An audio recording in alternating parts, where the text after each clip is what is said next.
We have breaking news to report to you. This is big breaking news. After 5 days of deliberation, we are told from the courthouse that the verdict is in the trial of Wayne Hsiung. We have been sitting through 5 days of deliberation. It is absolutely nerve-wracking. I'm going to very briefly put up the charges that Wayne Hsiung is facing: conspiracy to commit trespass, conspiracy to commit trespass, and trespass. Let's go straight out to Carla Cabral, who is live at the courthouse. You are the one who informed us that the verdict is in. What is the mood right now after so many days of waiting? It is incredible. I'm actually almost alone out here because, it's been 5 days. We have been out here. Anywhere upwards of 50 activists have been here each day.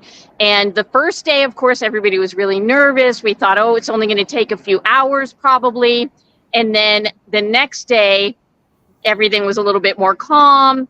By the third day, we were out here playing games, just having a grand old time. Even today, yesterday and today, I was painting people's fingernails. They were playing Uno. And then out of nowhere, boom, verdict is in, and this place was cleared within seconds. It was like all the preparation, everybody was ready, just like DXE in true fashion. We are ready, we are prepared, and the instant somebody said the verdict was in, this place was completely cleared, and everybody got inside the courtroom. So our hearts are racing, and we are ready for this. You are looking at footage of the actual events 5 years ago. There were 2 open rescues. Hundreds of people were involved. And look at the law enforcement turnout. You would think you were dealing with a bunch of monsters. The folks who were protesting and committing this open rescue were holding roses, flowers in their hands. The response has been very overwhelming for law enforcement. Indeed, many are saying this is animal factories on trial here, not Wayne Hsiung. But in law and in fact, Wayne Hsiung is on trial. He is the one you'll see in the white shirt on the left next to the pole in this video of the event happening 5 years ago. Approximately 70 suffering ducks and chickens taken out of 2 facilities, and Wayne could go to prison for years. As you can see, he's the white shirt on the left. He was not inside in this particular action at this particular time. So I want to go to our panel. Let's break it down. He could go to prison. There's so much tension after 5 days of deliberation. First of all, Nathan Semmel, former assistant district attorney in Manhattan, have you ever seen deliberations going on this long? We've all been sort of going a little crazy because major trials involving multiple murders have come back sooner.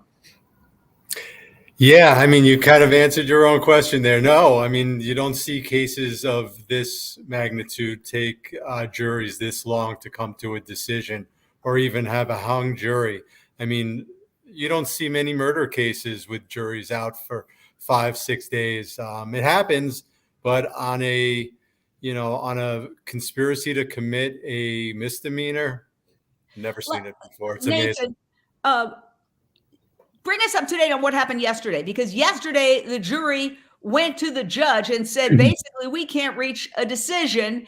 And then she sent them back, and now they reportedly have a decision.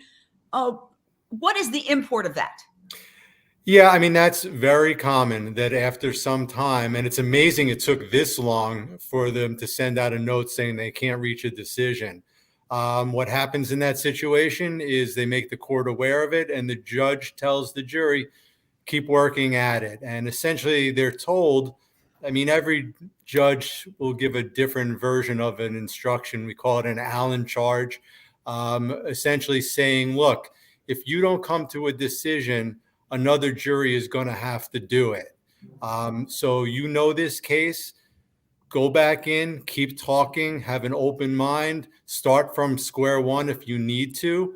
Obviously, don't just give in just to be done with this, but really go back in there and keep working at it. And they did. They kept going at it yesterday, the better part of the late afternoon, and this morning. And now they have a verdict. I mean, I think a lot of us thought there was a real good possibility at this point that it would be a hung jury, or at least a hung jury on some counts. But apparently, it seems like they have a verdict on all counts. First of all, Carla, jump in the second that you see or hear anything, but I want to go to Renee King-Sonnen. You had said days ago that there was going to be a pitched battle in this jury room. It turns out you were right. What were your thoughts then, and what do you think that means for what we're about to hear? Man, I have just been on pins and needles. I had a feeling that they were just head-to-head deadlocked on this decision because, let's face it, animal agriculture is, has its tentacles in so much of the world, not only our animal rights movement, but everything from pharmaceuticals to you name it. Animal agriculture, politics has got its tentacles deeply entrenched. And so knowing myself, having been, on the other end of being targeted by animal ag in other publications, on maps, I know that, the tension has to be fierce in that verdict, making this verdict, and I was there along with Donnie Moss at that particular action. So I just happened to be there. When I saw all of that law enforcement come in, I could not believe the amount of force that they were pushing in on, just very peaceful people just trying to rescue birds, from cruelty. It just was unbelievable. And we know that the jury did not see the worst of the cruelty. Mm-hmm. Again, jump in any chance you... Okay, jump on in, Carla. What's going on? OMG. So I just got word that they reached a verdict on one count, but they don't have a verdict on 3 of the other counts. And the judge told them to go back again and continue to deliberate. And apparently it's 11-1 on a holdout. We don't know which direction, but it's 11-1. Verdict is in on one count, but not the other 3. Is the verdict that's in on the one count a misdemeanor or a felony? Don't know. Oh my God. I don't know. Oh, this is insane. Nathan, take it away. I honestly don't know what to say. Yeah, I mean, we see this once in a while, is that a jury is deadlocked at 11-1, and sometimes there's just nothing you can do to rattle that juror. I mean, we know the movie 12 Angry Men, and sometimes it can happen where one juror will start to change the room, but 5 days in, I don't think that's going to happen. So the $1 million question is, this lone holdout, are they holding out for conviction or are they holding out for an acquittal? I mean, historically, usually in this situation, the holdout is for acquittal. Now, that doesn't mean it's universal. And in a case like this, where somebody could just have such a problem with the activists that they could be a guilty holdout, and that they are going to protect the industry no matter what, and they'll never acquit. Or it could be that it's a rural county where a lot of people are somehow in some way, shape, or form related to this industry, or have chicken or duck for lunch every day. And there's one person who's like, no, what's happening in there is wrong, and we got to do something about it. Donnie Moss, weigh in on this completely crazy situation. I have never experienced anything like this in my life, and I've covered so many trials. I've never had somebody announce a verdict is in and then say, oh, well, no, actually, it's just one count. They're still deliberating on the other counts. And guess what? We don't know what the outcome is on any of this. So first of all, just to clarify, the verdict the verdict on the one charge that did come in is unanimous, right? So there's no scenario where it's not a unanimous vote on a verdict. So that means that it's 11 versus 1 on all 3 other counts. I just want to clarify that that's the case, Nathan. I mean, that's what it sounds like based on what Carla is telling us. I mean, for there to be a verdict on one count, it has to be unanimous. So all 12 have decided either guilty or not guilty of one count. We don't know what count that is. We could speculate, but you know, they don't have a verdict on the other 3. And from what Carla is reporting, it sounds like they're 11-1, which means either one juror is saying, you know, guilty, and 11 are saying not guilty, or 11 are saying not guilty and 1 is saying guilty. So I might have said the same thing twice. A lot of the commentary is deadlock jury, didn't think this could be more intense. Yeah, I've never seen anything like this, but we can't say it's a deadlock jury because the judge Passaglia, who I think everybody can agree has not been super sympathetic to the defense, she has not said, okay, it's a hung jury. She has said, correct me if I'm wrong, Carla, go back and continue deliberating? Yeah, absolutely. This is now the second time that the judge, and I was told, that the first time that she did rule an Allen charge or whatever, Nathan, correct me on the terminology of that, but that she did say, that it was an Allen charge, that they were to go back and continue deliberating. And I don't know what you can make of, the questions. The jury has been asking some very good questions.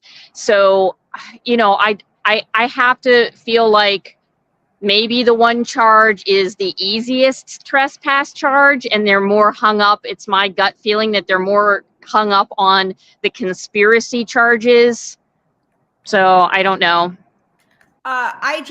Can you imagine? We're all on pins and needles. People have been asking me for days, where's the verdict already? And I said, there is no verdict. I've been canceling shows left and right to make myself available because the second you lock yourself into something, or as I jokingly said, if I had to run out to Costco and forgot my phone, that wouldn't guarantee there'd be a verdict. So we've been sitting here, all of us going completely, nerve-wracked. Imagine what it's like for Wayne Hsiung, the defendant, and take a look at how cool, calm, and collected he has been. He's spoken about sacrificing his freedom a couple of days ago. Listen to this. Today I'm betting my freedom on the movement for animal rights. While this trial is technically about whether I conspired with others to take animals from 2 massive factory farms in Sonoma County, at the end of the day, it's about so much more. The evidence the prosecution was presenting wasn't just about me, and it wasn't just about factory farms in Sonoma County. It was about a set of ideas. And the hope the prosecution industry are betting on is that the animal rights movement, per se, intrinsically, is a movement that deserves punishment and retribution by the state. I'm betting my freedom on the opposite proposition, that when regular people, ordinary people, drawn randomly from the public, see who we are, hear our truth, and more importantly, see the truth of what's happening behind the closed doors of a factory farm, they'll see that this isn't radical or off-putting, much less deserving of punishment. This is compassion. Compassion is not the worst in us, it's the best in us. I think the only way we're going to succeed in the face of all the obstacles we faced over the last couple of weeks, all the evidence that has been excluded, is if this jury sees that truth and listens to their heart. I guess the important thing is, regardless of whether I'm guilty or innocent, the bet is already paid off because we've had the opportunity to speak our truth, to speak the animal's truth in the court of law. In many ways, I have you to thank for that. We've had so many people coming through the courtroom, listening to the testimony in court. Thousands of people in recent years come to conferences and meetings and open rescues. We've had millions of people across the world watching and sharing these videos and amplifying the signal that animals are not just things for us to abuse. They're living beings for us to protect. So thank you for everything you've done. Regardless of what happens today, as long as we keep speaking truth, we've already won. Wow. I mean, go ahead, Carla. Take it away. What are you learning? I just wanted to update you that I did hear from someone who was inside the courthouse, inside the courtroom, that what happened exactly was that the jury themselves sent a note to the judge saying, "We have a verdict." So everybody went in. The judge asked, "Do you have a verdict?" They said yes. She said, "On all counts?" They said no. Just the one count, just one count. They didn't say which count. And that she said, "Well, where are you at?" And that's when they said it was 11-1. So that's the update from inside. I'd say, honestly, this is small town judiciary response to a big case. Having covered the Michael Jackson trial where there were false reports of verdicts. I remember Joe Jackson came out at one point looking for his son in a state of panic because he thought that it was a verdict, and he was crying out, "Where's my son? Where's my son?" running right past me, which was extraordinarily dramatic moment. But that was just something he heard. Never has a court system, in my experience, in all the trials I've ever covered, let out that there is a verdict without confirming from the jury that there's a verdict on all counts. I mean, I can't even wrap my head around. And these are the people who want to send Wayne Hsiung away for 2 years. Donnie Moss, comment on this, please, because I'm losing it. I think we need some courtroom sketches of what's going on in there so that we can see for ourselves. Obviously I'm nervous, and obviously I want an acquittal like everybody else. And a third acquittal in an open rescue case really would be sort of more historic than 2 acquittals. At the same time, a conviction, there is a silver lining, as I understand it, of a conviction. And that is that there's a possibility down the law after appeals that case law could be created around the right to rescue. So if that is in fact the case, if that is in fact a possibility, then a conviction or partial conviction wouldn't be all bad news. That's the way I'm seeing it. Am I seeing that correctly, Wayne? I'm not Wayne. Nathan? Yeah, I mean, that is certainly a positive way to look at this, is that, verdicts from juries have no binding impact on other juries in the future, or on district attorneys or police and how they enforce the laws. But an appellate decision does have binding effect within the jurisdiction of that appeals court. So if Wayne were to lose on a trespass count, and then the case went up on appeal, and an appeals court said, based on the evidence in this trial, this does not constitute a trespass because there were animals that were suffering, and the record is borne out that this is, that the elements of a trespass aren't met. Theoretically, they could reverse the decision, and they could dismiss the case. With that, I think it's very important to take our viewers back to what actually happened. Donnie Moss of theirturn.net made an incredible video. He was there. So let's look at one of these actions and show you the heart of the case.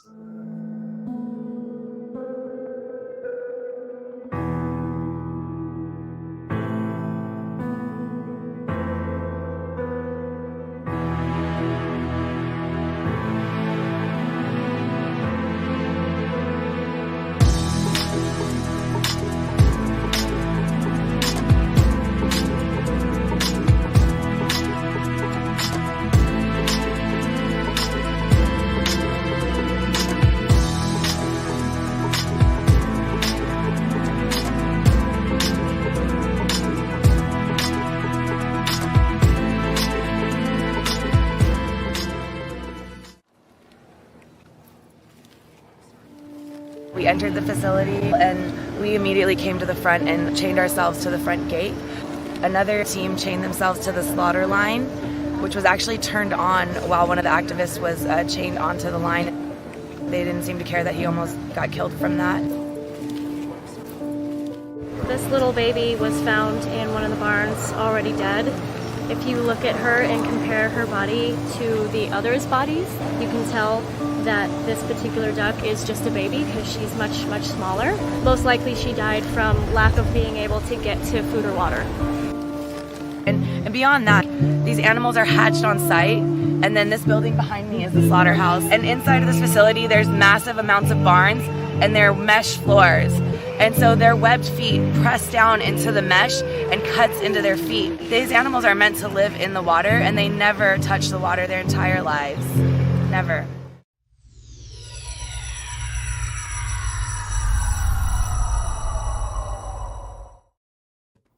Thank you for that compelling piece, Donnie Moss of theirturn.net. So tell us, you were there. This is 5 years ago. Approximately 70 ducks and chickens were removed from 2 facilities. I assume that includes the dead animals, who would have zero value. I don't, honestly, I can't wrap my mind around this prosecution except to say that this is an epic David and Goliath battle between the very powerful forces of animal agriculture trying to, as they were reportedly quoted as saying, cut the head off the snake of the animal rights movement, Donnie. Yeah, first of all, I don't think that the dead ducks who they were holding at this facility counted toward the ones who were rescued, and All right. Carla's agreeing with that. As I recall, when I interviewed the activists who chained themselves in an act of civil disobedience to the front gates of this duck farm, when they were inside, they didn't have any trouble finding dead ducks. They were sort of strewn about, as I recall them saying to me. And I just want to point out that this is the best of the best, this farm. And this is what restaurants, high-end restaurants in the area, they actually reference Sonoma Valley duck on their menus, referencing back to this animal factory. And so if this is the best of the best, and we know it's horrific, then can you imagine what the other animal factories look like? The whole thing is just blowing my mind. For those of you who have just joined us, and there's so many people, even our guests are just piling in, the verdict is in on 1 count only. What do you make of it, Ellen Dent? I think it's unusual, like you said, that we're just going to hear 1 count. I don't know. I just feel like it's going on and on and on inside that jury room, and I'd love to know what their process is. I don't know. I feel like they're really looking into every single thing, which is, could be good, could be bad. But all I know is that I'm on the edge of my seat, of course, hoping for an acquittal. But like Donnie said, there is that silver lining where there's a possibility to get case law.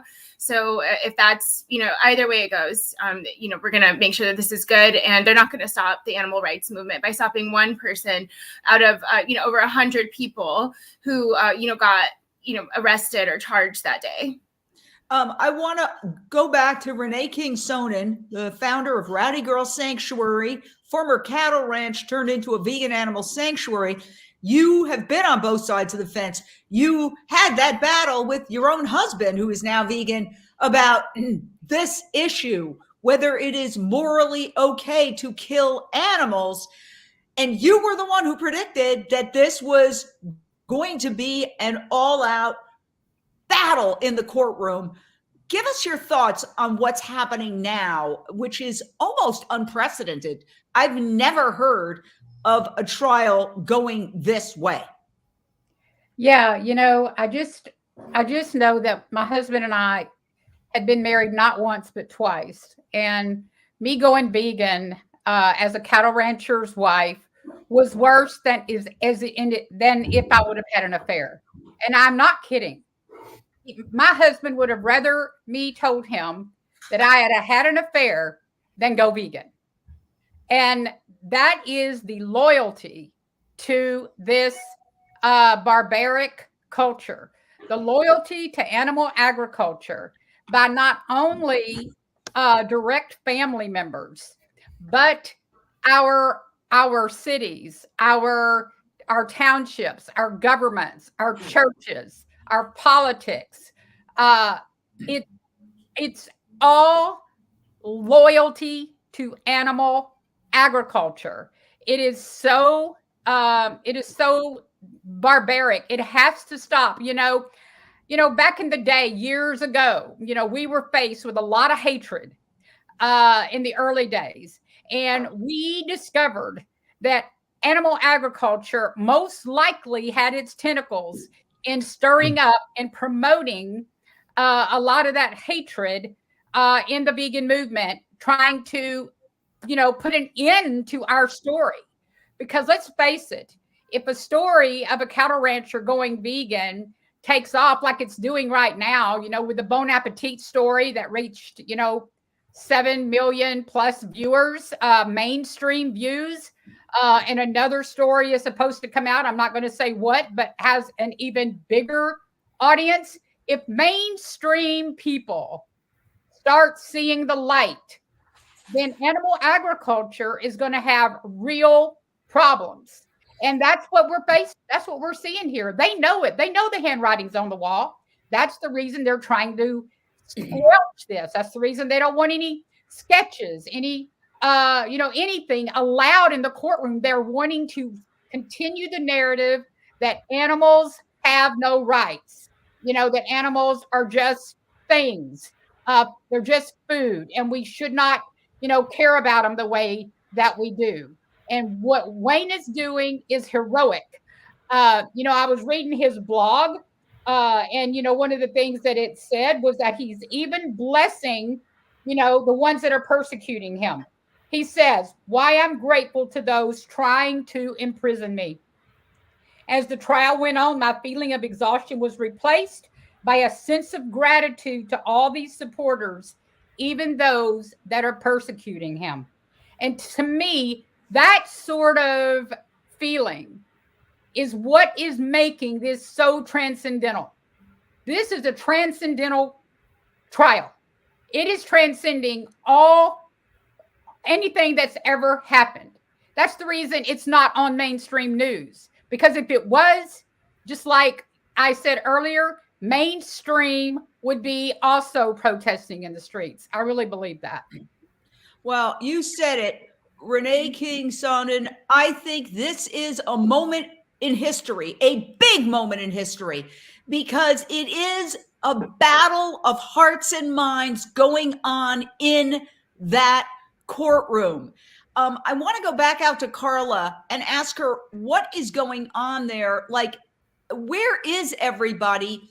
Is the jury at lunch right now, or are they continuing to deliberate? Or I know you've had a convergence out there of many dozens of people having snacks and waiting. Everybody screamed and ran into the courtroom thinking there was a verdict. Turns out there was a verdict on one count only. He faces 3 other counts. And so 2 are felonies, 2 are misdemeanors. What's going on? Bring us up to date. There hasn't been any new news since what I last told you. Everyone is still inside the courtroom, which I find interesting because if they just let the jury go to lunch, everybody would have come out.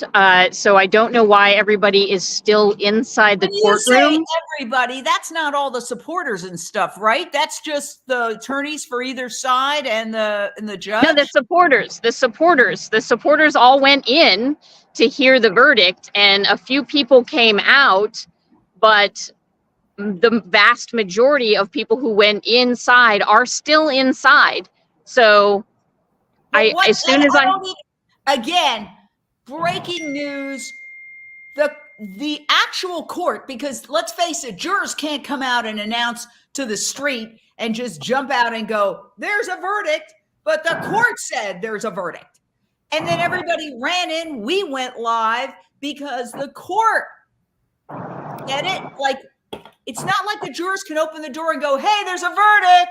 They had to send a notice to somebody, and that somebody was part of the court system and said there's a verdict. And so we went live because the court told us there was a verdict. Everybody runs in, and then unheard of in like my entire 38 years of covering trials, they go, no, actually it's just one count. They're still deliberating on the 3 other counts. You know, I don't get it. Michelle Celestino, you in the news business, you've covered trials. Have you ever seen or heard anything like this? Muted. Sorry about that. No worries. Everything going on with this trial is completely unprecedented. I'm left speechless. I was running to get on this, and I'm just hearing now there's only a verdict for one count. I still don't understand it. Besides this going on, everything that's gone on in this trial with all the I believe the unfair treatment of the defense, everything else, I think it's going to make history. Besides the fact that there is a cultural shift, I believe that this is really resonating with the public, with the people. The fact that the jury, pardon? Go ahead. Oh, the fact that the jury is still deliberating and it's been 5 days, that's unheard of. And you can tell that this is definitely not even just a subject. This is something that is resonating and affecting their hearts. And it's going to change the way people think and eat and really decide what they're going to be putting on their plates. I think you're making a very good point. It's like we hear a lot about the culture wars. It's like the culture wars are happening in that courtroom right now. A culture of compassion or a culture of treating animals like they're mere objects. And by the way, and thank you, Echo, for pointing out, CNN, why aren't you covering this? NBC, why aren't you covering this? You know, all of ABC, what CBS, where is everybody? Right. This is a historic moment. And just some of the crazy things that have happened in this trial that I believe as a journalist who was in mainstream media for more than 3 decades make it very, very difficult to cover this case. Not only was Wayne Hsiung gagged, so he cannot talk directly to the media at all. A courtroom sketch artist had a sketch of the judge ripped out of her hand by the judge. Then she had limits on who she could even sketch. She is not permitted to sketch prosecutors, witnesses, the judge, the court staff, the jurors, the bailiffs, or observers in the gallery. The only person she could sketch is the defendant, Wayne Hsiung. And I will say that the judge in this case, Judge Laura Pasaglia, is a former prosecutor.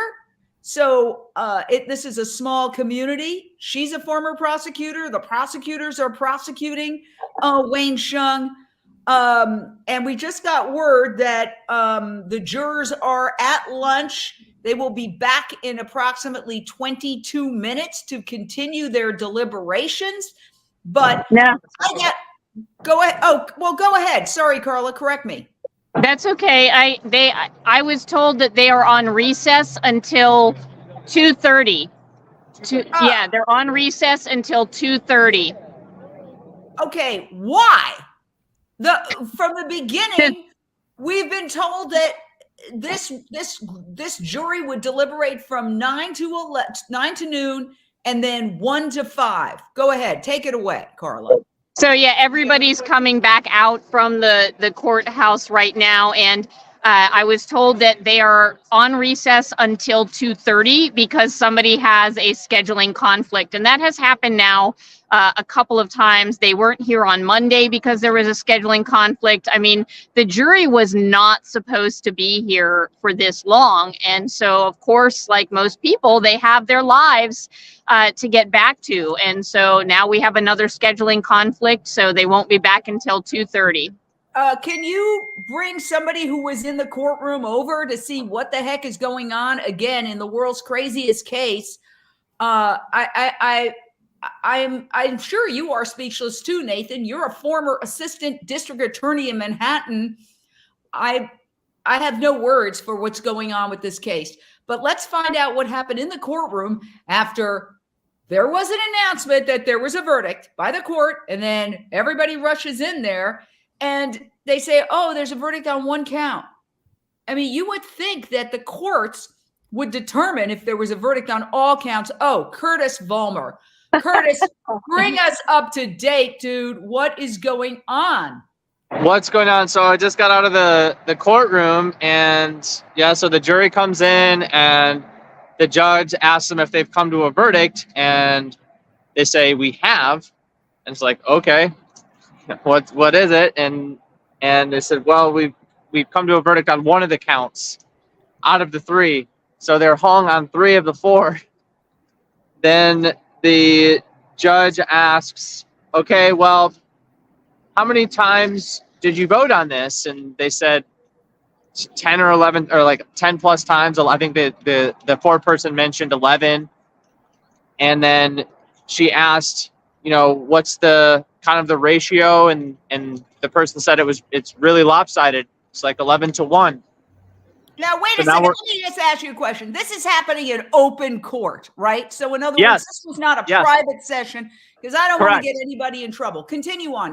Yeah, I mean, I wouldn't have heard it if it was closed court. No, I know, but I had no idea that this is a crazy court. Okay, this is a for Cocoa Puffs court. Yes, you're right. It has been pretty odd. Yeah.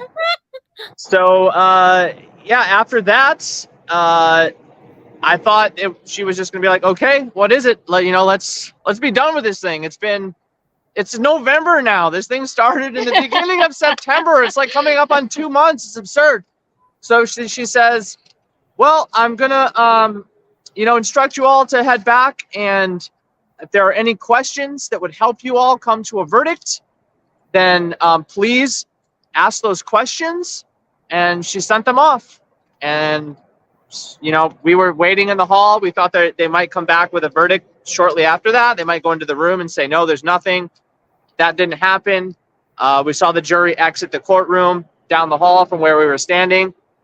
And now it's lunch until 2:30. So maybe we'll get a verdict after lunch. Maybe we'll go into tomorrow.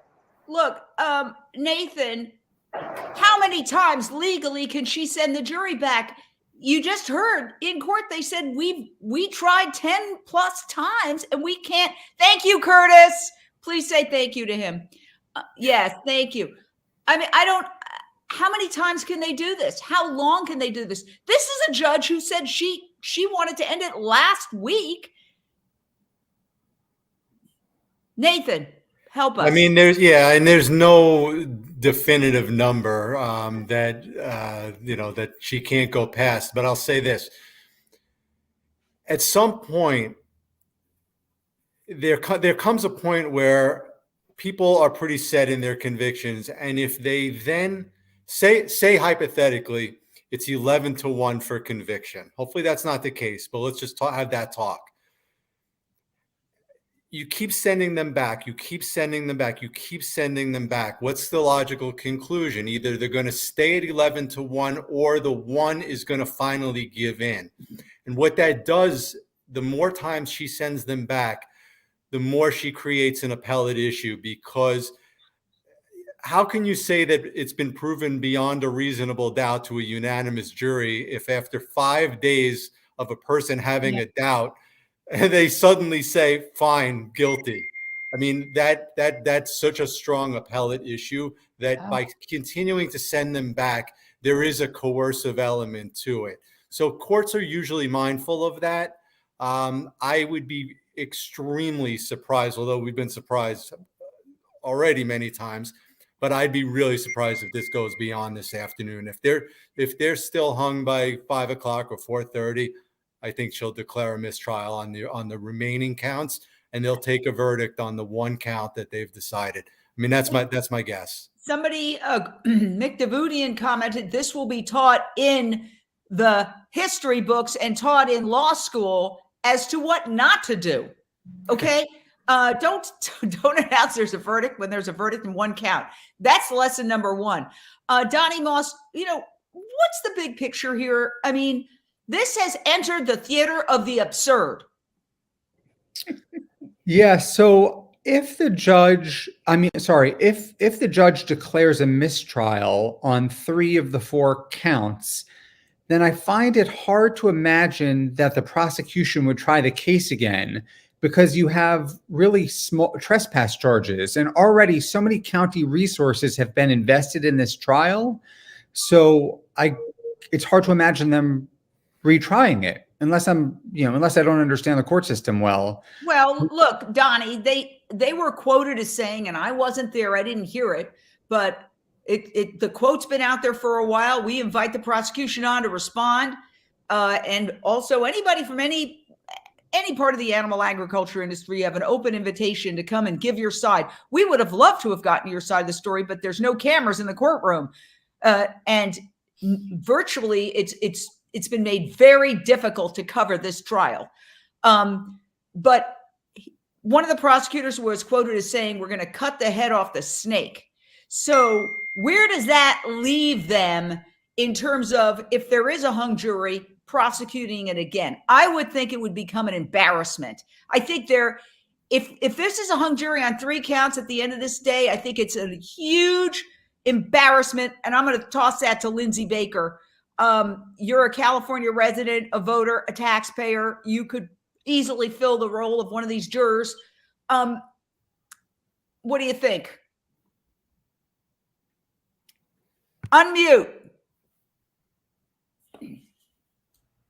I just think the prosecution has made a huge mistake. I think they will think twice. The animal agriculture industry will think twice before they try to prosecute another activist. 2 acquittals and basically 5 days without being able to come to a verdict. So all of that looks very, very bad, as well as the comment, or I just heard this, the absurdity of this is Sonoma Valley's finest, and it's definitely going to be broadcast by all social media if this trial goes south for the activist, for Wayne. Let's put a name on this amazing man. If it goes south for Wayne, it's still going to be a huge win for the movement. At great sacrifice. But so I'm very optimistic, and every moment I'm like, I can't believe this. I thought a verdict, finally a verdict, and then we get here, a verdict on 1 count. So I'm just hanging at the end of my seat here. It's crazy. Let's go back out to Carla. Who have you got there, and what perspective can your new guest offer on this crazy, crazy, crazy trial? You need to unmute. I think we're all tired after all this time. Yeah, all these mute, unmute. So I have a special guest with me, Alexandra Paul's sister, Caroline Paul, who was present at the action. Yep. And was in several videos. So if you have any questions, here she is. Oh, yes. Carolyn Paul, first of all, wow. Your video was one of the videos that the jury actually got to see of you picking up, I believe it was a deceased animal or a very sick hen, one of the two. What was it like being in there and seeing what you saw? What was that emotionally like to go in there? I mean, well, it was just startling just how close and that atmosphere was. It was all dark when we got in there, and then just the rows and rows of cages. And for me, what was the most moving emotionally was when I was walking out with her to deliver her outside. She was already dead. She showed clear signs of cannibalism. But when I was walking, just the way that the cages, which were full of hens, they all started flapping, and it was kind of just clear how crowded they were. It was hard to see otherwise because we just had our headlamps. But once I walked by, and you could see that a little bit in the video, I think that was shown to the jury, and hopefully they could see it, just how crowded those conditions were. Yeah, and I do have the footage here of you inside. I want to go to it. I believe here it is. Yes. Okay, it's nothing to work out. Hold on. Hold on. Let me get that. Sorry. Okay.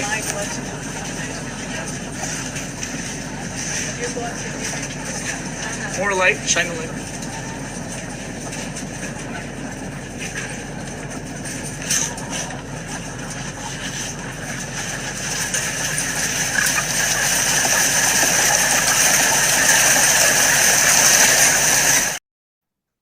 again, that was you in there. That was one very, very little bit of evidence of what was happening inside these animal factories was shown to the jury. That was one of just a couple of clips that aren't the worst of the footage, because DXC had done an investigation with video prior and actually went to these same office, correct me if I'm wrong, the same prosecutors that are prosecuting him, and said, we believe there's violations of law. We want you to investigate and prosecute. And they didn't. Instead, he's being prosecuted.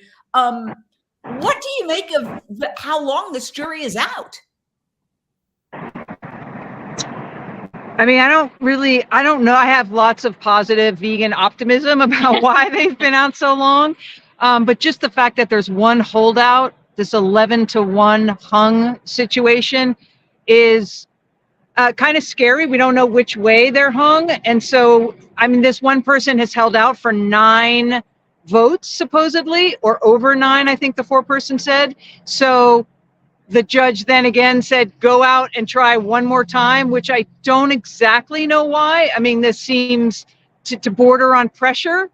Pressuring the jury, which is unconstitutional, but I don't know legally where that stands.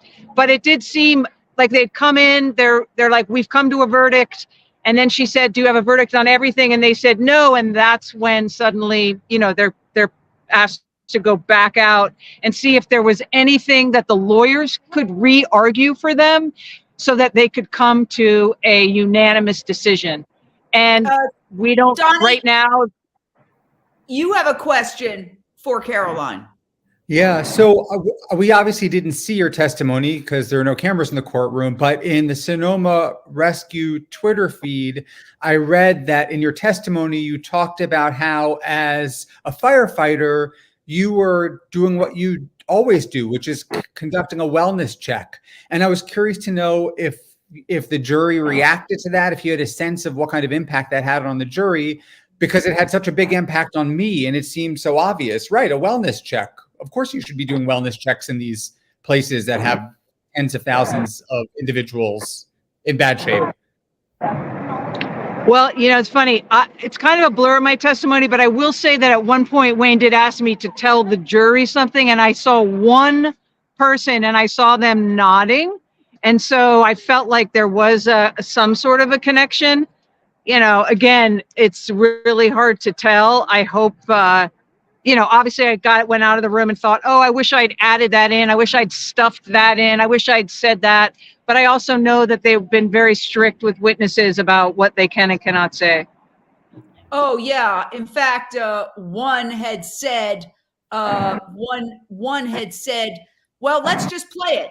And then you'll see what he said and how essentially court was like evacuated. That's how Wayne Hsiung described it, but it's worth checking this out. They evacuated the courtroom yesterday because someone mentioned a slaughterhouse. Louis Bernier is an animal cruelty investigator who's testifying about a demonstration at a slaughterhouse. The prosecution had demanded edits to video of what happened on that day, cutting out everything that was actually happening to the animals, all the violence. And Louis just commented offhand, it's sad that people can't see this. In response, the prosecution immediately stood up and objected. The courtroom was cleared, and the attorney for the prosecution indicated that Louis needed to be excluded from the courtroom entirely. He wasn't even able to talk about what he saw. This is an example of how the system suppresses accurate information about slaughterhouses and factory farms to prevent people like you from finding out the truth. And this is why we need change.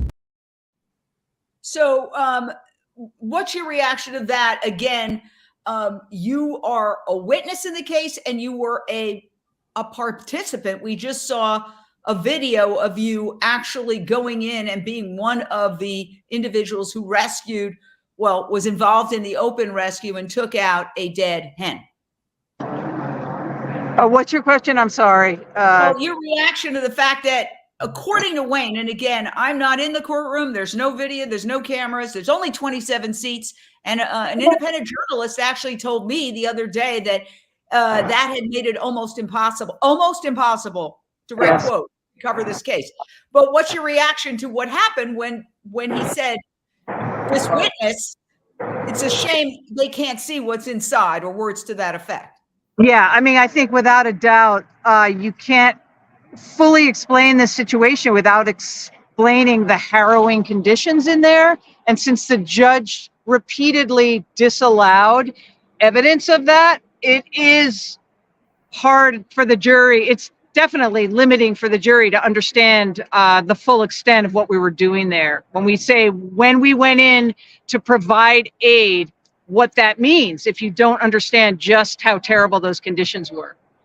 Yeah, and again, we invite any of the owners of these animal facilities on any time to respond. They did take the stand, and we would have loved to have broadcast their testimony and what they said, but there's no cameras in the courtroom. But they have an open invitation to appear. We would love to get their side of the story.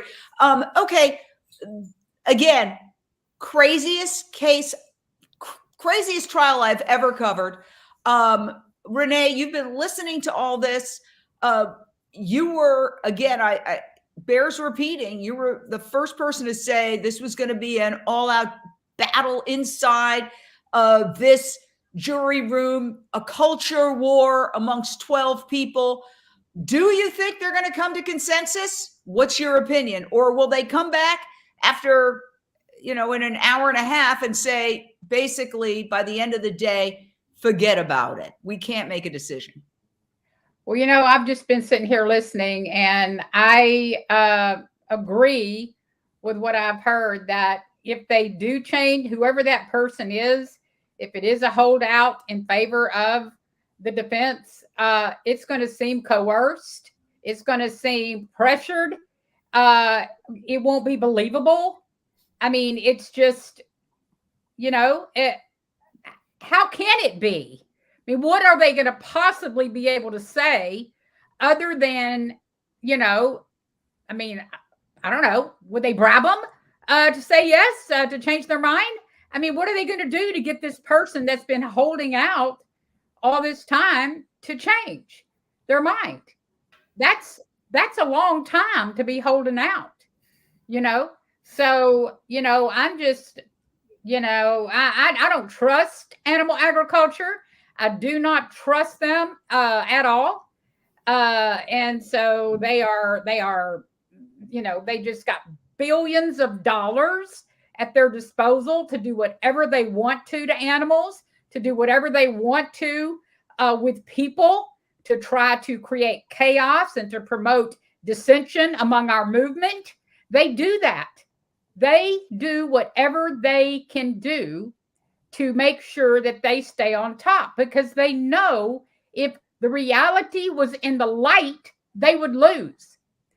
The mainstream people would not tolerate what animal agriculture does in the dark if we were able to expose it, if we were able to truly shine a light on it like we should be able to do. There should not be ag-gag laws on suffering. We should be able to expose suffering. It's just preposterous that we can't. Well, the other thing I would say is the purpose of the courts is not to go to court and prosecute to defend an industry. No. Okay. And yet it seems that case after case after case, that's exactly what is happening, Ellen Dent. And, Caroline Paul is the sister of Alexandra Paul, who was recently acquitted in another case. This involved another open rescue. We have a video of that open rescue, which I'll show you. And Wayne Hsiung defended her and her co-defendant, Alicia Santurio. They were acquitted. You're looking at the alleged crime in action video that was released by the defendants themselves and Direct Action Everywhere in this upside down world. And she was acquitted.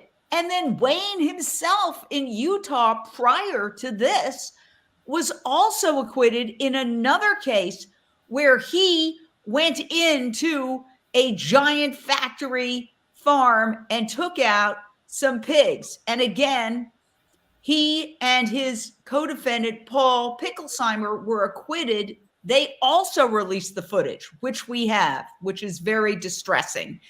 So, Ellen, what do you make of these series of prosecutions of these folks in light of the fact that one of the prosecutors in this case has said reportedly, he wants to cut the head of the snake, cut the head off the snake of this movement. It seems like all of law enforcement is gathering together to try to stop this movement, open rescue specifically, and animal rights in general. Yeah, well, they're not going to stop us. I mean, this is something that we've all said over and over again. Like Carla said, we're a snake with many heads, a Medusa. So they're not going to be able to stop us. They are targeting one person, out of hundreds of people. I mean, we're talking different cases. These are not criminals. They're not covering their faces. They're not going into the dark of night. Not saying that, like, anytime that you save another sentient individual, they're going in there just with their faces open, doing what they believe is the right thing to do. And that's what the jury deserves to see. So not only do we need cameras in these courtrooms, but we need cameras in these, animal factories. We don't call them farms because they're not. And we need cameras in the slaughterhouses. We need cameras and eyes on everything, that has to do with animal agriculture and the crimes that they are committing against other life forms. And one story that I haven't shared before was that when I was 18 years old, I was on a jury. And it was one of the worst experiences of my life. So I'm not exactly sure what is happening inside that jury room, but I know what happened to me, and I can make it very short, that it was, a case with the police against two Hispanic men. So there was a racial element, and they said that the Hispanic men had assaulted them when they were trying to arrest them. I believe also for trespassing or something like that. This was a while ago. But I remember not feeling like we had gotten enough evidence. Like we had been limited, there was no video. They showed us a rip screen, and then we heard them testify against each other. So it was their word against theirs. And I remember being in a courtroom with predominantly, I believe everybody else was, at least appearing to be white. And they, wanted to prosecute these two Hispanic men. And I'm like, for what? And one other younger person held that jury with me for about an hour. And I held it, for, until the end of the day. And then we were pressured. I want to go home. A lot of people said, I don't want to be here. Why can't you see the evidence? And, I'm only 18 years old at that point. I wish I had been stronger, like I would have been today, to hold that jury, to say that we weren't given enough evidence to prosecute these men, to take away their freedom. I don't want Wayne to spend one day away from his companion dog who was rescued from a meat farm, Ollie. I don't want him to spend one day away from that sweet dog. He does not deserve this. He does not deserve to be on trial. Nobody who does the right thing, this is not trespassing when you're going in to save another sentient being. Wow.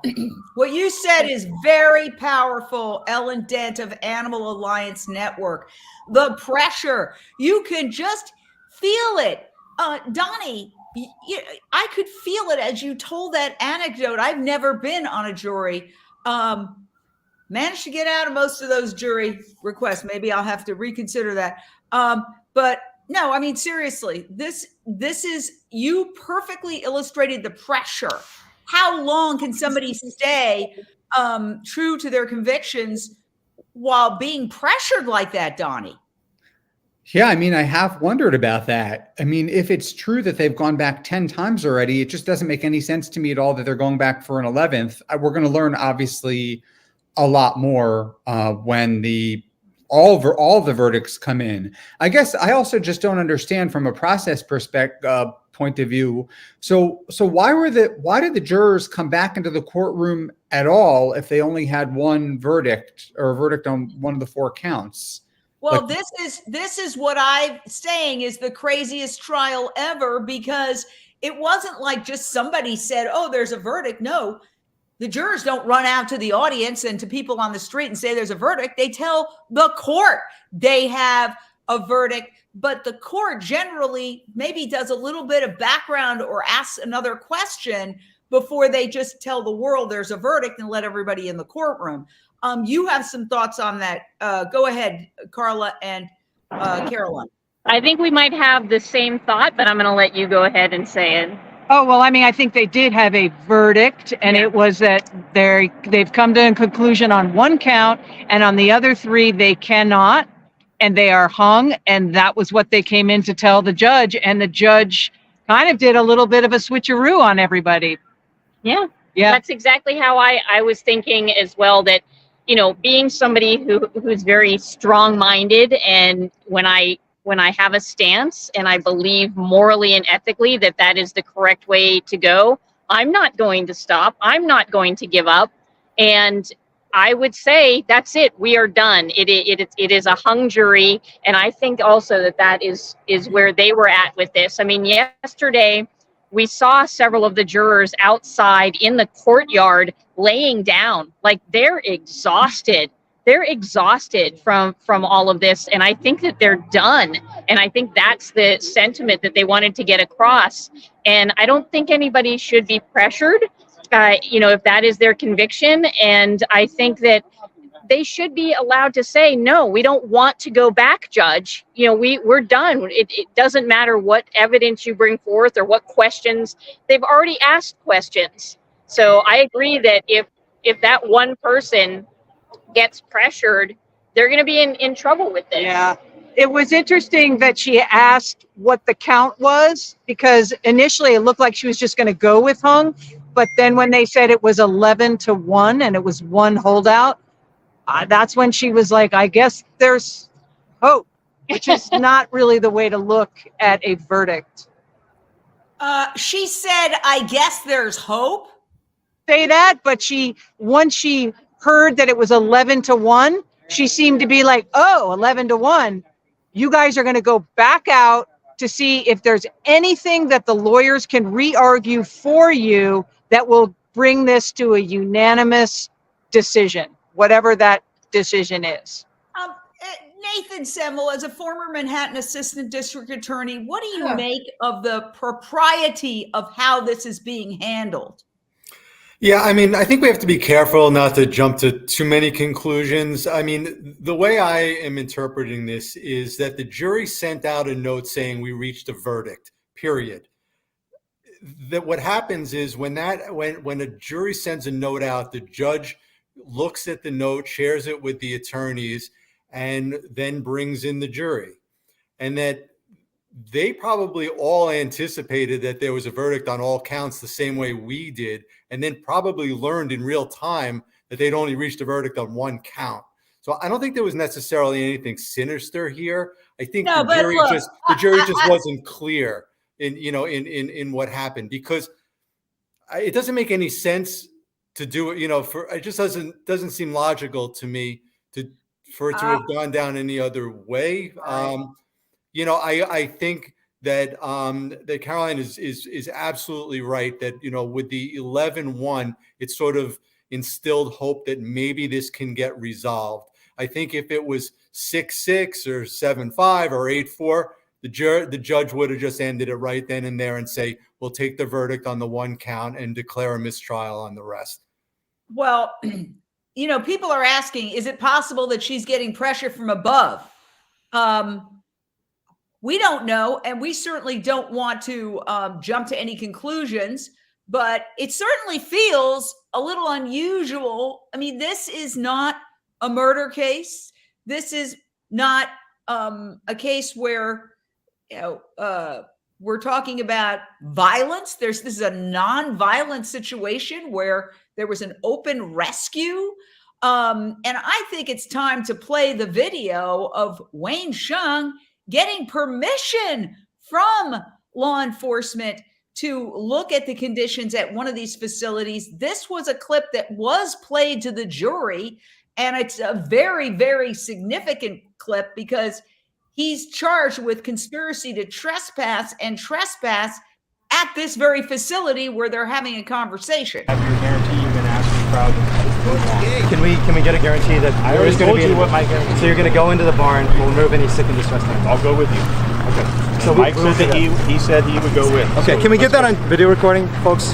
If we can get it on a video, I have it on my video recording. Yeah. They were video recording the whole thing. So if let you me could just say talk the to word, folks. I'll talk to these folks and say, what's your name, sir? Sergeant Thompson. Thank you, Sergeant Thompson. 1240. So 41 now. Okay. 1241. So I'll talk to folks. You don't want to shake my hand? We did. Okay. No, I wasn't sure if you're upset. Okay. No, I'll talk to these folks and say that the officer is willing to walk with us. We'll put on our biosecurity gear. We'll walk through and inspect the facility, see what we're finding there, and remove any disease or distressed animals through there. Okay, let's do it. We can do that. We'll check it out. So that, okay. So,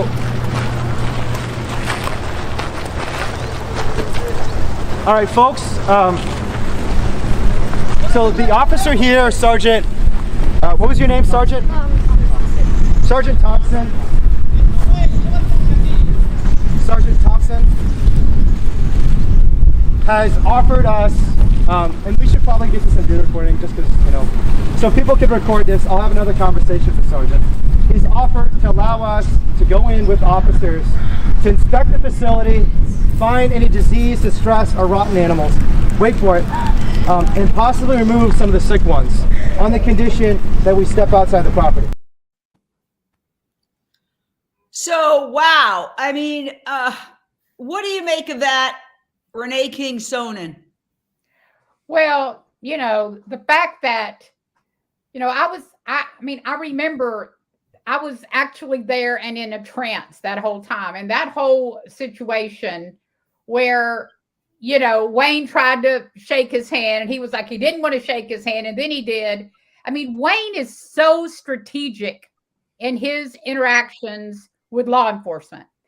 And, his presence alone speaks volumes in the face of hundreds of law enforcement. He is able to emit an aura of not only authority, but compassion, and his ability to convey the truth of why he and all of the activists, including myself and Donnie, who's on this panel, were there. I mean, he's able to represent in a way that is so precise and clear and succinct. And honestly, it's obvious that he and others like him do not know how to interface with someone that has that caliber of authority and compassion all rolled into one. They really just don't know how to do it. It's so obvious. Wow. Well, I have to say, if you are just joining us, there was an announcement by the court that a verdict was in. The jury comes in and says, yes, we have a verdict, and then says, we have a verdict on one count. And I'm sorry to disagree with you, Nathan, but I do feel like there should have been more investigation before the court announced that there was a verdict. How would they investigate that? Well, when you say there's a verdict, well, let me, okay, wait a second. I just had a thought. The fact that they said there's a verdict, and then when they got into the courtroom, they said, well, there's just a verdict on one count. What that says to me from a psychological standpoint, and I'll throw this to Michelle Celestino, is that psychologically they wanted to please. They wanted to say, yes, we have come up with a verdict. And so it was an attempt to sort of like sell the one count as, yes, we have come up with a verdict. No, we can't agree on most of it, but we can agree on this one thing. And to me, that says that, they're all trying to please the court. And that worries me too, because the point of a trial isn't to please the court. The point of a trial is justice. And what's that famous saying? Better that 1,000 guilty men go free than one innocent man be convicted. Michelle. Exactly. All I'm getting from this scenario is pressure. Like the jurors are feeling pressure all the way around. And I believe too, they went in thinking, okay, this is the best we can do. We're giving you the verdict on one count. But I believe the other 3 counts were probably hung and they were told to go back and like figure that out. How is that fair if they've gone back already 9, 10, 11 times, I think Curtis said, and to come up with a decision that is fair to Wayne and to this whole trial. You just have to think right now that they are going back and forth on the idea that they're not doing anything right now. They're at, one person had an appointment and they're going to come back at 2:30. So I didn't mean to interrupt you, but when they do come back, I don't know. I mean, if it were me, I'd come back and say, look, I said I was done. I'm done. I'm going to just sit here. I've said everything I have to say. I'm not going to be pressured into going with this. But Ellen, you said that as a person who was actually in a jury, that's very difficult to do. I mean, from a psychological standpoint, it's hard to just fold your arms and say, look, we've discussed this ad nauseum. These are my feelings. These are my thoughts. This is where I stand. I'm not going to discuss this anymore. That's what it's going to take. Yeah. And I mean, you know, they say like a jury of your peers. In the particular case that I was in, this was not a jury of their peers. That was, you know, deliberating for their guilty verdict. I was also in Arizona, where there can be a lot of people that are racist. And you know, I don't like to characterize an entire state. Yeah, but there are a lot of people there that, you know. But leaving your case alone, I'm saying, what do you make of? Because that was great, but we're here talking about this case. Yeah. But what do you make of your experience in terms of, you found it impossible? Yes, you were 18. Yes, you were a young person, but you found it impossible to just sit there and say, I'm done. I'm not going to vote to convict these people. Yeah, I mean, there was actual pressure in that you know, that jury room. You know, I'm not sure I would call them my peers, but it felt like peer pressure. Like, we just want to get out of here. We want to go home. You know, they said, you know, bad things about these men that were on the trial that had nothing to do with the case, nothing to do with the evidence. I had taken extensive notes, you know, and I felt that the burden of proof hadn't been met to render guilty verdict. But, you know, I was outnumbered and I was young. Yes. So. Well, okay. Thank you for sharing that very powerful story. Carla, okay, they're out for another hour approximately till 2:30. It's 1:17. They come back. So they're not deliberating right now because one person had an appointment, or maybe more than one. You just heard it. Any human being would want to get done with this. Frankly, all of us who have been sitting here waiting on pins and needles want to get done with it. I canceled 2 very prominent interviews because I couldn't lock into an interview on Voice America Radio knowing that there could be a verdict.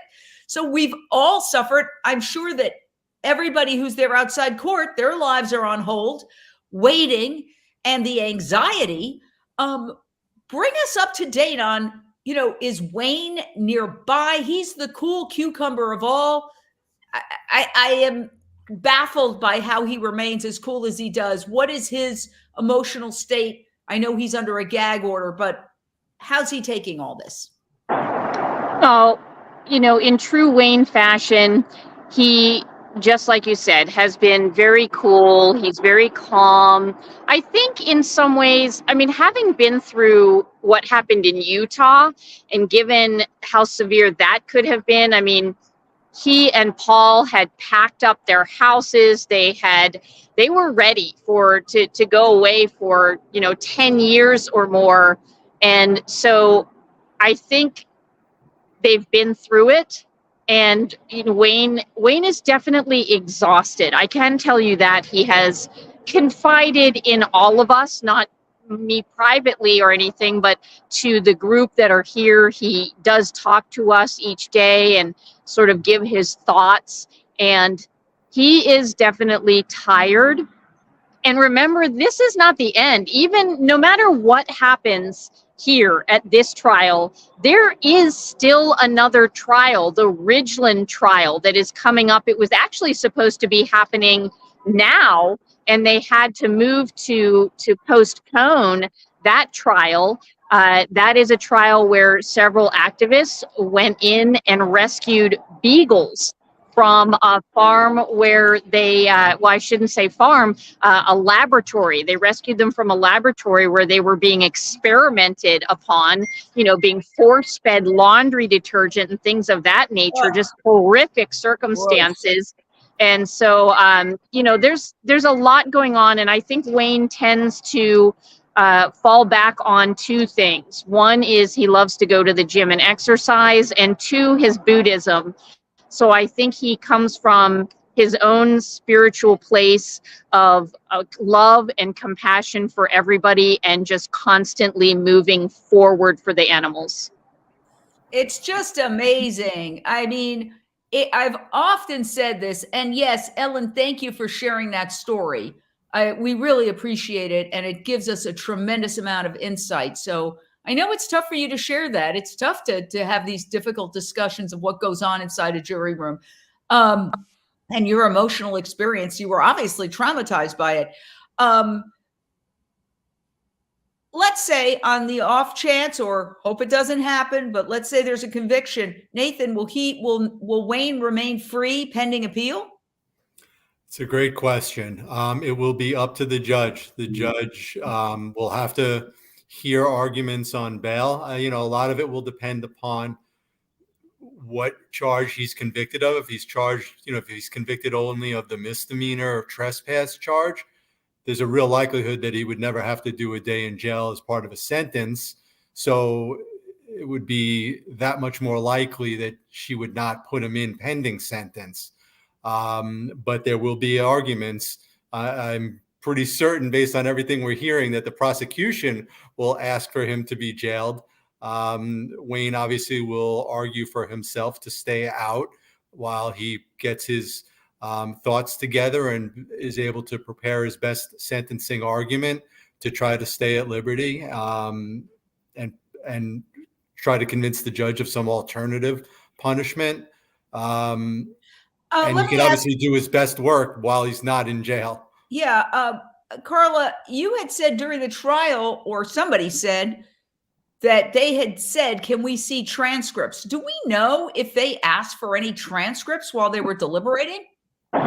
Yes, they did ask for part of the transcript. At one time, they did ask very specifically for part of the transcript, something that Wayne had said at a certain point. So yes, they did. And I wanted to add in, speaking about once there is whatever the verdict or non-verdict that comes in, the deputy district attorney requested very early on that after sentencing, that he is allowed a chance to speak, to say something. So I don't know what to make of that, but he made that plea very early on that no matter what the verdict, he gets some moment to be able to say something to the jury. Why? Again, world's craziest trial. World's craziest trial. Go ahead. And anybody ask a question. We've crossed over into a twilight zone, and do not wait for me. Okay? Yeah. Go ahead, Renee. About, because I saw some of the headlines going by very quickly that Judge Laura Pasaglia has some sort of connection to animal agriculture. And I kept seeing this go by that, that she has some sort of connection there. And I would really like to know where those claims came from. I'm trying to find it because if that's the case, that is interesting. I know on a case that I was involved in, a lawsuit many years ago, when we were being defamed and our character was being slammed through the mud, we found out that particular judge, had, deep ties to animal agriculture. If that's the case, I'm telling you, it just, it stinks like, like cow manure. It really does. And I really would like to know where those claims came from, if anybody knows. Well, that's the quote of the trial. It stinks like cow manure. Thank you for that, Renee. I have a question. Yeah, go ahead. Go ahead. I just wanted to find out perhaps if Carla knows on the upcoming trial that Wayne will still have to face, what is he facing in jail time, or what's the threat with that? Great question. I don't know the charges in that case at all. I can find out for the next time that we're on, or if I see somebody that would know, I will ask them. That case is Wayne, Paul again, and Eva Hamer, who works with Fax Pana. So those three are facing some sort of charges. I'll find out for you. A couple of days ago, remember, this is day 5 of deliberations, unheard of in any case that I've covered. I mean, it's extremely rare. And again, it would usually be reserved for some kind of like massive case, like maybe a celebrity case or a murder trial. But Wayne Hsiung, a couple of days ago, put this out as he awaits. So in 12 hours, the case is going to go to the jury after closing argument. And I've just been hanging out with this little guy because it could be years until I see him again. He's been acting really weird and nervous. I think he can tell something's about to change, or something could change very dramatically. Now, he's 7 years old. We rescued him from a dog meat farm in 2016. So if I get near the maximum sentence, this could be the last time seeing him. So we're getting ready for that possibility. It's been a tough year for both of us because, I know, buddy. Our big family has become just the two of us. We had Lisa and Natalie and Flash and Joan. It's okay, Ollie. It's okay. And my mom. And we lost them all. It's going to be very sad if it's just him. But the good thing is he's got a co-parent, Priya, that he's ready to go to. She loves him very much. And no matter what happens to me, he's going to be in good shape. And I feel the same way about the animal rights movement too. There's this concept called losing forward that movements need to learn. And the concept of losing forward is that no matter what happens to any one of us, or really even to the movement as a whole, as long as we learn lessons from you and our supposed defeats, the movement grows stronger over time. And it's so powerful. Donnie Moss, you had some questions, but first react to his, they say courage is grace under pressure. Wow. His remarks, whether they're in the courtroom, and we've seen him give closing arguments in a previous case, or in his bed, he's so disarming, he's so compelling, he's so humble. He's really such a good face for the animal rights movement to put forward in our quest for animal liberation. So I'm just really, when I watch a video like that, I'm just grateful that he's on our side, he's on the animal side, and that he's willing to make these kinds of sacrifices for the animals and for the movement. You had a question also. Oh yeah, my question to Nathan was, what are the consequences in terms of his law license of a felony conviction versus a trespass conviction? It's a good question. Any conviction is grounds for a possible sanction to his law license. It could be something as, as serious as losing his law, his ability to practice law. It could just be a censure. It could be something in between, a suspension or a fine, or both. The more serious the charge, the more likely that you'd see something on the higher end of the spectrum. So, in addition to his liberty here, he is facing the possibility of the loss of his livelihood. And, his livelihood impacts, more than himself. I mean, it impacts the work that we all do in animal rights, and it, more than anything, it impacts animals, because you're right, Donnie. I mean, listening to him speak, and despite this concept of losing forward and other people, taking over, you can see why, and it's it makes me sick, but you could see why the prosecution is so honed in on him, because he's such a unique figure. His bravery, his intelligence, how well he speaks, how motivating he is. He's just a captivating human being, and he really does, he reflects so well on all of us. To lose him for any period of time, and to lose his ability to practice law would really be chilling for the movement. I mean, it doesn't mean that I'm not confident that we would go forward. And if anything, I think it's a rallying cry, but it would be a tremendous loss for any period of time to not have his voice. You are looking at drone footage of one of the actions 5 years ago at 2 animal facilities where approximately 70 hens and ducks were removed. Certainly some were very ill. And if you look at the police presence, wow. Where's the police presence when thousands of dollars worth of items are taken out of big box stores? There's not only certainly not this kind of police presence, but there's rarely a prosecution or even trying to find the people who are responsible. And yet these folks who are peacefully sitting there, and some going in to take out animals who are sick and suffering, are treated like some kind of organized crime figure. Again, no video in the courtroom for this trial, no sketches allowed of anybody but the defendant. This is the kind of stuff they do for terrorists. And nobody has been hurt or killed in any animal rights action. So we epitomize the movement of animal rights, nonviolence, not violence. Wow, it's the whole thing is just completely mind-boggling. And again, if you're just joining us, we're here because the court announced that there was a verdict.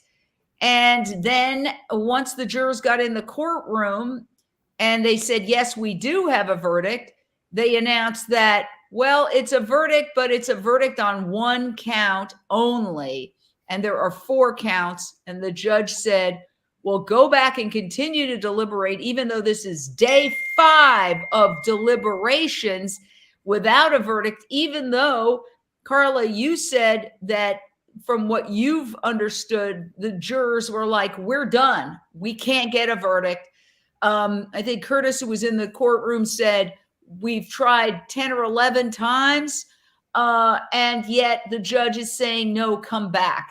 And I think that's very extraordinary for a case like this involving approximately 70 hens and ducks taken out of animal factories 5 years ago. To me, that says pressure from upstairs, pressure from upstairs.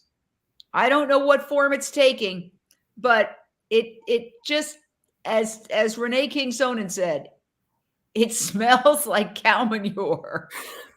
Your thoughts, Michelle? I was just thinking, so what happens when the jury comes back and they say, we're done, it's hung? What then happens to Wayne and all the charges, depending on where they go? Nathan? Well, Nathan, answer that if you would. Thank you. What happens to the charges that they're hung on? The prosecution gets to decide whether to bring those charges again. Let's say it's 11-1, one way or the other. It's very important, I think, for both sides to speak to the jurors to try to find out which way they were hung, because if you're a prosecutor and you find out that the jury was hung 11-1 for acquittal, I think that's going to steer your decision as to whether to bring these charges again. If it's 11-1 for conviction, that you're more likely to bring those charges again. Do you think this is grounds for a mistrial if the judge is constantly telling them, go back, go back, go back, when they're like, we're done? Yeah, I mean, I think we're at that point where you have a good argument on appeal to make that. I'm hoping that Wayne has at least voiced an objection and has asked the judge for a mistrial. The judge isn't going to grant that, but you do want to preserve that record for appeal. And I think there are a lot of appellate issues in this case. I mean, there are, the judge didn't allow the necessity defense. The judge has really ruled against every defense application. We've talked over and over about the lack of video evidence that's been shown to this jury, how every time a witness even tries to dare bring up the conditions, it gets shut down. And that's also, that's bad enough. But my understanding is that the prosecution and their witnesses has really gone out of their way to try to paint this picture of this being a small family farm, in terrific conditions. They care about their animals. To me, that opens the door that if there's evidence that rebuts that sworn testimony, judge has to allow that in. And we know that exists. We know this isn't just a small farm. I mean, I think there's been testimony about, there being like 500,000 eggs laid there in a short period of time. I mean, this is no small family farm, and it's disingenuous to try to paint that picture to the jury. And if there's evidence that contradicts that, number one, it goes to the credibility of the prosecution's witnesses, but also it helps prove the defense's argument, their defense, that there was no intent to commit a crime here, but instead to render aid. And that's been shut down at every turn. So there's a lot of grounds for appeal here. We hope there's an acquittal and it never comes to that, but I think there's a strong basis. So, wow. Again, if you happen to be just joining us, it was an hour and 36 minutes ago, approximately, that we got word from the court. There is a verdict. We moved into action, of course, very quickly. Breaking news. Everybody goes into the courtroom. The jury says, yes, we do have a verdict, Your Honor, on one count. And that is one count only. They said that they cannot agree on the other counts, that they've tried numerous times and it's done, and that they have appointments. And the judge says, no, go back and try. They're coming back in less than an hour. And we'll have to see. I mean, personally, I don't think she can force them to continue beyond today. I mean, maybe technically she can, but I think that's cray-cray, and it would sort of backfire at this point.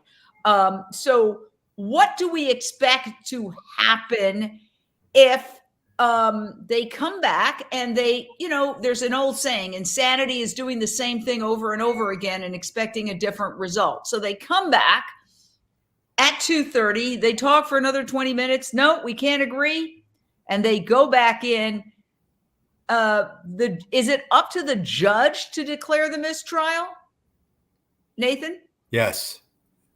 I mean, both sides can ask for one. The judge could do it on her own. That's called sua sponte for those keeping score at home.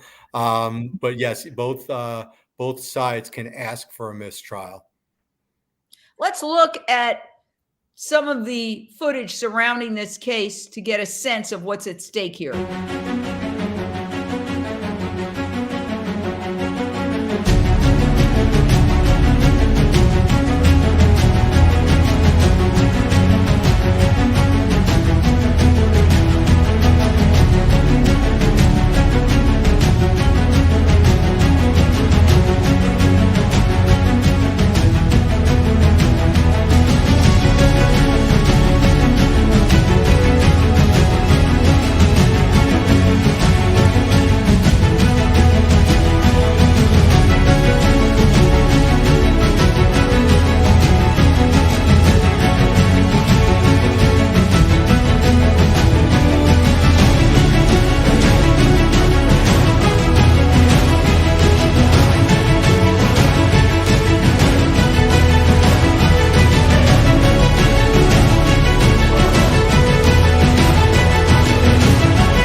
somebody said there's a troll on YouTube.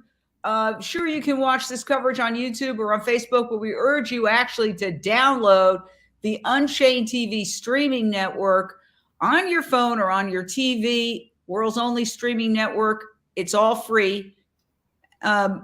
It's very easy to download if you have Amazon Fire Stick, a Roku device, or an Apple TV device, or it's on any Samsung TV. I've got a Samsung TV right behind me. And so I urge you to do that. There's no trolls on any of those platforms. Unchained TV. Please download it now. It's very easy. It's 100% free and advertiser free as well. So where do we stand? What should we do? I honestly don't know anymore. Lindsey, it looks like you have, are you just putting your pen to your mouth, or do you have a question? Unmute. No, I'm just like baffled at what's going on. And I don't know what to expect. I'm hoping to see a verdict by the end of today. I can't imagine this going on beyond. And if they've been out 11 times, and they do come back again with another, unable to come to a verdict on the other 3 counts. I mean, I just feel like it's so obvious that the judge, if she does send them back again, that would be incredible. So, I mean, I'm just mystified. Well, remember, this is a judge who took a sketch of herself out of the hands of a sketch artist and said, you're not authorized to do that sketch. There's the sketch artist. And then said, you can't sketch prosecutors, witnesses, the judge, court staff, jurors, bailiffs, or observers in the gallery. I mean, this is not a normal case. This is a very unusual case. This woman is a former prosecutor. This is not like Los Angeles, where there's hundreds of offices with the prosecutor's office. This is in Sonoma County. I mean, expect the unexpected. Expect the court to announce there's a verdict, and then, actually, it's just a verdict on 1 count. So it's a very weird situation. I'm going to toss it out to Carla. What are the prospects here? I'm actually at a loss as to what to do. We're 45 minutes away from the jury coming back. Now, people have appointments. I know Donnie Moss has Pilates, right? I actually have an Adidas protest, and I'm leaving in 18 minutes for it. Okay, so you've got an Adidas protest. Why don't you tell us about that while we're waiting? Because that's super important. And at Unchained TV, we've done a lot of coverage on this. Tell us about that. Sure. So several major sportswear manufacturers in 2023, including Nike, Puma, and New Balance, have announced that they would stop making kangaroo skin football or soccer cleats as a result of campaigns led by the Center for Humane Economy, Washington, D.C. based advocacy group. And there have been protests here in the U.S. and Australia and Europe. And so those 3 companies did the right thing and announced that they would switch to cruelty-free materials. The only holdout is Adidas. And so this afternoon, and I hope Adidas isn't watching, we have a protest at Adidas in New York City, calling on them to follow in the footsteps of these other major sportswear companies, because kangaroos are not shoes. And the idea that they hunt down wild kangaroos in the dark of night and kill them in their joeys, only to steal their skin to make shoes that could be made out of something else, it's just outrageous. It's totally outrageous. And we know that, so many of the other brands, thanks to a lot of your protests, I believe you've really been a force to your organization and all the people who protest with you, getting some of the other big brands, Nike, Puma, New Balance, I believe, to drop kangaroo leather. So good luck with that. Wow. Jane, I just want to point out that the protests that we do in New York City and really all around the world are really just very small relative to the massive demonstrations that you've been showing in these open rescues. I mean, I've been wanting to comment on this all along, and there hasn't really been an opportunity, but just the production values that go into the work that goes into producing these mass open rescues is really staggering, and you sort of don't see that. We're just sort of looking at this footage and maybe taking it for granted. But to organize those events, to do so without the animal factories knowing that we're coming, and to corral all of those activists, onto buses, it's just the activists from around the country, and to put them into teams. You're showing the video here. There's a team that's engaging in civil disobedience at the front gate. There was another team inside conducting rescue. There's the team outside, offering support. It's just such an impressive use of human resources to help the animals and to raise awareness of the plight of the animals. And that is, I just feel like these protests that you're projecting right here are just they're epic, they're historic. And well, I guess that's why they're trying to throw Wayne Hsiung, the founder, one of the co-founders of Direct Action Everywhere and the leader of the open rescue movement, in jail, because these are culture-changing events.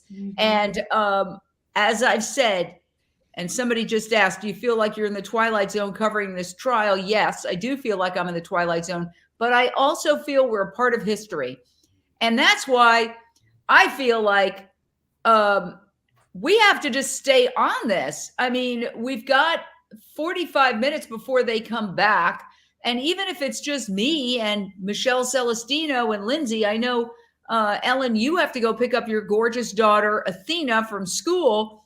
But as we lose people, we've been sitting here for 5 days. I've been canceling interviews left and right. It's hard really to get anything done. As I said, the jinx factor. If I were to go out far, far away, that's just guarantees that a verdict would come in. And I feel like, screw it. We should stay live. We should stay live until this verdict comes in, because if not us, who? After everything that Wayne Hsiung has sacrificed, the potential of going to prison, having to wrap up all his affairs and say goodbye to his dog, and then wait for 5 days. The least we can do is bear witness. I think this has gone from just trial coverage to bearing witness to a historic event that is literally needs somebody to bear witness, because they've made it almost impossible for trial coverage, given that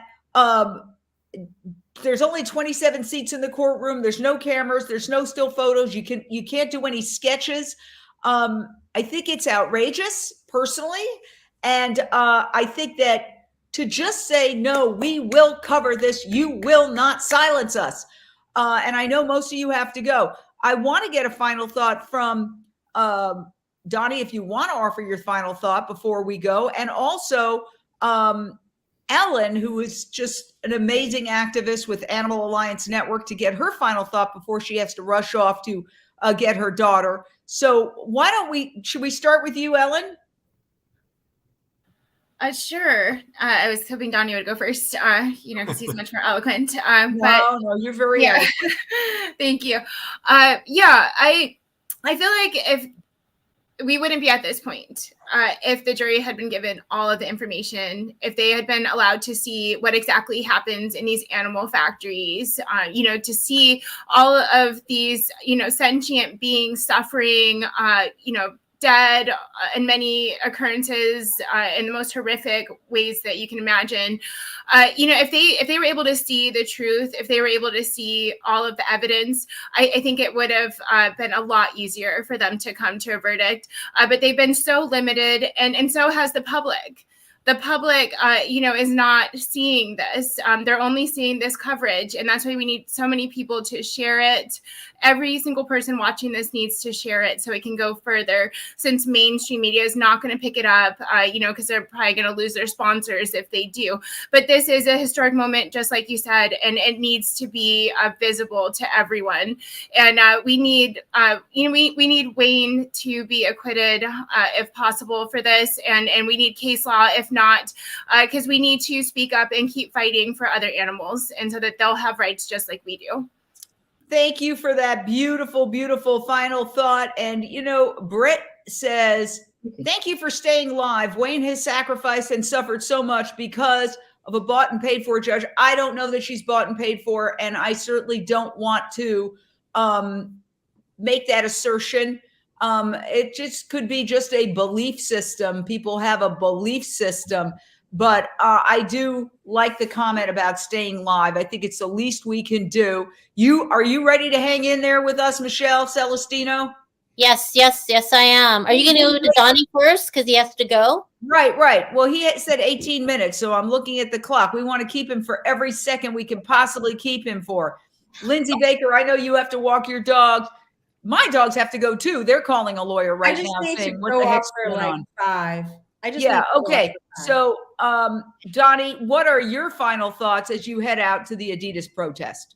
I want to add to what Ellen said about this historic nature of this moment. And again, when you look at the footage of these mass open rescues, this really is sort of a precious moment in time in the animal rights movement.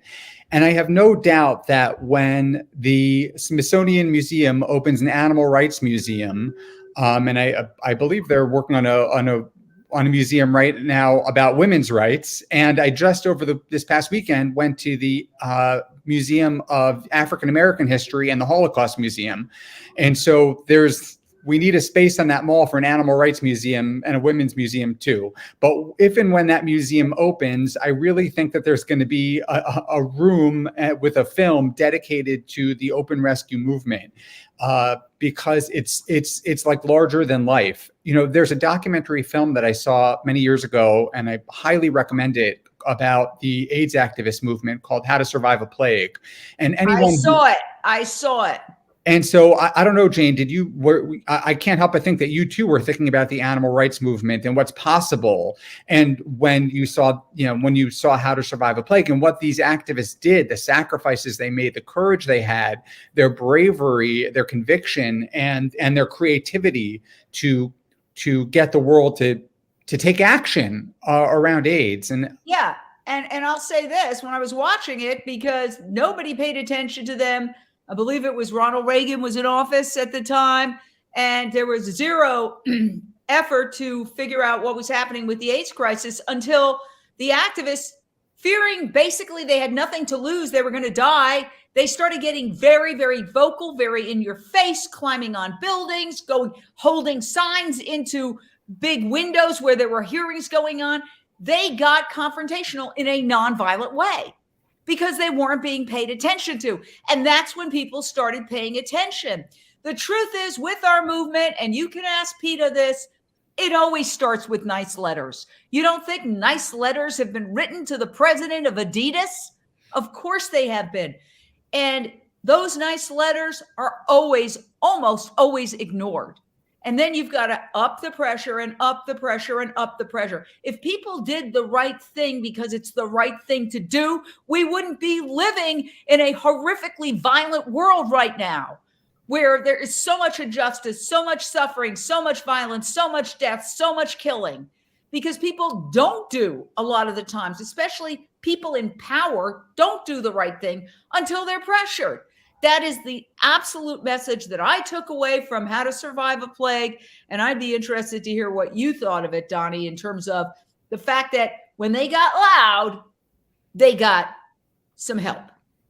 Yeah, they did. I mean, there's a difference here in the movements, and that is that the AIDS activists were fighting for their own lives, more or less. Most of the AIDS activists were making these colossal sacrifices and taking these huge risks, were literally fighting for their own lives, and also funding AIDS research and getting the government to pay attention didn't necessarily take anything away from anyone else. In our movement, we're basically asking people to change their behavior. We're asking everybody to make a sacrifice, though we don't see it as a sacrifice, which is to stop consuming animals, to stop eating them and wearing them and experimenting on them and using them as, entertainment commodities. And so I think that we have a more difficult fight to wage here, because we're asking people to behave differently, despite the fact that we all know that going vegan, is better improves our health, improves the lives of animals, and improves the planet. I mean, everybody benefits when we live a cruelty-free lifestyle. Well, when you talk about it in that sense, it reminds me of Dr. Silas Rao. And by the way, we have a documentary on Dr. Silas Rao streaming on Unchained TV called Countdown to Year Zero, which I produced. And it's won more than a dozen awards. And basically, he's saying that going plant-based and standing up to animal agriculture threatens the entire system, that we are in a carnistic world. And for example, if you look at climate change, half the people marching against fossil fuels, they wouldn't even be able to really define or understand fossil fuels. But everybody can look at their plate. And when the New York Times recently put out an article that says, and I'm going to quote it here because it's so astounding. Okay. This was just in the New York Times a couple of weeks ago. Save the planet, put down that hamburger. Researchers examined the diets of 55,500 people and found that vegans are responsible for 75% less in greenhouse gas emissions than meat eaters. 75% less. Essentially, if any of the other news organizations had picked up on it, which they didn't, that's a solution to climate change. Just rephrase that sentence. We could reduce everybody's emissions footprint by 75% by switching culturally to a plant-based diet. They are very threatened by that reality because the big banks are investing in these animal factories that are destroying the Amazon. You've got the fast food industry. You've got big pharma. You've got really the biggest industries in the world are entrenched in this. And they also know that not everybody can go out and buy a Tesla, but people can make healthy choices 3 times a day on their plate. I see where you're going with this. And Renee, I want to get what you have to say, but just let's be careful. I want to make sure we're not doing, investigative journalism on the fly and perhaps say something we have to retract. So I want to make sure that we're very careful about what we say regarding the judge. I'm not going to talk about the judge. Okay. No, and not at all. I want to talk about I just sent you a text. It's called Animal Agriculture Alliance. Anybody can look at it. They actually have a chart here. I know it's hard to see, but that chart right there has the Rancher Advocacy Program on it. It has PETA. It has DXE. And this is for public consumption. And this is made by the Animal Ag Alliance. They have such an intricate and organized group that is actually constantly monitoring those of us that speak out against the atrocities of animal agriculture and that are vocal about shutting it down. And so if you go, I just sent it to you, Jane. If you can put it on that, give it a link, so everybody can see it. Yeah. You can see. Well, yes. It's right there. It's in plain sight. Whoa. No, I think people are confusing the names. Ellen Dent, you're with Animal. No. I know. But some people online are confusing them and saying I proudly support them. No, you do not proudly support these people. This is Animal Agriculture Alliance. It's all about animal agriculture. And even one of the things here, radical veganism in 2022. They came to the RAP Summit. Some of those people were actually at the RAP Summit that we did, one of them. They go to our animal rights conferences. They have us pegged right here. It's no secret. Anybody can go here and see it. Animal Agriculture. And I'd like to add that Unchained TV was written up as a threat to animal agriculture in an agricultural publication because I'd like to be on the list. As somebody said of the Nixon's enemies list, if I'm not on that damn list, I'm going to be mad. So we're all a threat to animal agriculture. And you know what? We are also, and I want to go back to Carla Cabral, who now is apparently in her car fleeing the scene. But I want to go back. She's probably just charging her battery because she's the most amazing reporter we've ever had on the scene. If it were different subject matter, she'd probably be snapped up by CNN or ABC or NBC. But unfortunately, the subject matter precludes that. But we're not against any of the individuals involved in animal agriculture, or even the judge, or even the owners of these animal facilities. They're all invited on. We want a dialogue. That is Renee's, call to action, is that she actually works with people who are in this industry, because as Dr. Silas Rouse says, we're all being factory farmed.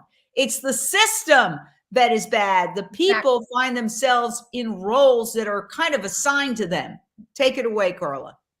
Yes, Jane, as usual, you're very accurate. I am in my car because they packed up, our group packed up some of the items, the electronics that we don't want to leave laying around during lunchtime. So I'm charging my phone so that I can stay live this entire time and bring you everything as it happens.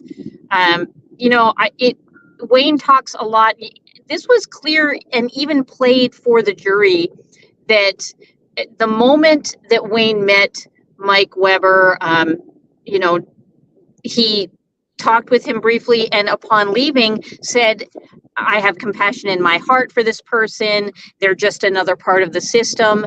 And I think that somewhat what disarms the other side is how open and how transparent we are about things, that we don't hide what we're doing. Now, of course, when it comes to the large actions, like Donnie was talking about, when we put together these mass actions, and this is something that I don't feel got through to the jury. I think it's hard for some people to understand, but when we're putting together these actions, it's actually very imperative that most people don't actually even know where we're going or what's going to happen. We have teams that do not talk with each other. One hand doesn't quite know exactly what the other one is doing for safety and security reasons. Everybody is fully trained. Everybody knows what's going on generally, but it's very important that each individual group only knows what that group is doing. And in the case of what you were showing earlier, Wayne actually had no idea what was going on. Wayne was not even part of putting that action together, and the jury did get to hear a little bit about that. And also, I was just talking with Caroline earlier about my background as a research scientist, as an emergency veterinary technician turned research scientist, and all of the things that I've done in my life. And it's so understandable when you're entrenched in these industries, how the human mind, the cognitive dissonance that is required for us to continue to do things that we know are not correct. You have to have compassion for that. You have to have understanding. And it's going to take so many activists from so many different organizations. I'm so proud of Danny for going out there, people working on trying to get Adidas to drop using kangaroos, whether it's up charges at Starbucks, whether it's horses being rounded up and mass murdered. There are so many areas, whales at SeaWorld and other places. There are so many atrocities happening that, thank goodness, we have organizations who are able to focus their energies on all these different areas. And DXE just happens to be an organization that is dedicated to what we call the open rescue movement. And it's going to take everything that we have in order to battle the system at large. And it's going to take reaching out to people across the aisle, having open communication, love in our hearts, honesty and sincerity, so that we can really free all of the animals so that they are no longer under the control of humans, that they can live safe, happy, and free. So well put.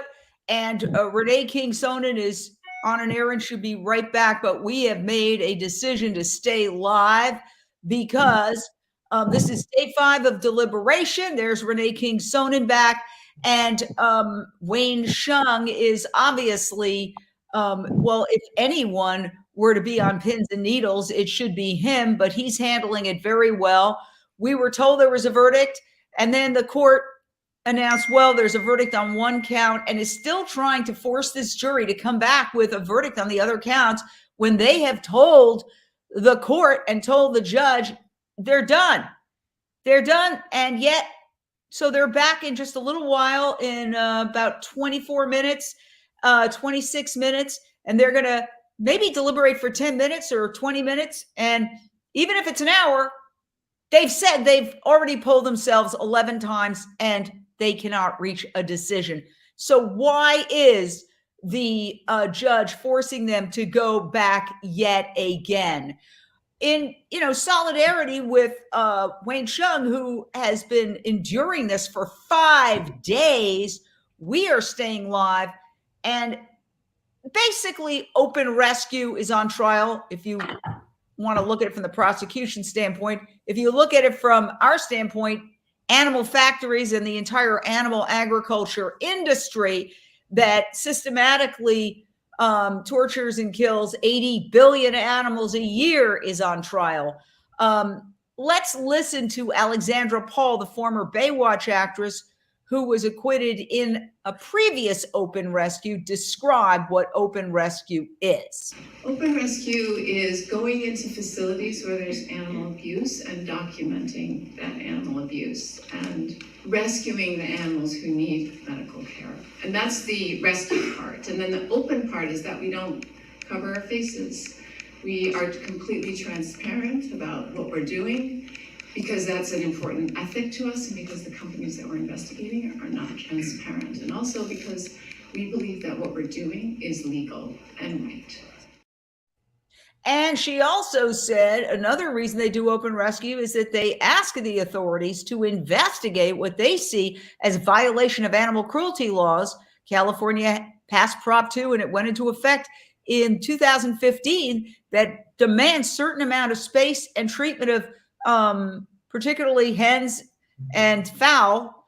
And she said in her case, it also applies to this case, that Direct Action Everywhere provided undercover video and begged authorities to do something, and authorities did nothing and refused to prosecute. Chaos of the high slaughter speeds that workers are pressured to meet.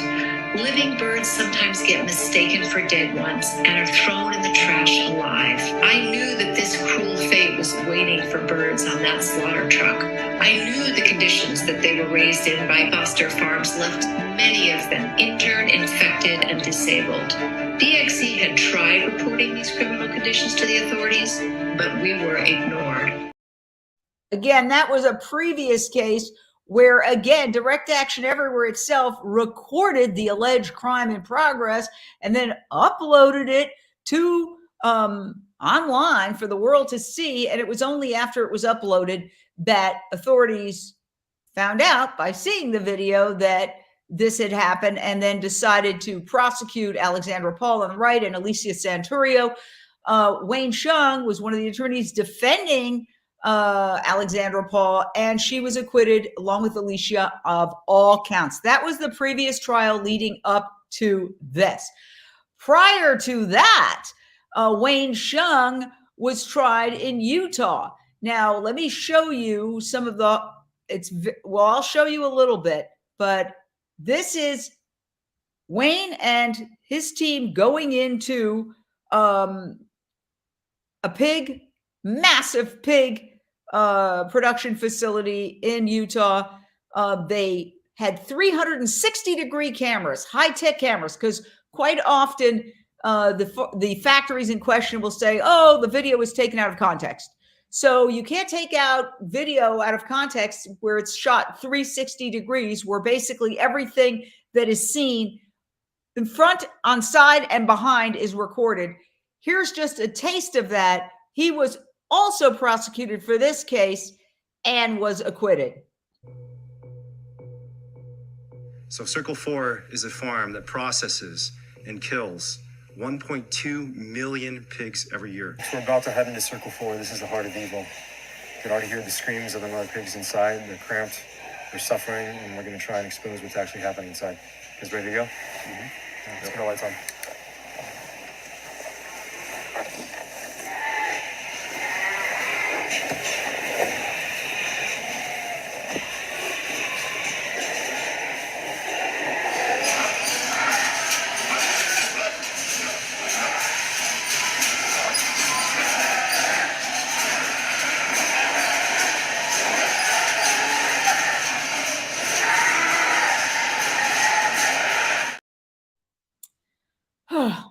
In that case, the prosecution chose this point to make unsuccessfully in their closing argument. Analyze for just a moment the reasoning being demonstrated here tonight.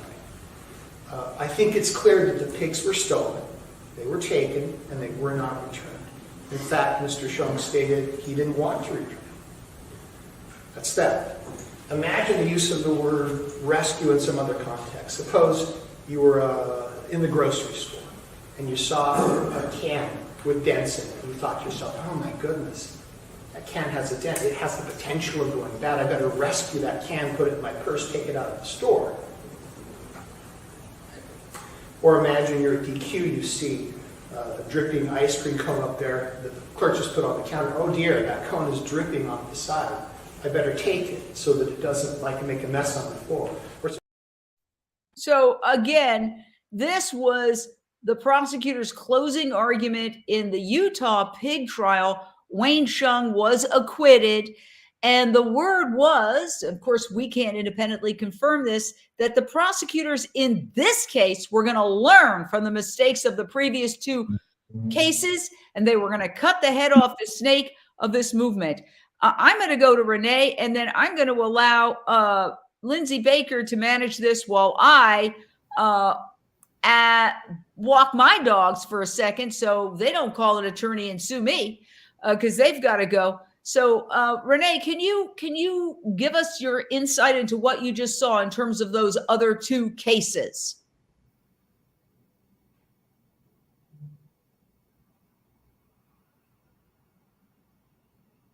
I was just watching those poor pigs and, obviously just terrorized, gnawing on their the poles that they're enclosed in, the metal. And I was just like sitting here thinking, if those videos were at a grocery store where when you purchase your food, you could actually legitimately purchase, food based on the fact of what you're seeing, that this package was actually from a pig at this so-called farm, which was really a factory. There would be nothing sold. There would be nothing sold. That is the reason there's ag-gag laws. That's the reason all this is in the dark. And, the fact that, we have to go in undercover and expose these atrocities, and the fact that we were tried to be shut down, that they tried to shut us down from exposing these atrocities is clear. It's all for the almighty dollar. Commodifying animals, breeding them, commodifying them, killing them, branding them, cutting their testicles off without painkillers, cutting their tails off, clipping their ears, taking their teeth out, banging them up, banging their heads on the concrete. All of these things is legal. They have no rights. So if we do not assume the right to rescue these poor innocent victims, then what are we doing? We have to do this, and we have to keep doing this. Yes. Absolutely. Thank you, Renee. I just wanted to add that that particular clip that Jane just played, we were just trying out TikTok live. We had access for the first time, and we played just about as much as Jane had just played there. And it was my TikTok account. It got banned for a month. That's all we played. So it's so obvious the reason that all of this is being kept from the eyes of the public and how unjust it is. I don't know if anybody else has anything they want to comment on right now. I can't really control because I'm not the host here, but who wants to speak? Okay, Nathan, you go first, then Michelle. Let's go that way. Yeah, I just want to pick up on what Renee said, that if, obviously if those videos were played in the deli aisle, nobody would buy it. If the juries were allowed to see the same video, there would be no convictions. No. Nobody would convict an activist for trying to save these animals. I mean, you'd have to be sick to do that. So it's, you're seeing it across the board that, there's this concerted effort to black out media. There's a concerted effort to keep consumers in the dark. There's a concerted effort to keep, the people out of the courtroom, people seeing images in the courtroom. It's all just for the same purpose, and it's to allow animal agriculture to thrive. And it's all connected. We are so fortunate to have this outlet to have these conversations and to try to, alert the masses, but we just need so much more. Yeah, I wanted to just ask you a quick question, Nathan. I don't think we can get this deeply, but animal ag laws, how, for a layman like myself, how did they ever come to be that they can hide this kind of, like, how did that ever get passed? Carl is gesturing money, and yeah, I mean, it's lobbying, and it's all money. That's the answer. I mean, there's just so much money, so much power, and it's all designed to protect, for the industry to survive. They fund the electeds, and the electeds need that money, so they bend over backwards to make sure that they can survive, and they pass laws, and they certainly, we see the EATS Act, which would just destroy everything. And why are they doing that? Why are they doing that? Because of what happened with Prop 12. And, this is a way to bypass the judiciary, to bypass the laws. And it's all done so that they can just keep pumping money into their campaigns to keep just to keep the money coming. Yeah. It's like they're using the law and the cleverness of the law against the people. I know Michelle wanted to comment next, so go ahead, Michelle. Well, I was looking at that clip again, and we've seen it numerous times, but what was really poignant this time around is it was so dark. Like, they're literally covering everything up. Like, if you were to go on a drone or an airplane and you were going through, you would just see these buildings and nobody knows what's going on inside, right? That's the whole thing. It's horrific. And it just brings to mind, I'm a newbie to the animal rights movement, but I've been vegan for a long time. I would go out, with my friends to dinner and bring up certain facts about what they're eating very subtly. And just the mere thought or conception that what was on their plate was an animal, they were, oh no, I can't. It's like, really? Then maybe you can't eat that. You know what I mean? And it's just this connection that I'm making. If the mainstream knew, if they were like shown the light, we wouldn't be going through all of this. And I really think this trial is completely going to penetrate that consciousness. It's been 5 days. How much longer can we go? It's setting a precedent, and it's part of history. And I really think a cultural shift is happening, is going to continue from here on. I did want to juxtapose just one thing I wanted to say. Whenever the prosecutor was saying, oh, well, if you took an ice cream cone and you wanted to rescue the ice cream cone, from dripping, or, rescue a can that was going bad, the fact that he had to stretch and actually put a live pig that has the intelligence of a child in the same category as a can or an ice cream cone shows the mentality. It shows the programming of people, of most of mainstream America. They're just programmed to believe that a pig and an ice cream cone are the same. Well, absolutely. I'm sorry. That's why they mix up the names, right? They call pig pork. They want to distance as much as possible from the fact that they're eating an animal. Go ahead. You had something you wanted to add. And refer to animals as it. Or meat. Exactly. Right. No, all of these things. And it goes back to what you said, Michelle, about darkness.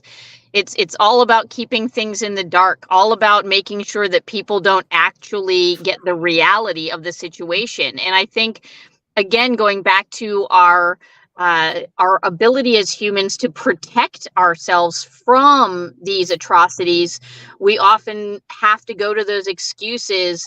Oh, these are just radical vegans. They're only showing us cherry-picked videos from the worst places.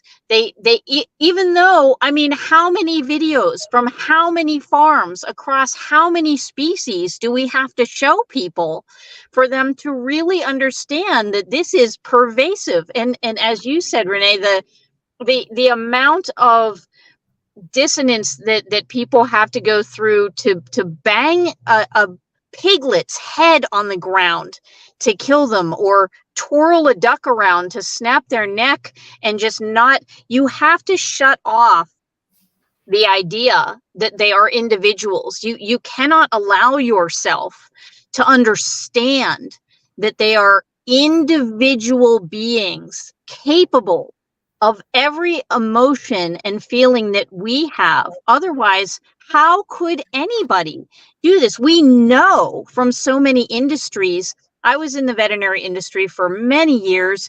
There have been so many suicides across the board from people who have taken on, all of the burdens, and they can't reconcile what they're doing with what they should be doing. And that's so unfortunate. We don't give mental health enough focus in this country. The workers, that's why it's so important that we do not vilify the workers. Even if you're doing something horrible, it doesn't make that person a horrible person.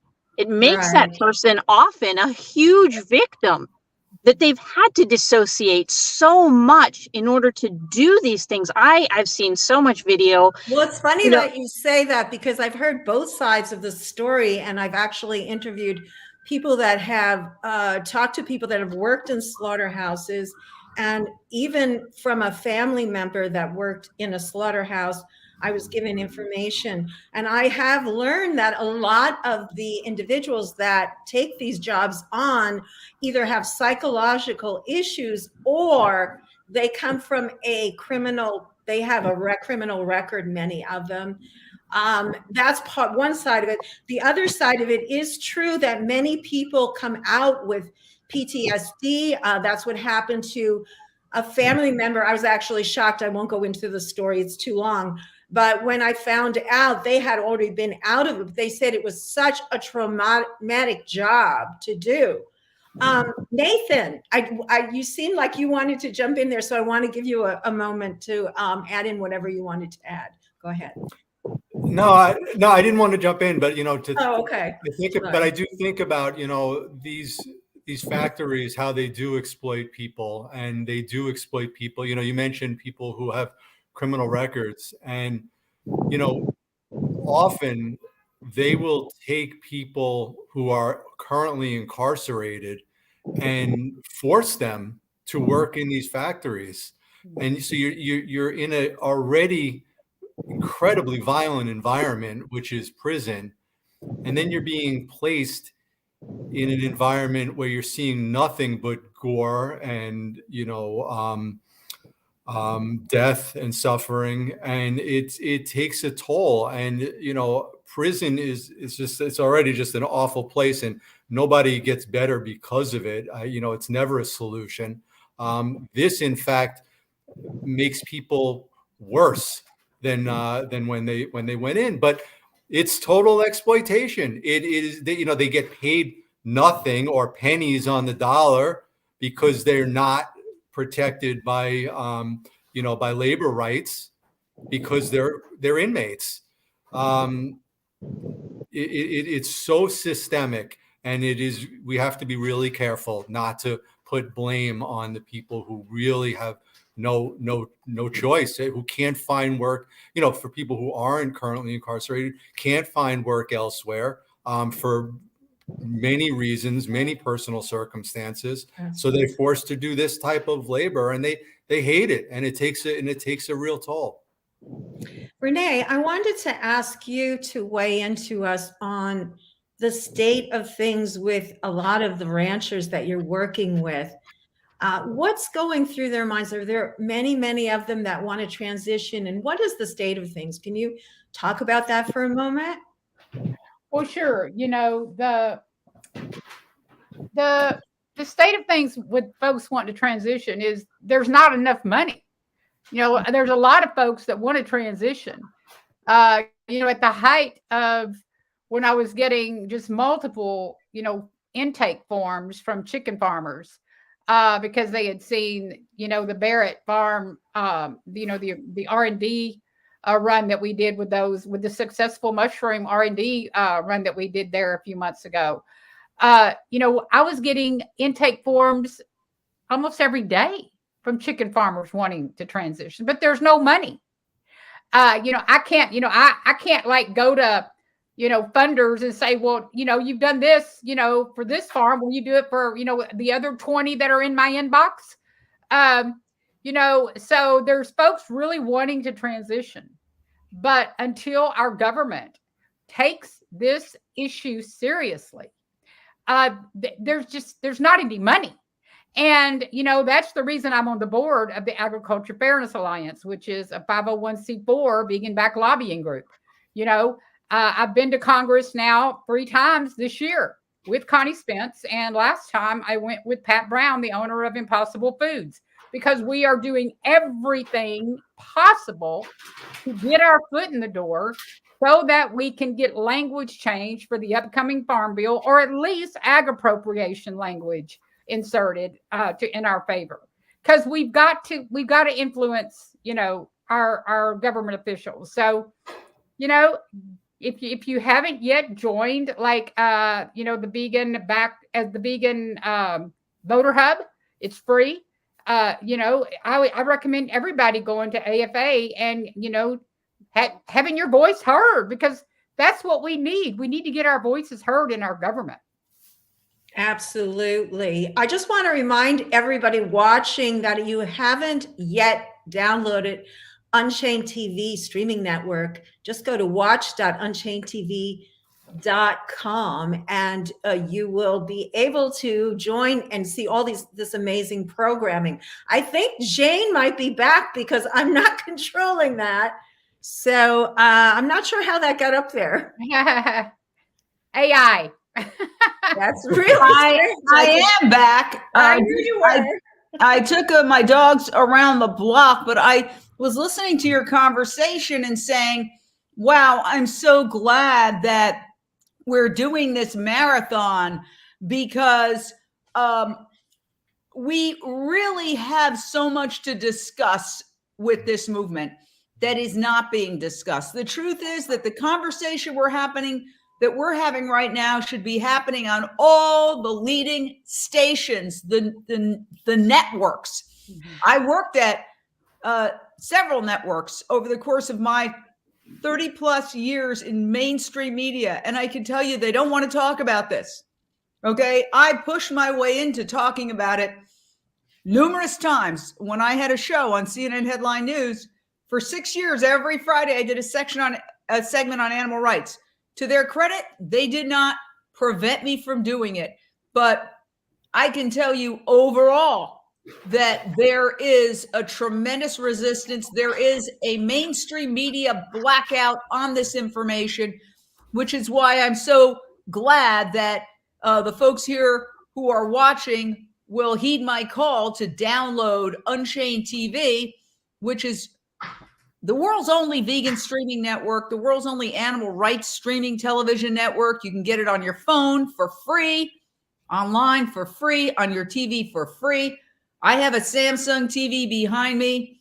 It is on all Samsung TVs. I can tell you that our conversation is happening right now on this network, and I could show it to you, but you get the idea.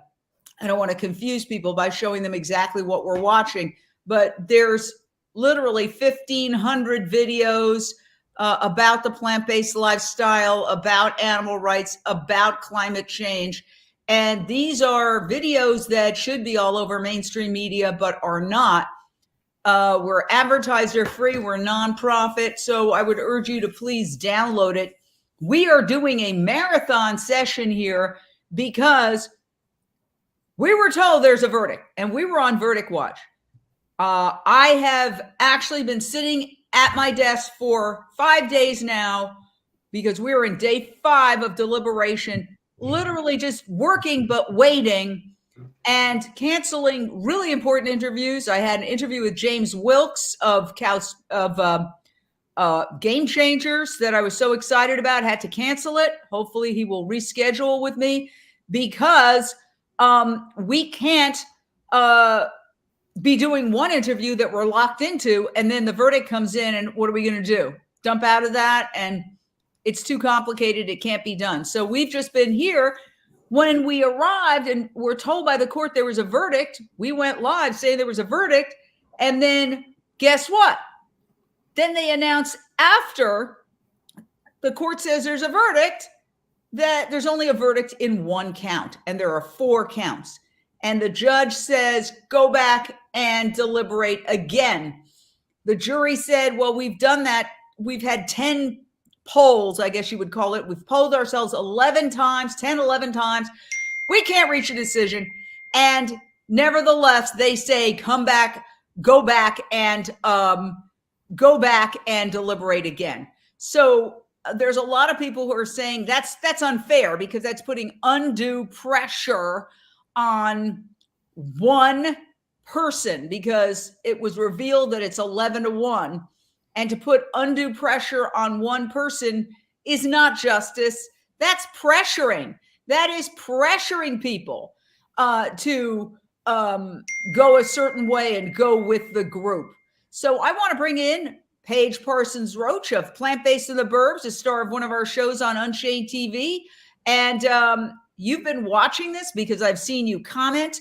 What is your take as you've watched this completely bizarre day unfold, Paige?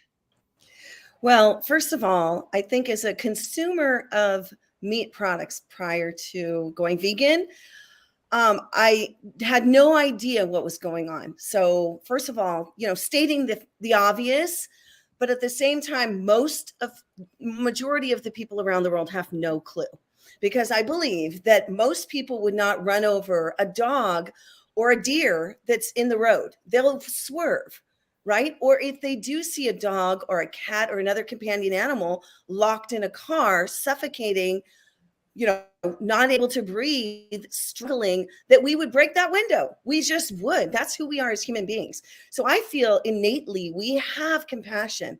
We have just been told over and over again, eat meat, eat your protein, get your salmon, and so forth. So what I find so compelling about this, and Wayne, who I've studied for years, the open rescue aspect, is that we are the ones that are being seen as the criminals, the ones that are showing people the truth. I just got a text today for something that I posted from an old neighbor who's pissed off because I wrote something truthful about veganism.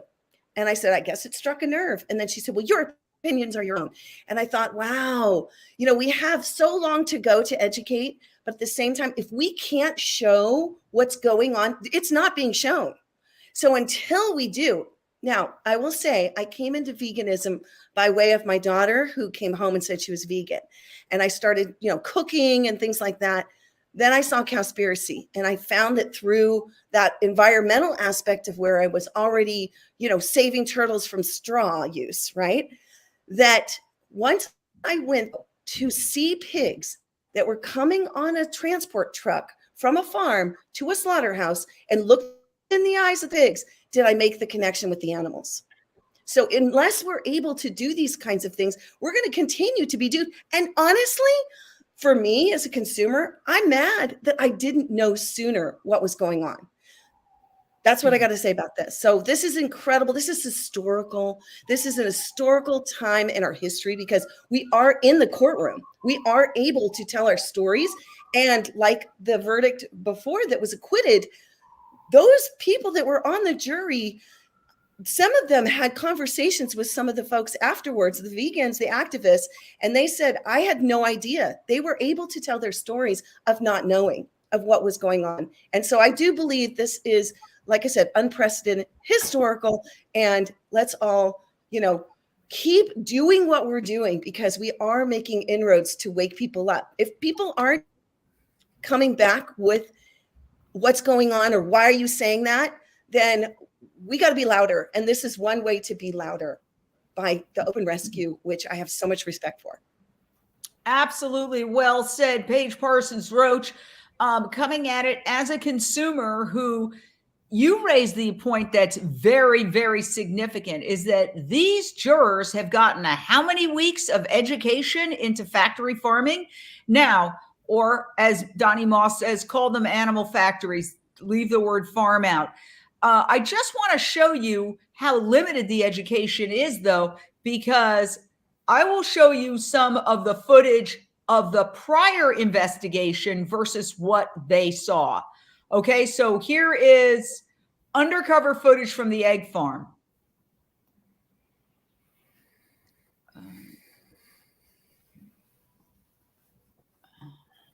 Okay, you're seeing courtesy direct action everywhere. They did an undercover investigation prior to doing the open rescue at one of these facilities, the chicken facility.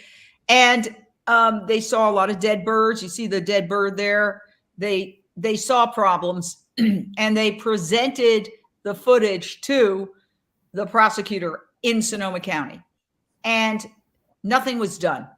Even though there are some laws, not a lot, but there are some laws to protect farmed animals. In the trial, where the same prosecutors, instead of acting on that footage, decided to prosecute Wayne Hsiung, who is the leader of the open rescue movement, let me give you an example of, there's really only a couple of glimpses they were shown, but take a look at this. This is one of the pieces of evidence that the jury was allowed to see. Now, that's certainly not the worst of it, okay? It seems like that chicken has something with her eye, but you could see the animals moving in the background. So that's not a really horrific video. So even though they are getting educated, they're not seeing the very worst of it. And again, I want to say, invite any of the owners of these animal facilities or anyone from the animal agriculture industry on it anytime. We would love to get their side of the story. We would have broadcast their side of the story had there been cameras in the courtroom, but the judge did not allow it. So, Carla, where's the disconnect between what is actually happening and what the jurors saw? And could that influence their decision? Well, I mean, I think the disconnect, as I was saying earlier, is within all of us, that we don't want to believe that we are responsible for such atrocities. And so we try to minimize those atrocities. And, when we talk about all the different species, I'm going to transition into the next trial that we have coming up. We're talking about chickens and ducks right now. We had the trial in Utah for pigs, but the Ridgeland trial that is now going to happen in March is about dogs. So now we shouldn't have that same disconnect. This should be at the very heart of our love for animals. So I think it's going to be very interesting to see how that shakes out. They are being charged with felony burglary and felony theft charges, 2 charges for 3 activists in that case of rescuing beagles from a laboratory. That's happening in Wisconsin in March. But yeah, the disconnect is deep within all of us on these things. Again, it's about not wanting to feel like you're a bad person. That's why people will spend the extra money to get the cage free and the organic, because they believe these buzzwords help them try and make better choices. If the animals are being treated well, what else are we going to do? So that helps that disconnect become even greater when you're giving people an out, as it were, to make a better choice, even though we all know that's not a better choice. And these investigations show that. It goes straight, a punch right into them, that this is a cage-free facility where the animals, it's the four walls of the warehouse that they're inside isn't in and of itself a cage. And going back to the footage of Caroline Paul, that was during the day. I think this got mentioned earlier about the darkness. Renee talked about the darkness and the literal darkness, that these warehouses, there are no windows. They never see the light of day. And the action that happened was during the day, but you can see from the footage when you go inside, it's utter darkness inside these warehouses that hundreds of thousands of animals are kept. That's the darkness. That's the disconnect. Well, there's an old saying, and again, we're not singling out any individual facility. I mean, this is like the best of. So can you imagine what the worst are? It's the industry. You can't produce 80 billion animals every year in a nice way. I have 2 dogs and a cat, and it's almost a full-time job. It's some of these facilities, they have 500,000 animals and just a couple of vets. I mean, there's just no way. The way the system is set up, okay, there's just no way. You know, there's an argument to be made. There's no nice way to kill an animal who doesn't want to die ever. But certainly 500,000 chickens in one facility. The system, there's something seriously wrong with the system. And I've said this before. It is a very new system. The idea that, we're challenging tradition. Hell no. This kind of concentrated animal feeding operations did not exist 100 years ago. Okay, they did not exist 100 years ago. These are new, and they've exploded across the world because of the false assumption that human beings need to eat animals, and the population has exploded. So a lot of people say, well, we're feeding. I remember one woman who was a top minister in the Australian government, and I confronted her about the horrific live export of farmed animals. And she said, we're feeding protein to the developing world, and walked off. People will use all sorts of rationalizations, but the fundamental truth is none of us here eat animals, and we're healthier than the general population. Okay, there's absolutely no need to eat animals, period, end of story. This is the big ultimate, people say, well, we got to do this because we got to feed protein to 8.1 billion humans. No, you don't. Michelle Celestino. Well, I actually have something ironic to tell you. Dr. Faraz Harsini, he's an animal activist. He's also a physician. He's at a conference, and I saw a story. He's at a conference of 2,000 plant-based physicians right now. And he commented and was really astounded that there is a high-ranking official of the U.S. government military there to learn how we can incorporate plant-based nutrition to make the recruits that are coming into the military stronger, because they've done a poll. This is from his story. This is what he says.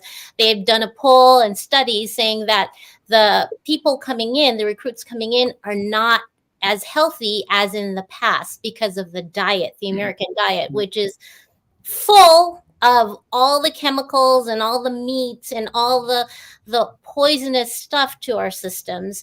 And I find that ironic, and the conflict here that the government should be subsidizing in the right places. I mean, we talked behind in our messaging about it, where the plant-based food system becomes the example where everyone can thrive. That's what we're attempting to do. That's what the mayor of New York, Eric Adams, has been very, very adept at bringing in plant-based alternatives to schools, to hospitals, to institutions. But there's huge resistance. May I remind you, we are in California, which is supposed to be like one of the most, if not the most progressive state in the nation, and supposed to be climate friendly. But all of that is being ignored because very, very powerful interests could lose a lot of money if people wake up to this one simple fact that there is one false assumption that is at the heart of the vast majority of our societal problems. And that is that we have to kill to survive. For me to live, an animal has to die. No. Okay. And it is causing all sorts of problems, not to mention climate change, habitat destruction, wildlife extinction, human world hunger, preventable human diseases like cancer and diabetes and heart disease, and water pollution and drought and ocean desertification. And the list goes on and on and on and on. And otherwise intelligent people, Renee King Sonnen, who are considered the best and the brightest, which, by the way, was a sarcastic title. The best and the brightest brought us the Vietnam War quagmire.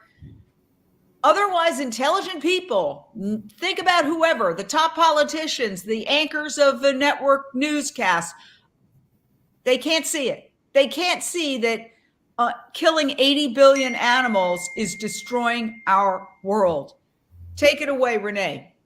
And then we'll go back to Carla because it's she's back. I was just going to say, you know, I was in San Francisco over the last few days at the Roxy for the screening of the documentary Rowdy Girl. And I got the pleasure of staying with a Dr. Ravinder Siegel. And he studies birds in the tropics. He studies birds like in the rainforest. He studies that. This is all he does. He takes his tent. He's funded by the government. He's vegan, been vegan a long time. And what he is studying is the diseases that all of the birds are getting as a result of climate destruction, of pandemics, of the devastation of our rainforests. He's, you know, his work, Jane, you really should interview this man. He's so humble and he's so focused in on just birds. I mean, you'll see this man with birds on his shoulder. I mean, all kinds of exotic birds. And and I said to him, I said, so let me ask you, because he doesn't watch TV at all. He's very, very, very focused on his academics. He's a professor, and I said, let me ask you, I said, so from your opinion, I said, there's a lot of people out there, so-called smart people, that think climate change is a hoax.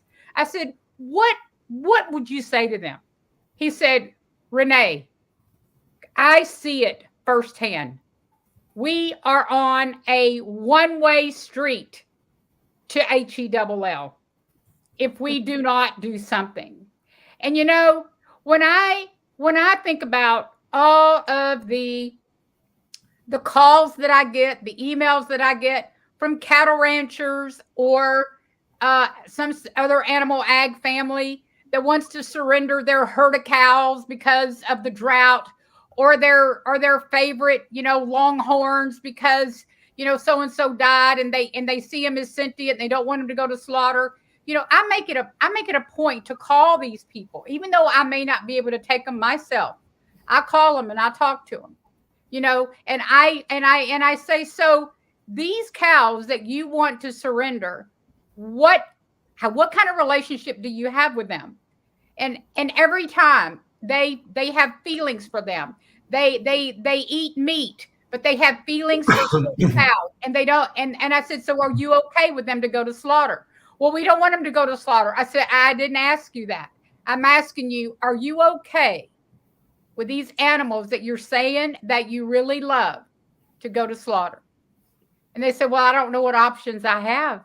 No, I don't want them to. I said, well, then I will say that I implore you to figure out every way you can to keep those animals, because those animals are depending on you. And this is the thing. We have got to start teaching people that they have got to be responsible for farm animals. Left and right, horses, cows. Horses now, it's commonplace to see horses in slaughter lines, common, where before it was rare to see that kind of incident. So we've got to start having conversations on a daily basis about the horrors of what's really going on behind the scenes and amplify people like Dr. Ravinder Siegel that's doing such great work in the Amazon. Absolutely. And I'd love to interview him.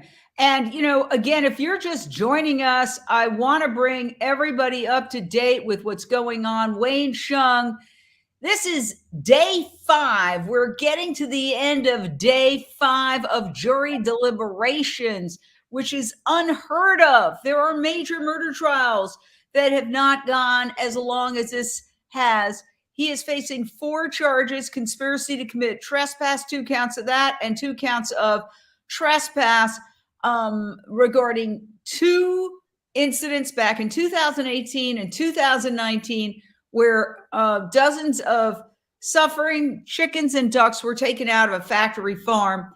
If you had to think of the total value of what is at stake here, well, I would say the animals are priceless, but according to what the industry would describe, maybe a couple of $100 at most.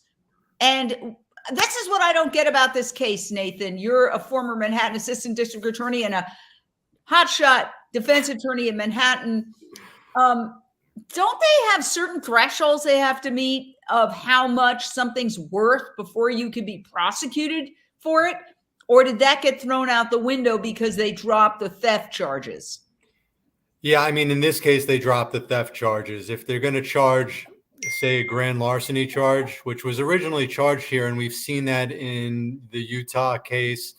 I don't remember if we saw that in the Alexandra Paul case or not. I know it was a theft case.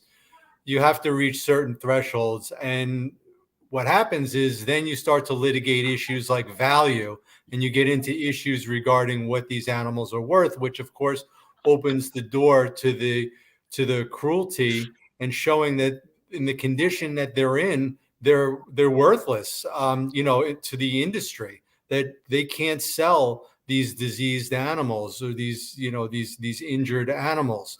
So what the prosecution did in this case was they indicted on those charges. They also indicted on a burglary charge.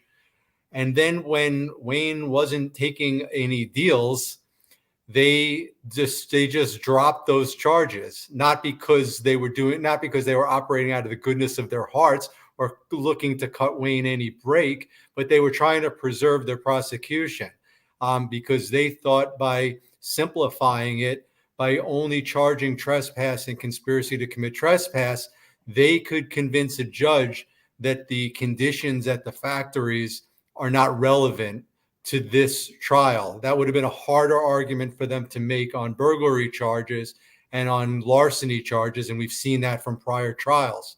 And unfortunately, we seem to have gotten a judge that has bought into most, if not all, of the prosecution's arguments and has precluded the use of almost all of the video. I mean, that video that you showed earlier, juxtaposed against what the jury saw. I mean, it's night and day, right? I mean, the jury saw a completely sanitized version of reality, because if they saw reality, who would convict? Nobody would convict. I mean, they'd be thanking Wayne, thanking the witnesses for doing what they did, because I think nobody, meat eaters, nobody's comfortable with what you showed in that video. The voters of California passed Prop 12. It shows it's a compassionate resolution. It says we're not comfortable with these factories behaving in a certain way. We don't want to buy products that are the result of that type of cruelty. And I want to jump in and say, not only did they not show that, but then when they were questioning the defense witnesses, when the prosecution was cross-examining the defense witnesses, Guess what they tried to grill them on? I was shocked. I was shocked. 6 full weeks into the Sonoma rescue trial, and it looks like the prosecution's main argument to prove Wayne is guilty is to ask each witness if they're vegan. Wayne finished his testimony, and we heard from Paul Darwin Picklesheimer, who documented conditions at both actions in this case. I just got done testifying in court, and I think it went well. I was surprised to be asked so many questions about my diet and these protests unrelated to the actual charges, but I enjoyed having a chance to talk about what I actually saw on the farm. I was a witness today at this trial. I basically was trying to draw parallels between being a firefighter and rescuing back then as a firefighter and rescuing as an animal person today. Today I testified in the Sonoma rescue trial, and I told the jury about the diseased ducks I witnessed and how we saw dumpsters filled with dead ducks. Just a few more witnesses to go. Well, that was videotaped and voiced by Carla, who's here during the trial. Now we are on verdict watch / they did achieve a verdict on 1 count. And here's exactly how it went down. For those who are wondering, wow, I thought this was a verdict. Well, yes and no. So essentially what happened was the court announced the jury has a verdict. They go into court. The judge says, do you have a verdict? And they say, yes, Your Honor, we have a verdict, ... on 1 count. Wayne is facing 4 counts. And then they said they said they're deadlocked on the other counts, that they've gone over it 11 times and they can't reach an agreement. And the judge said, how many people what's the breakup? And they said, it's 11-1. Then she said, go back. Then they said, look, we've got appointments. They clearly, I mean, who would want to be there? It's 5 days of deliberation. Okay. And the judge said, okay, do your appointments, come back at 2:30 and continue deliberating. So presumably they've been deliberating again about a half an hour now, but this is more than 26 hours of deliberation over 5 days. And at a certain point, it becomes pressure to come up with a verdict. Yeah. I don't know what's going to happen, but I would suspect that in about an hour, it's going to be 3 in a couple of minutes, at about 4 when the day starts wrapping up, because 4:30 is, I think, the end of court. I mean, technically 5, right? But they're going to say either we have a verdict or we still can't agree on those other 3 charges. So what's happening outside court, Carla? You've been there doing incredible work. I mean, unbelievable, all day long, bringing us the latest. Yeah, gosh, I have so many things swimming through my head right now that I want to talk about. But right now, I can show you there's activists sitting out around. Everybody's just sort of sitting, eating, trying to relax as best as they can. You know, just for fun, we looked up what the longest jury deliberation ever was in the United States. And it was here in California, and it was 4.5 months of deliberation. Oh, wow. So we're not going, obviously we're not going there, but thought that was extremely interesting. It's actually a pretty funny and good read what that case was all about, and the 4.5 months of jury deliberation. But I wanted to explore Nathan's idea of sanitization, and talking of the sanitization of what the jury even is getting to see.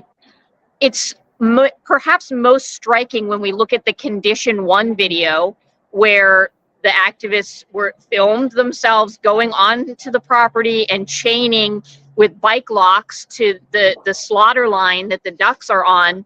And then as soon as the camera heads into the slaughterhouse, they cut to black and then came back when they came outside. So the jury was prevented from actually seeing inside the actual slaughterhouse. They were only allowed to see what the activists were doing, I presume because it would be too traumatic to see that. And when one of the witnesses dared even barely mention, I wish you could have seen what was inside the slaughterhouse, the deputy district attorney literally jumped out of his seat, said sidebar. He didn't object, but just demanded sidebar, and the whole everything shut down while they discussed just the fact that it was mentioned that the jury wasn't getting to see the entirety of that video.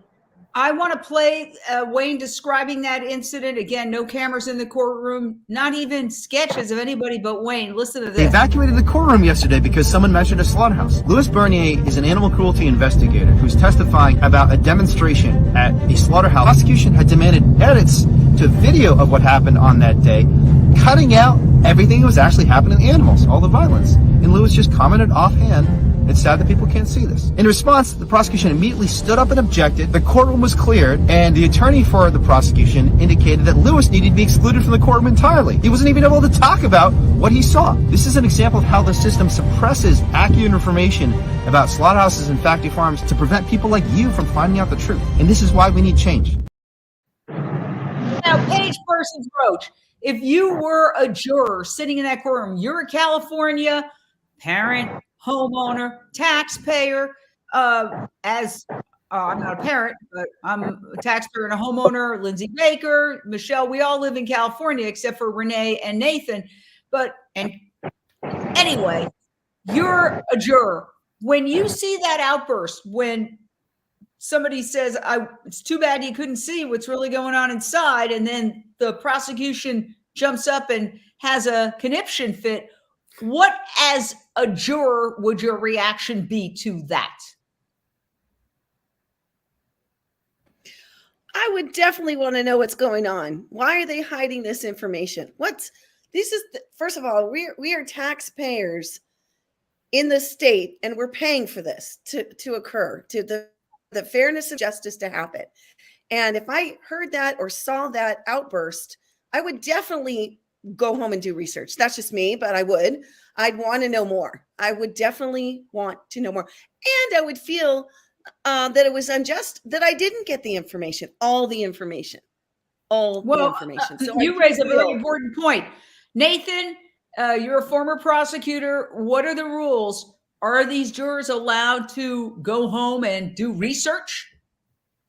No, they were, I'm sure, instructed that they cannot read any accounts, make themselves experts, that they are limited to whatever is provided to them in the courtroom, which of course, in this situation is much to Wayne's detriment, because if they were allowed to do a little looking under the cover, under the hood themselves, they would know exactly what Louis was talking about when he testified and was not allowed to talk about. But every judge in every case will admonish a jury that they cannot do their own homework, that they're confined to the evidence. But whether they do or not. Well, but also from a psychological standpoint, in the movies, they said there's a theory. It's a lot more romantic to show nothing than to show something that is graphic when it comes to romance, okay? Because it leaves it up to the imagination. And the same rule applies here. The imagination is so much more powerful, even though video is incredibly powerful, when it's set up like this, where somebody really does reveal, wish you could see what's really happening. Lindsey Baker, I think that's going to cause people's imagination to go wild. Well, I do agree with you on that point, but I also have to say that the first time I ever saw footage, real, raw, unedited footage of factory farms, what goes on, I think it was at your house, Jane. I was actually watching a virtual reality of a pig gestation, the mom and the babies in the gestation crates. That was one of them. And others I've seen. I don't think the hell they go through, I could even have imagined it. But I did imagine a lot of, just from the words, you will get a lot of imagery. And yes, it's right. Sometimes that can be more powerful. Well, I don't think it's more powerful, but what I'm saying is, and by the way, that event you came to here was a DXE showing virtual reality footage, taking the viewers with the masks into a factory farm or an animal factory to see how these pigs actually live. And it's horrifying. Like it's hard to, because it puts you in there. You feel like you're in there when you've got that mask on. It's very powerful, very horrifying. I'm not saying it's as good as seeing, the actual horror, but it certainly leaves a curiosity. What do they not want me to see? What is it that they don't want me to see? And that's got to perplex these jurors. We're also wondering, it's an 11-1 lopsided. You have to have a unanimous verdict. We don't know what the verdict is in the one count that they did reach a verdict on. So we don't know which way they're flipped. And it could go either way. I am so just perplexed by this entire scenario. Carla, are the jurors back from lunch? I believe the answer to that is yes, they are deliberating right now. And I also think that what you mentioned, Paige, taxpayers, the people in that jury room are taxpayers. They've got to be wondering that this has got to cost a lot of tax dollars to prosecute a crime that an alleged crime. And hello, Ireland, great to have you on. To prosecute an alleged crime where the total value, how much could it possibly be? A couple of $100? And yet we've all talked about this. There's all sorts of crime going on that isn't being prosecuted in California. Where stores are literally shutting down because there's so much rampant theft on a mass scale, and it doesn't get prosecuted at all. I'd like to see some of the police that are running around showing up like they're in a major war zone here because there was one of these events going on called an open rescue. I would like to see some of these folks patrolling my neighborhood when I'm walking my dogs at midnight, because that's when I need some protection. And I'm not worried about this situation as a taxpayer. People holding flowers and singing songs. Look at this law enforcement turnout. I mean, dozens of cops. That's costing money too. This whole thing is costing a heck of a lot of money, Carla Cabral. You're at the courthouse. What say you? Yeah, I'm so glad that you just played this video. I was going to ask you to play it because I wanted to make the point that, look at all of these police officers. I listened and watched hours and hours and hours of body cam footage from both of the actions.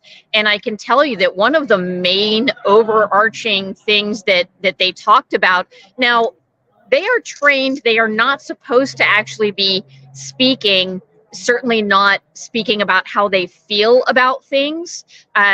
So there is a lot of silence, but they're human beings. And so when you're there hours on end, a lot of things get said that it's amazing, a lot of the things that are said. But one of the overarching topics that was talked about between the police officers was how much money they were making. Oh, I don't mind being out here. I'm making $90 an hour. I'm making whatever. I'm on time and a half. Some of them weren't, and they were saying, well, I'm not getting that. So it was definitely a lot of money that was being spent for all of those police officers to be out there. Wow, that is damning. Oh my gosh. By the way, we have viewers watching from Indonesia. Welcome, Yulianti. And we have someone else watching from Ireland. Suzanne, thank you so much. And people watching from all around the world and the country. Here we are in a financial crisis. Everybody's talking about inflation, how everything's costing more, huge budget deficits. Taxes are high. People are not able to pay their rent. In fact, in California, we have a homeless crisis, and they keep trying to come up with solutions, but more people are going homeless than they can take out of homelessness because of the skyrocketing rents.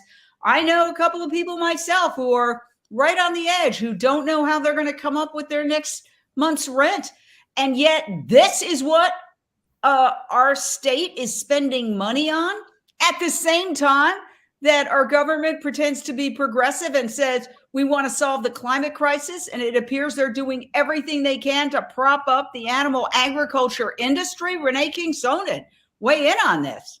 Yeah, I mean, like I said, I was there when I saw these police file in with, you know, shields, guns, helmets, you know, gas mask. They had everything, the boots. And I mean, it was just, it never ended. I was just like, oh my God, you would have thought that DXE had a bomb and was blowing the place up. I mean, here these people are with flowers trying to save animals that are suffering and dying in the most horrific of conditions. This proves that animal agriculture will go to any length. They have their tentacles in law enforcement, obviously, you know, in every walk of life. They are like, you know, they are, I think, behind that curtain, like the Wizard of Oz. I think they really are behind the curtain of so much of our society.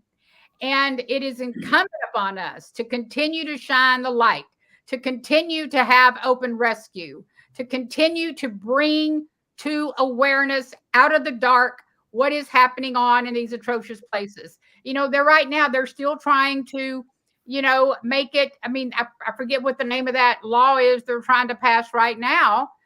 So somebody can maybe help me with this. The EATS Act. Yes, the EATS Act. They're trying to, you know, make that law enforce that. And that would be another atrocity, you know? And so, you know, we do not need to be eating all this suffering, all this death. And we do not need to be paying law enforcement, politicians, pharmaceutical companies. We do not need to be supplying our school systems with milk, cheese, butter, eggs, meat, you know, to feed our children. We've got to stop this. You know, churches shouldn't be having, you know, their little potlucks with buffet tables full of dead body parts. You know, it's all funded by animal ag. Animal ag props up our entire society. We also have the Netherlands watching and Canada. Take it away, Carla. I also thought I saw Germany in there somewhere early on, but I just quickly wanted to thank you, Renee, for bringing up such wonderful points. And I wanted to bring up the I don't know, to me, when a humane society or like a shelter, an animal shelter, when they have barbecues to raise funds, it's just absolutely right. Paige, it is mind blowing. And this reminds me of when I worked as a veterinary technician and I was spending my entire day trying to save lives only to turn around and eat someone else for dinner. And this is the same thing. They're spending all of this time and energy to try and save cats and dogs and other species, only to turn around and have a giant barbecue to try to raise money. I mean, this is what we're dealing with. This is the dissociation. And that's why this is such a historic trial. We are live because the judge said there was a verdict. Turns out there's only a verdict on one count, but we made the decision at Unchained TV to stay live with our fabulous contributors. These are all busy people. You know, Nathan Semmel is a very prominent defense attorney in Manhattan. He has a lot to do. He has made a commitment to be with us here because this is history in the making. And they've made it so hard for people to cover this trial. There isn't as much news coverage as there should be. In fact, somebody who is an excellent journalist said to me, an independent journalist, but with a very prominent independent platform, it's almost impossible to cover this trial. There's only 27 seats in the courtroom, and you shouldn't have to fly to a trial to cover it in the modern world. They can't interview the defendant because he's been gagged. There's no video, and even the court sketch artist had a sketch of the judge ripped from her hands and told she couldn't sketch anybody, nobody. Not the prosecutors, witnesses, the judge, the court staff, the jurors, the bailers, the observers, only defense. And Judge Laura Pasaglia, presiding over this case, has been widely criticized as being biased toward the prosecution. At one point, even kind of objecting for the prosecution when the prosecution was asleep at the wheel, and kind of got in a sort of like a "don't you want to object to this point, prosecutor," which is definitely putting your thumb on the scale. She is a former prosecutor, and undoubtedly she knows the prosecutors in this case. We don't know what's up with all that, but we can tell you that she's under a lot of pressure from somewhere, somehow. It would appear she's invited on any time to dispute this to get a conviction. And the prosecution has been quoted as saying, "We're going to cut the head off the snake of this movement." That should scare anybody. This is frigging America. The prosecution teams are not supposed to be going out and trying to protect any particular industries. That's not the role of prosecutors in this country. They are justice is supposed to be blind, and it's supposed to simply look at the evidence instead of trying to suppress all the evidence and cut it out. And the sad fact is, we're fighting for those prosecutors too, and the judge too, because animal agriculture is there's a good argument to be made, depending on how you calculate it, the leading cause of climate change. And when that starts hitting California hard, as it's already started to do, everybody in this state, including Governor Newsom, unless he's moved to Washington, including the prosecutors, including the judge, they will suffer. Okay, they're going to suffer. And it's not me saying it. Look at Sir David Attenborough's film, Breaking Boundaries. We only have 9 boundaries, and once they're crossed, there's no turning back. We are on the verge of a climate apocalypse. Animal agriculture is a primary reason why. And instead of trying to come up with alternatives, they're trying to prosecute people who are showing that this industry as a whole is morally bankrupt and is causing tremendous suffering. Not to mention, as a whole, this industry poses risks. Animal agriculture, most zoonotic illnesses. Okay, most pandemics are from zoonotic illnesses, which is animals. So you're coming back, Ellen, after being gone for a while. I hope you picked up your beautiful daughter, Athena. What do you make of the fact that you've gone out, picked your daughter up, come back, and we're still sitting here because this jury is still being pressured to come up with a decision?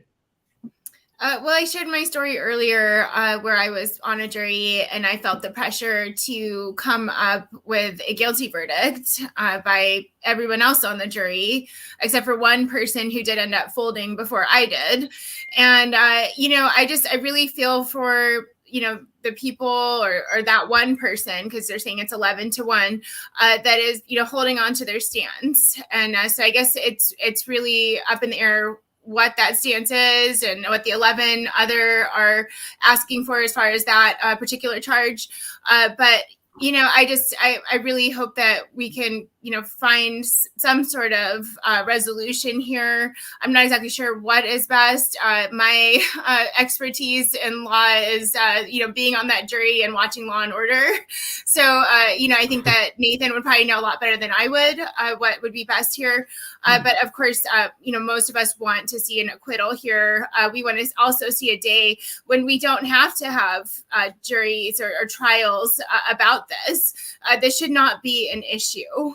Saving other lives. We've got Sarah Kate Meacham watching from Australia. Greetings. This is a global problem. Work a lot with Animal Australia, and I think on our Facebook page. Well, of course, our streaming network is global. You can download it anywhere you want, anywhere except China. It apparently plays. We've had people watching from all over Europe and all over Latin America and various parts, including Australia, for example. But the incredible organization Vegan FTA is also allowing us to cross-post.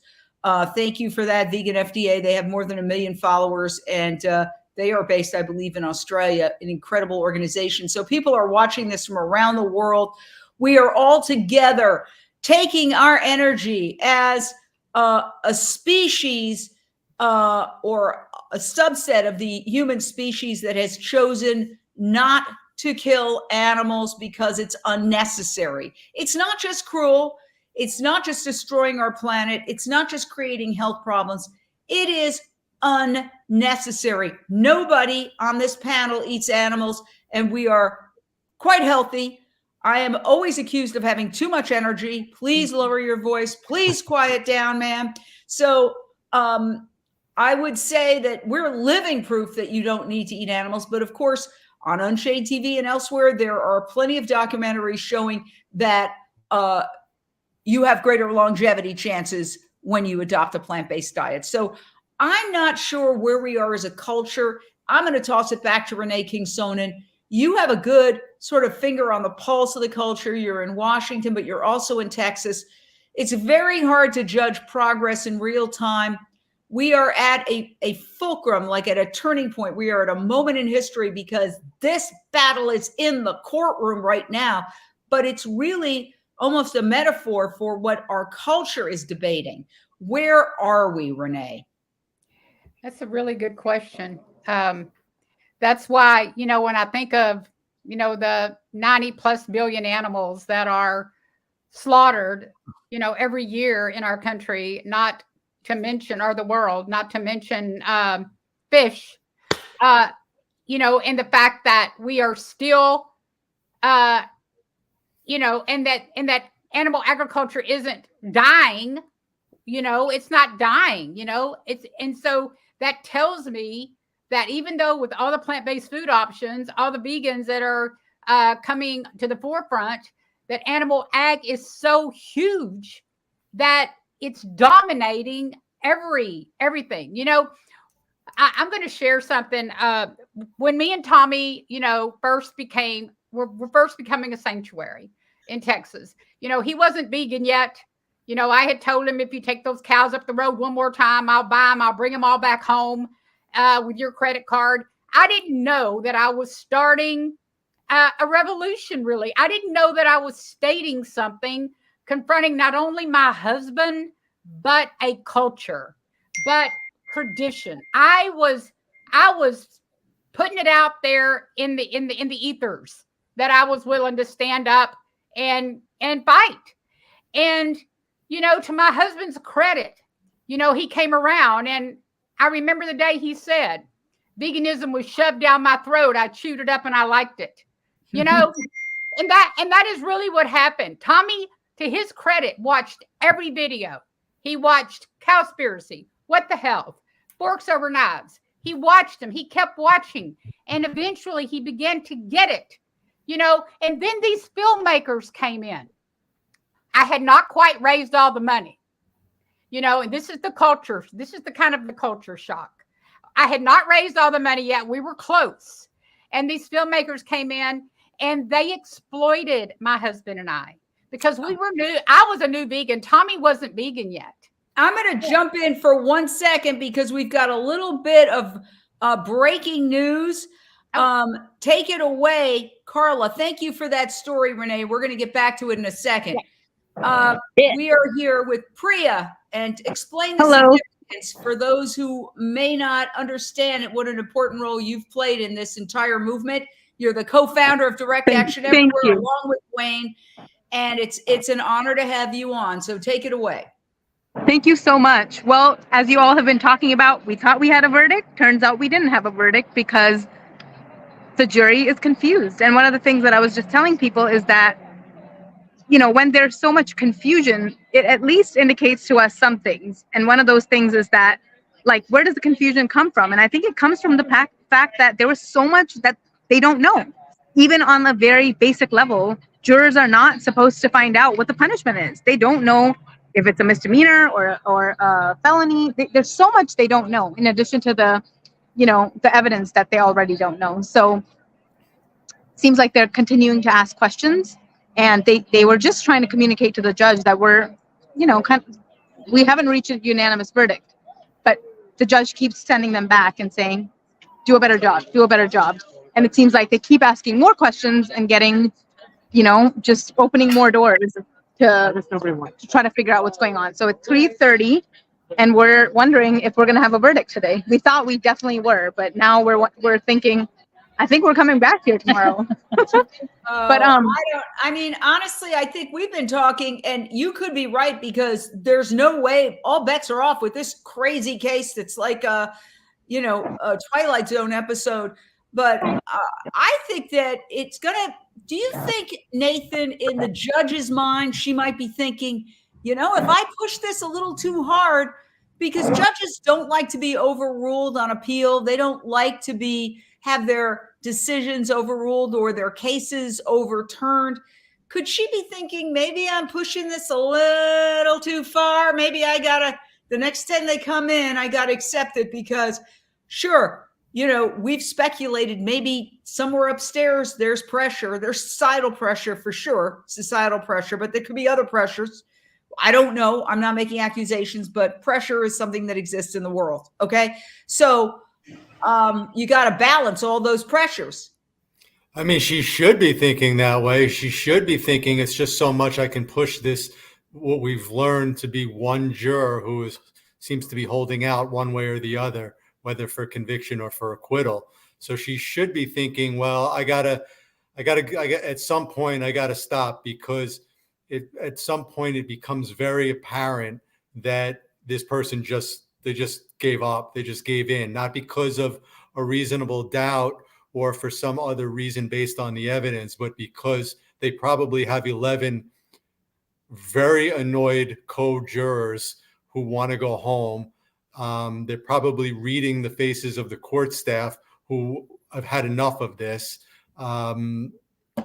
So she should be thinking in terms of, having a verdict overturned. But I will say that this judge really has not really called it evenly throughout. I mean, from everything we're learning, it seems like every single decision has been for the prosecution. And I got to tell you, it's odd for that to happen. Usually, if anything, Jane, for the very reason you just said, the defense tends to get more of the favorable rulings, at least on the close calls.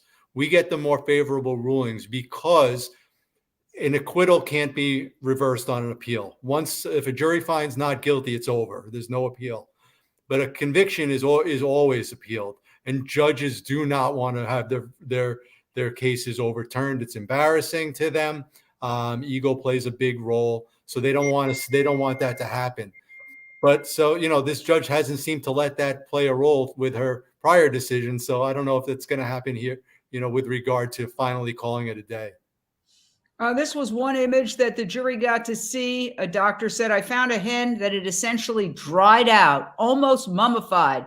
She was stiff as a board and had been there a long time, which is not good. If somebody walked into my house and found a hen or an animal stiff as a board and dead, I think I'd be in severe trouble.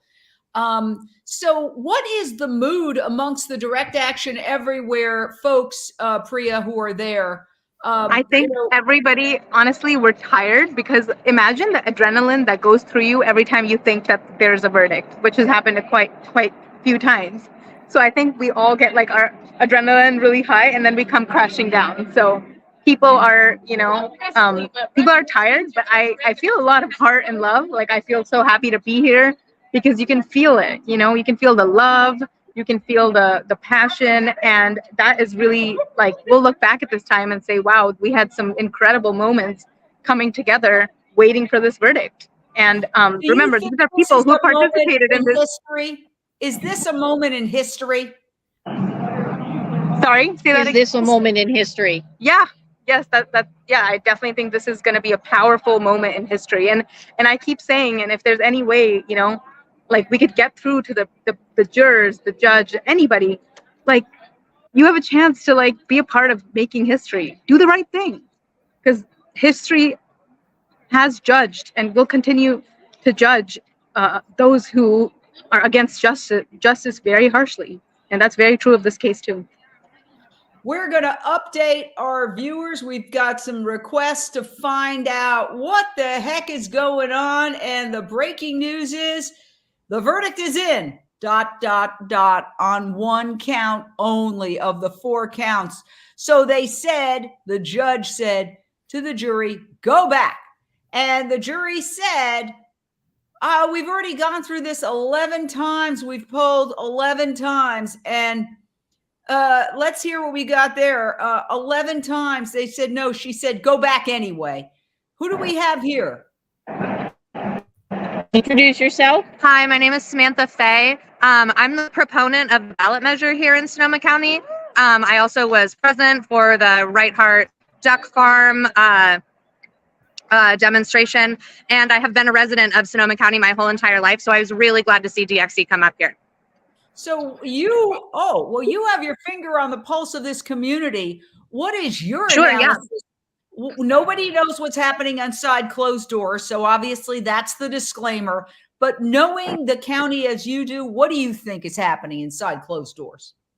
I really think, I don't have any legal expertise at all, anything like that. This is one of the very first trials that I've been involved in my whole entire life. I really think what's going on behind those doors is there are a few people. We have had some indication that juries are split pretty wildly. So I really think that there's either a few people that are holding out for us, really advocating for us in the courtroom, or there's a ton of people in the courtroom who are advocating for us, most of the people on our side, and we have maybe 1 or 2 holdouts who are a little bit more sympathetic to the industry. It's 11-1. Oh, we do know? Okay. Yeah, we know it's 11-1. It's 11-1, but yeah, you're saying, see, Sonoma County is a rural county. It's not like LA where I'm sitting right now. Despite that, you feel that there's sympathy for your side? Yeah, I really do. So while Sonoma County is a little bit more of a rural county, we here in Santa Rosa, and I've lived in Santa Rosa my whole life, we actually have a higher population than Berkeley. So while we're not surrounded by like the, Berkeley, Oakland, Emeryville, Albany, they're not all like crammed together. In Santa Rosa, it's actually a higher population than in Berkeley. So I definitely think that we have a lot of support. And now I grew up, I spent my childhood on my grandfather's dairy farm. And so I grew up around animals in a farming community, and I grew up riding horses. But I know that from my experience working with animals in sort of like the food system and in like animal usage, there are actually a lot of people who fully agree with us, fully believe in what we're doing here today, but they maybe don't have the same lifestyle that we have. And so they are confronted a little bit more every single day than we are about the hypocrisy in animal agriculture, but they still truly in their hearts believe in what we're doing here. And they think that what they're doing can be made more humane, or it can be made more welfarist if you want to go that direction. But their hearts are still definitely in the right place, I think. And so there may be some people who are absolutely more sympathetic to the industry that are sitting on this jury, but I honestly don't think that that's the case. I don't believe at all that we have, so sorry. Ooh. Oh, sorry guys, just breaking because we heard that the jury handed another note into the judge. Whoa. We don't actually think that it's going to be a full verdict, but everybody's heading inside the courtroom. Oh, that's What? great. Yeah, let's just see the scene there. It would be great. Wow, everybody racing into the courtroom. With all due respect, why do you think it's not going? I mean, how would you know? That's sheer speculation. It is speculation, but I think it's based on, the note doesn't say, again, we have a verdict. Almira, why are you saying you think it's not a verdict? It just says there's a note. It doesn't even say what the note is, but we just want to be sure. All right. So yeah. It seems like it's just a note. Yeah, just a note, but let's bring Nathan in. Just a note could say we can't reach a decision. Absolutely. It could say that. And it also could say, again, we have a verdict. And of course, we don't necessarily know if that ends the story because of what happened earlier today. But yeah, I mean, no matter what it is, it's going to come in the form of a note. So it could be anything from asking for legal instruction to read back of testimony to we're deadlocked, we're hopelessly deadlocked, to we have a verdict on one or more counts. Well, here's my theory, and I'm probably 100% wrong. But given that the judge actually announced a verdict and everybody raced in and we went live, how many hours ago now? 3.5 hours ago is when we went live. I think she doesn't want to make the same mistake again. And she's saying there's a note. She's not going to say one way or another until they're in, because they have in the past said, we have a verdict on one count. So I think she's just calling it a note, getting everybody in. I think anything could happen. Any second now, we could finally know the resolution to this extraordinary case. Everybody watching is a part of history. You should know that. And if you can share out.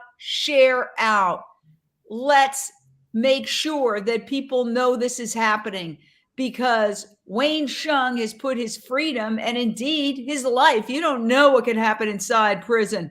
Okay. I've been in prison just to do interviews or to do a feature story. And I felt like it took me weeks to recover from like 5 hours in a prison. So he's put his life on the line. The least we can do is show our support, share this out to everybody. And the clock is ticking. We should know in just a couple of minutes. But personally, I think it's day 5. It's the end of day 5.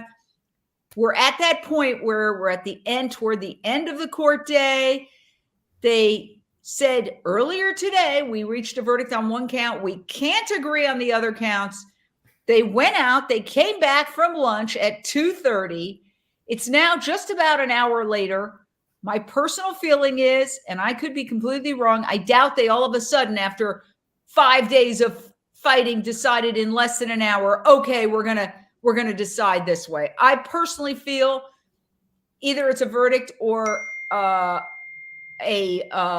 hung jury. I don't think that. I do not think that they're just asking a note. And I'm probably completely wrong. You're nodding your head, Paige Parsons Roach. Oh yeah. Yeah. I'm muting. I'm just thinking about how the woman right before you spoke was saying how the citizen of Sonoma County and Santa Rosa, I think is where she lives, is that she made a very good point about people having sympathy for animals and wanting to think that they aren't contributing to factory farming. So it's got to make me think the jury that's in there, they probably are appalled by factory farming if they're from a mindset of their humane, sustainable, eco-raised animals that are kindly, their lives are kindly taken like that. So I've got to think and hope that there's some sympathies and some compassion in the courtroom. Well, I think you're absolutely right. I recently just said to somebody, you never can tell where compassion is going to open up. Look at Renee King Sonnen in the heart of cattle country, married to a cattle rancher, and her heart cracked open, and now she's leading a movement to help other farmers and ranchers get out of that industry.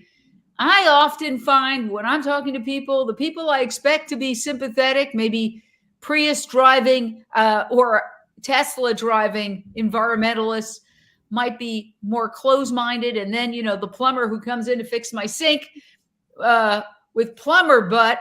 And I say, hey, how would you like to have a free book about plant-based recipes? And he's like, yes, I want that. My wife wants to cook more vegetables.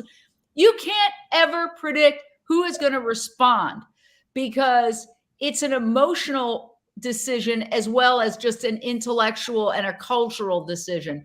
So her perspective was very, very interesting. Ellen, do you have any thoughts on that? You're in Pennsylvania now, which is not necessarily a hotbed of veganism. You used to live here in LA. Do you have any thoughts on, people in areas that are not known for being sympathetic to this issue, like rural areas, like certain parts of the country? Absolutely, especially after moving here, where I do live in a suburb of Pittsburgh that is surrounded by farming country, and and these are more farms. I haven't witnessed any animal factories here, but it is very much so in that mindset. There's a parade with all the tractors going down, and all kinds of different farming that's happening here, including animal agriculture farming. But I have been very well received by most. Maybe not at the animal auction that I went to, that just happened to be at a fair that we attended. But otherwise, I mean, they were all very polite, even there, very receptive to the information that I was giving them. At my daughter's school out here, they even had a vegan day for her. So one day a week, all the children in the school would eat vegan food. So you never do know until you ask and you offer that information. Several parents took home vegan starter kits. I offer vegan starter kits to everyone. And I'm just like you, 5 minutes into the conversation or less, speaking about the need to transition to plant-based foods and plant-based diets and what happens to animals in animal agriculture. So it absolutely 100% pays to be outspoken. I heard earlier, because I was listening to the live the whole time when I was picking up my daughter, about Michelle talking to her friends about the flesh and animal products that they were eating in restaurants, and actually breaking through that cognitive dissonance. I think it's so important to help people make that connection in between, this piece of an animal or secretion of an animal that they are consuming and that animal that they would rather pet and feed and love instead of eat in most cases. I have to believe that. Yeah. Wow. So that's a great story and gives me hope that in Pittsburgh, there's a big receptiveness.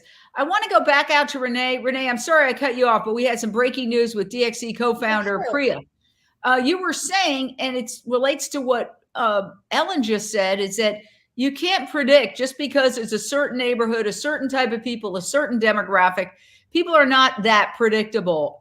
And, we know, you and I wrote a song called Texas is Going Vegan. We know that Texas is going vegan.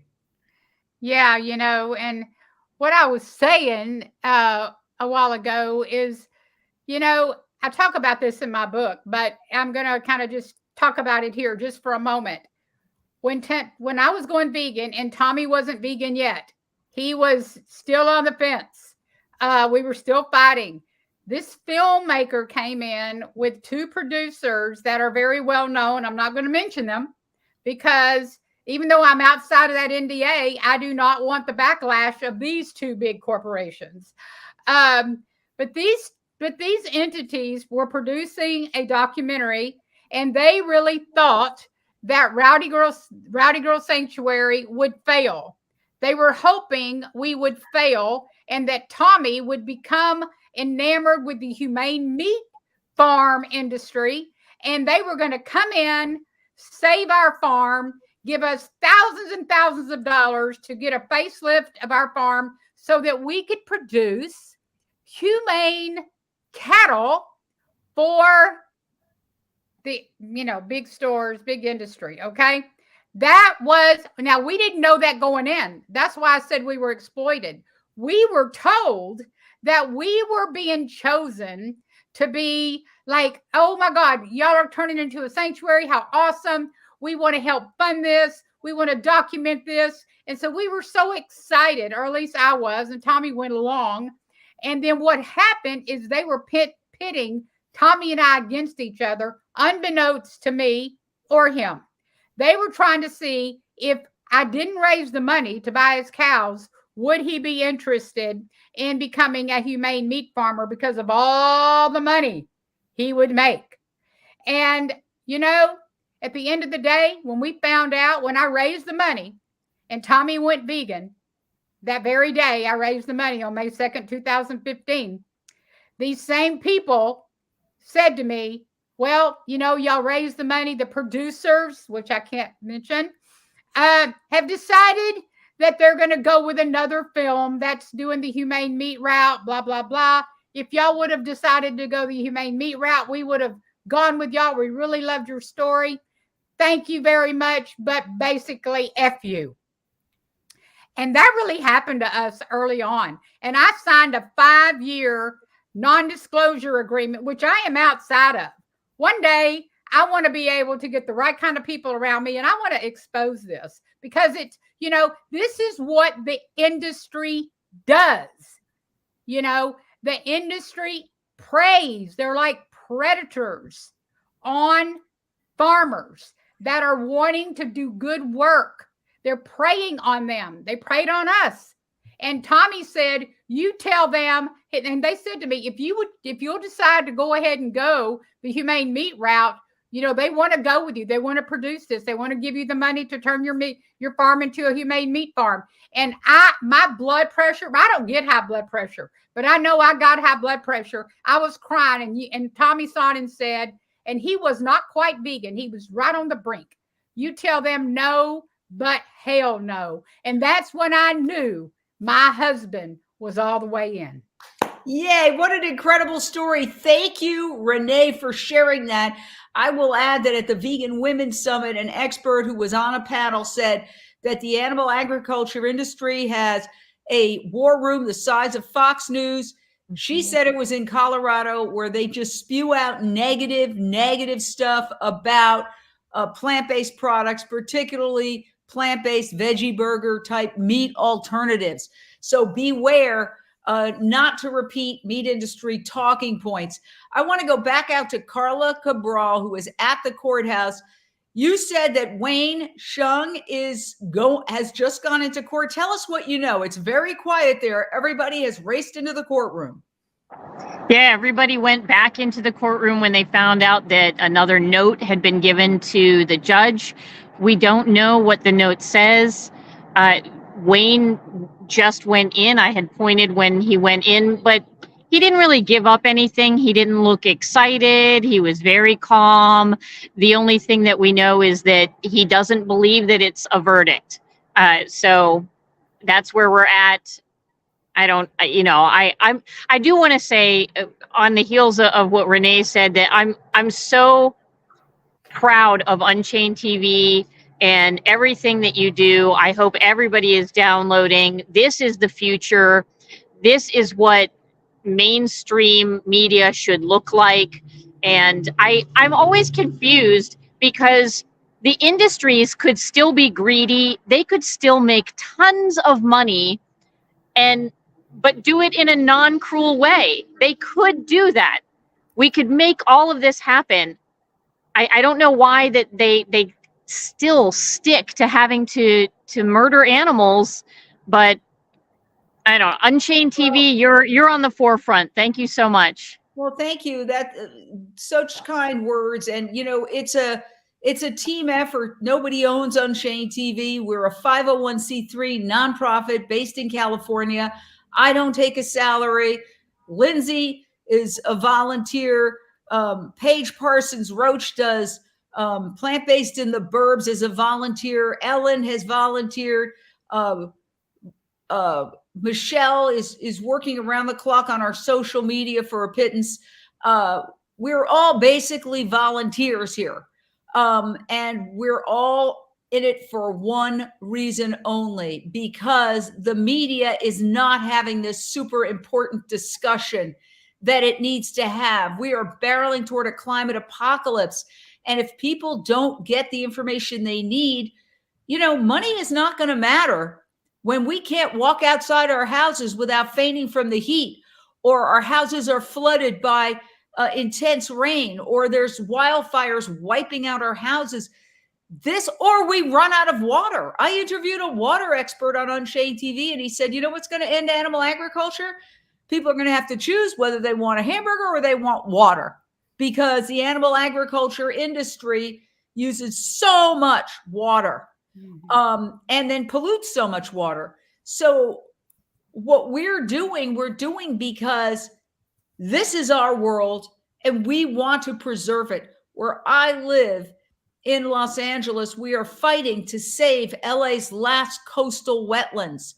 It's called the Bayona Wetlands, and there's a phony restoration plan by agencies in our government. Okay, they're calling it a restoration, but they want to bulldoze the whole thing for 10 years. Up to 1 million animals live there, and we're fighting like hell. We raised money thanks to a fundraising party we held, and we raised money, hired an attorney, and he won in court. The judge issued a 67-page ruling, essentially agreeing with our contentions, but they still want to go ahead. And they're basically using tax dollars to try to go out and influence people. They say they want to do it for communities of color. Ellen Dent and Genesis Butler and myself and Simone Reyes, we held a news conference, and Cesar Acevedo, it says, don't destroy the wetlands and claim you're doing it for us. We don't want you to destroy the wetlands. It's follow the money. Follow the money. They look at open space where 1 million animals live, and all they think about is ka-ching, what they could do, how much money they could make off of it. And this is the problem. So I would tell everybody who is obsessed with money, do not worry about it so much, because your money ain't going to mean a damn thing if we have an unlivable planet. So what is going on inside? I know you can't say, Nathan, but you can speculate, not that you know. You could speculate what might be going on inside. Yeah, I mean, I don't know what this last note says, but I can only imagine. And in the last hour or so, there's just been one more push for people in the jury room to convince one another to come to a unanimous verdict. I mean, juries don't want to spend all this time and not fulfill their obligation. They want to reach a verdict. So, you know, it's funny. Like I've tried cases where I've heard jurors screaming. You know, you can hear it through two sets of like thick double doors. It can get really heated, as you can imagine. I mean, this is a big decision, and people are passionate, and people see evidence one way, and another person sees it another way, and it's not necessarily, there's not necessarily anything sinister about it. They just see things differently, and people get passionate about it. So maybe that's going on here. I don't know. Maybe you have one or more people who are absolutely locked in, or maybe you have people that are talking to each other, and maybe they're listening, and maybe the one will turn into more numbers, or maybe that one will come aboard, or they'll remain deadlocked. I just have to say there's a point where you got to say, all right, enough. It's kind of like when you've talked to that relative who demands to eat animals for 40 years, and you've had one more conversation and you go, enough, I'm done. And the jury has to get to that point as well on an issue this elemental. And one of the things that I've read is that one of the reasons why this movement is it's such tough climbing is that food is very elemental. Okay. It's instinctual. And so when you're not just dealing with intellectual concepts, you're dealing with everybody's associations of food back to their childhood. And then it's also associated with all sorts of iconic things like Thanksgiving and Christmas and blah, blah. And so you're really fighting, you almost need a psychiatrist to analyze each and every person to try to figure out why they are so resistant. And the reason I bring this up is that kind of epic battle for hearts and minds is not necessarily going to change in a jury room. If I can't change some of my relatives and old friends that I've known 45 years, and I've told them everything, and some of them have even had stent operations, and they've gotten all sorts of problems, and they're still going out for that pastrami, it's not going to happen in a jury room, okay? So I don't know if they're going to reach a verdict on these other 3 counts. What do I know, though? I could be completely wrong. They could come back with a verdict in 2 seconds. But it's just my gut feeling is, there's hardcore people on either side. And it's unless somebody caves. I don't know. What do you think, Paige? Yeah. I think you're right. There's tradition, there's culture, there's mindset about we need protein, so we need animals. There's some set, just stagnant mindset thinking that goes along with this case, if you ask me. So, but let's just hope and stay in this place of that. Wait, hold on. That they actually tap into their compassion. Back to you. Well, yeah. And I wasn't saying that means that they're going to convict. I was just saying that these essential battles have gone on for, with some people that I've known, and I'm sure it's the same with you, for decades. So changing hearts and minds on this issue. Listen, we're also a divided nation. I mean, there's a lot of things that people are divided and don't agree on today. It's not something where, kumbaya, we're all agreeing. No, we're into division. Division is amplified on social media. So for a whole bunch of reasons, there might be not a tendency to be so quick to compromise, right? It's like cultural changes have occurred where, let's say, women are not so used to going along with what a man says. Okay. My own mother, she didn't agree with my father politically, but she told my father, yes, I'll go in and vote for XYZ. Then she would go in and secretly vote for the other side, but not reveal that until many years after he died. So what I'm trying to say is culture has changed how even these debates happen in jury rooms, right? The old movie is 12 Angry Men. It didn't even include women. But what's the gender makeup here, Carla? It's mostly women, I believe. Hey, can anyone corroborate it? I think it's 8 women and 4 men. Is that correct on the jury? 8 women and 4 men, I believe, is correct. Well, that's interesting because mostly white. Sociologically, women are more likely to be sympathetic to our movement. Although, I mean, just demographics in terms of the number of people who are transitioning to veganism. There's, women I think are in the lead, but I don't want to say something that's not true because look, some of the biggest people in our movement are men. Howard Lyman, who got me to go vegan, is a 4th generation cattle rancher who got very ill and he switched to veganism and he became one of the leaders in our movement. And he was typified somebody who would be on the other side. He had a moment of awakening. So I think it's time for a round robin on this issue. I'm going to queue up a little video that will start us off on this. Again, we've all noticed how the man who is on trial, even though hundreds of people participated in these 2 actions, one man is on trial. And that one man could go to prison for a long time. And here's what he has said about sacrificing freedom.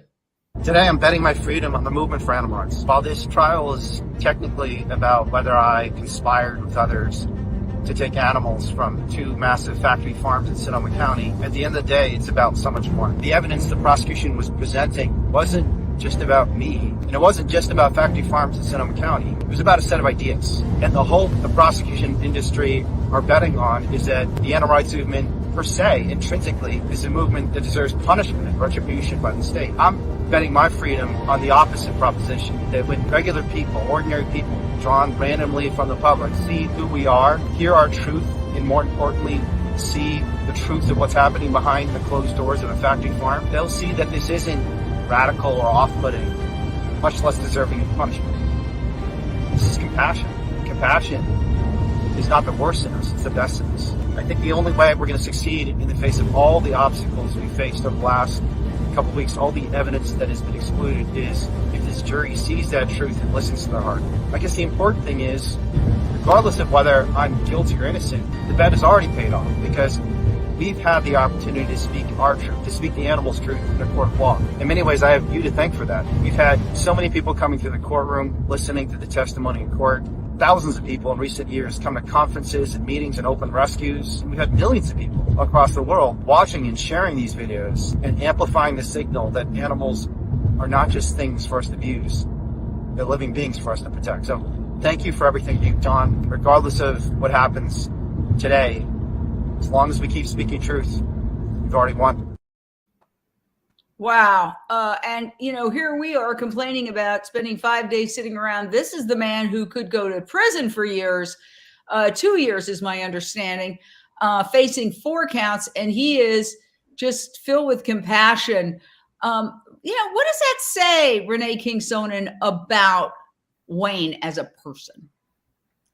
Well, I'm very fortunate to have spent many hours and a few days with Wayne, in his home, sitting down at restaurants. I just love the man. His heart resonates with my own. I mean, he's the kind of person that truly walks his walk. He meditates on, he sits and meditates and lives like in a world where there's like multiple things going on at once. But at the core of who he is, he really believes that compassion rules, that is the best of us, And when I think of, the fact that, I really do believe that we're all born vegan, and that truth, that fundamental truth, the fact that we're all born vegan, is where that compassion lives.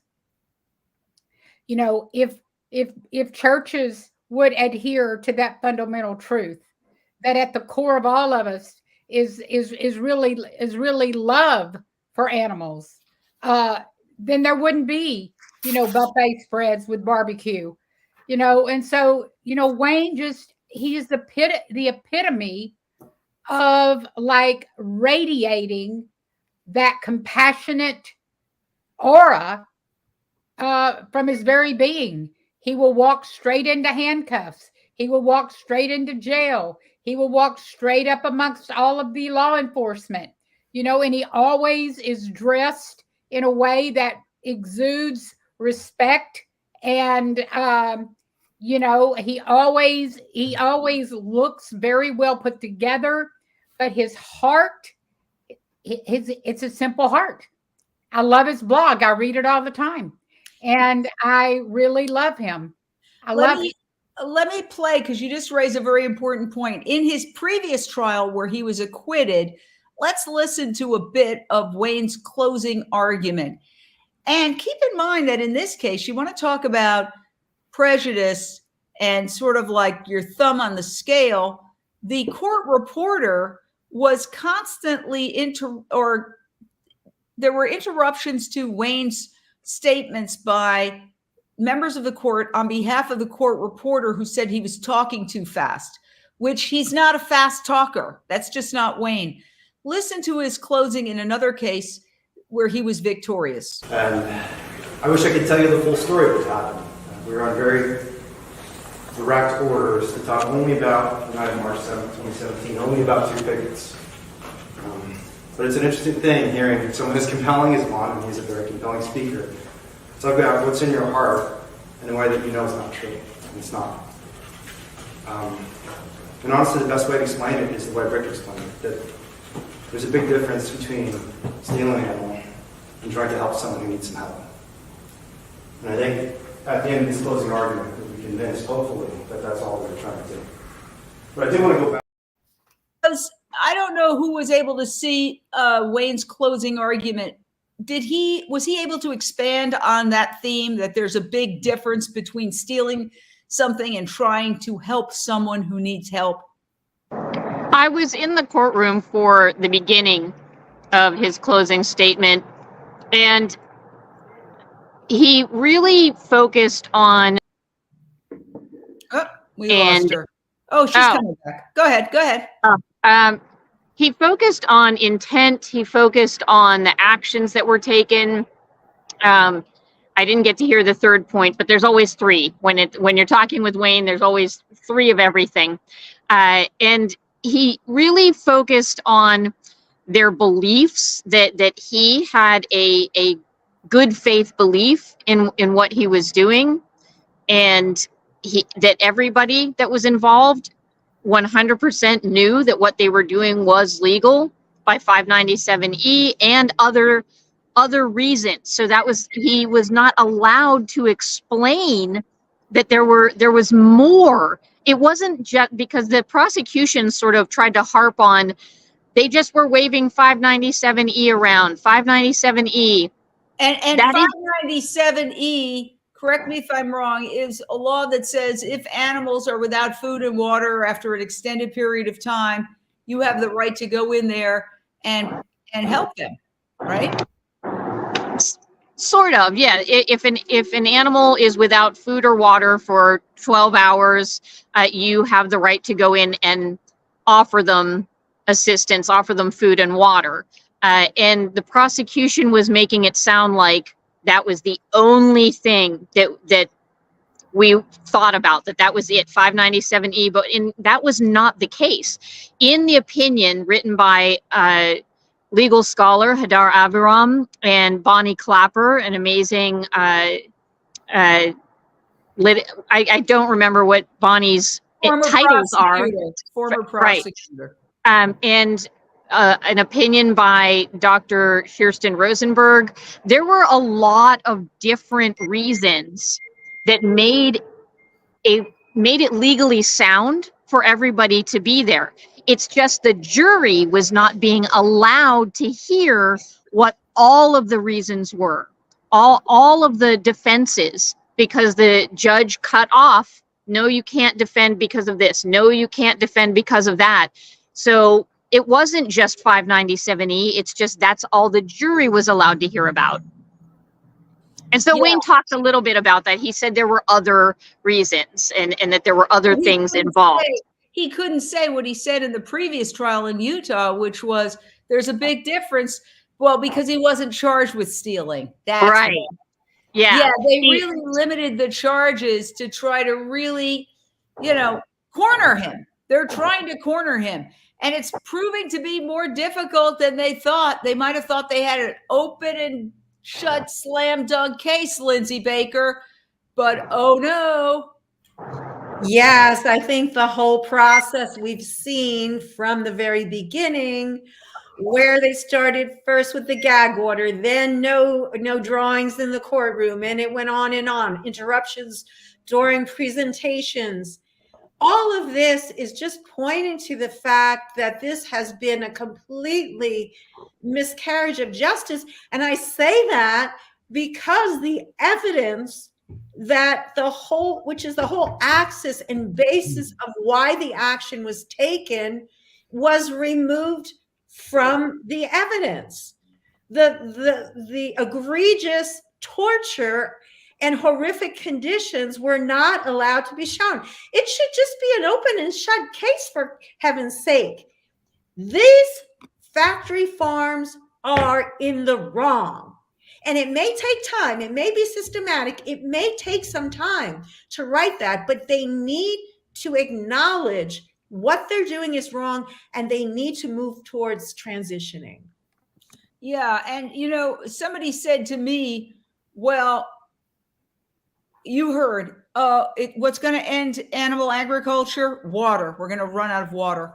I saw something else, not this summer, but last summer. I don't know how many of you saw this. It was footage from Kansas with thousands of cows with their legs up in the air, dead on a side of a road in Kansas. They died from the heat and from lack of water. So while you have perhaps industry pressuring the court system, law enforcement, do whatever you can to keep our industry protected. By the way, it's also heavily subsidized. Before we get to that, let's go to Carla. Carla?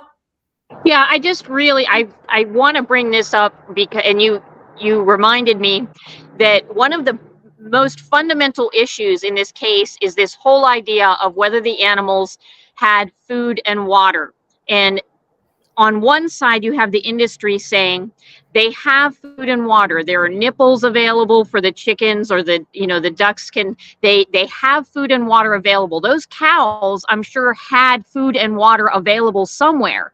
But what we are arguing is when they are that sick and diseased and injured, they cannot get to the food and water. When there's overcrowding and they are fighting to even try and get to the food and water that's available, that is the fundamental difference.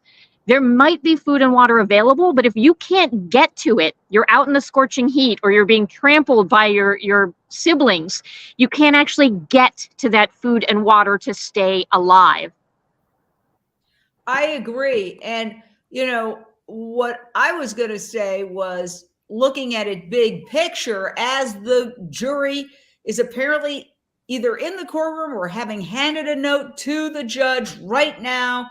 Everybody ran into the courtroom. We're going to find out any second what is going on in there. We don't know. So we are, what they say, tap dancing, stretching, but having a very important conversation as we await that big news as we approach the end of day 5 of jury deliberations, where they've already said earlier in the day they can't reach a decision on 3 of the counts. They can only reach a decision on 1 count. However, as we're discussing that, what I took away from watching that horrific footage of the cows dead from heat stroke and from lack of water is that Mother Nature is going to do for us what we refuse to do for ourselves. Nature is more powerful than all of us put together. And nature is making animal agriculture tougher and tougher, even though in China they are, and it's horrifying to even report this, building giant skyscrapers where pigs are packed in by the hundreds of thousands or millions. Shame on whoever came up with that idea and whoever implemented it. What a blasphemy. But let's go back to Renee King-Sonnen. You also saw that video. Do you feel that ultimately our best card is not anything we can do or say, but nature itself that is going to put an end to this industrialized animal torture? Absolutely. I mean, I think you're the one that coined the phrase several years ago when you told me that we were climate change refugees. I mean, we didn't see that many cows perish, but when we were evacuating out of the 2016 flood, the 2017 flood of Hurricane Harvey, and then the 2019 flood that led us to our new location here in Weldon, Texas, it was a 100-year flood event, a 500-year flood event. And farmers and ranchers all around us were incentivized to just let their animals perish, drown, and here we are, without any government subsidies, doing everything we can, begging for donations to help us get our animals to safety. Gratefully we did, because of, me begging and pleading and on the horn every single day. But, that's the reality. The reality is climate change isn't going away. And, then we come Central Texas, and what do? We get right slap dab in the middle of a drought. We've been in drought, just drought ridden here, and it's the same thing. You see cattle ranchers loading up their trailers, taking them to the sale barn prematurely because they can't afford to keep them on their pastures. Why? There's no grass. So they have to feed them hay that costs not $60 a round bale, but $125 or $130 a round bale. I don't like to use the word sustainable, but it freaking ain't affordable, and so these cattle ranchers are going to do whatever they have to cut to the chase. They've got to make money. The people that sell us hay, they tell us all the time, he told me the other day, this old man, he's in his 80s. He said, Renee, and he knows what we do. He said, I'm getting ready to have to sell 230 head of cattle that I can't afford to feed. And I really hate doing that because they're like my family. It's a cattle rancher. This is the reality of the system that we are entrenched in. And he's a fine Christian man. And I was just looking up, and I say that a little bit facetiously because, most of our judicial system is Christian, Catholics, Presbyterian, Lutheran. So when you think about the religious aspects of what our leaders that are making all these decisions represent, you can see that animal agriculture is also really tied up in religion. And there's a new film that they started the Indiegogo campaign, Christspiracy. I was just about to say that. I was just about to bring it up.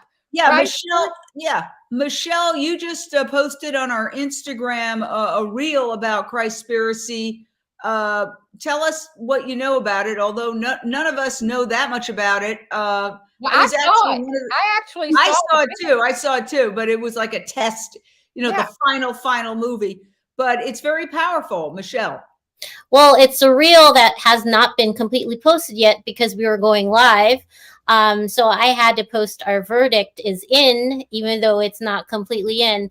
But the reel, it talks about the connection between all of that. It talks about the connection between the food, the meat, the religion, and the whole philosophy between that.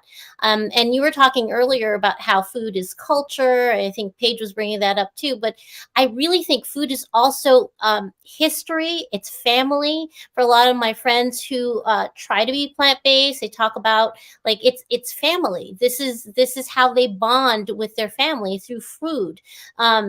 So to change people's minds is going to be a difficult thing. But I think what this trial is doing is it's puncturing the consciousness of a mass of people that have been ingrained to think intrinsically about animals as meat and food, that they're compassionate, that we are compassionate people, and that we have to stop the cognitive dissonance and realize the connection between that and how we separate between what is meat and what is your pet and what is acceptable culturally. It's all different around the world. So I'm really excited to see this Christspiracy, this new film. I can't wait to get the promo out.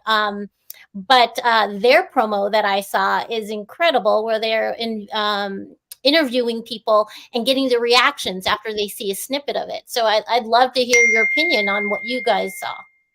Yeah, well, we'll talk about that in the coming days. We are here getting ready to find out if there is any kind of decision, because there might not be a verdict, but there could be a hung jury, which is not technically a verdict, but it is something. And it's a conclusion and a decision.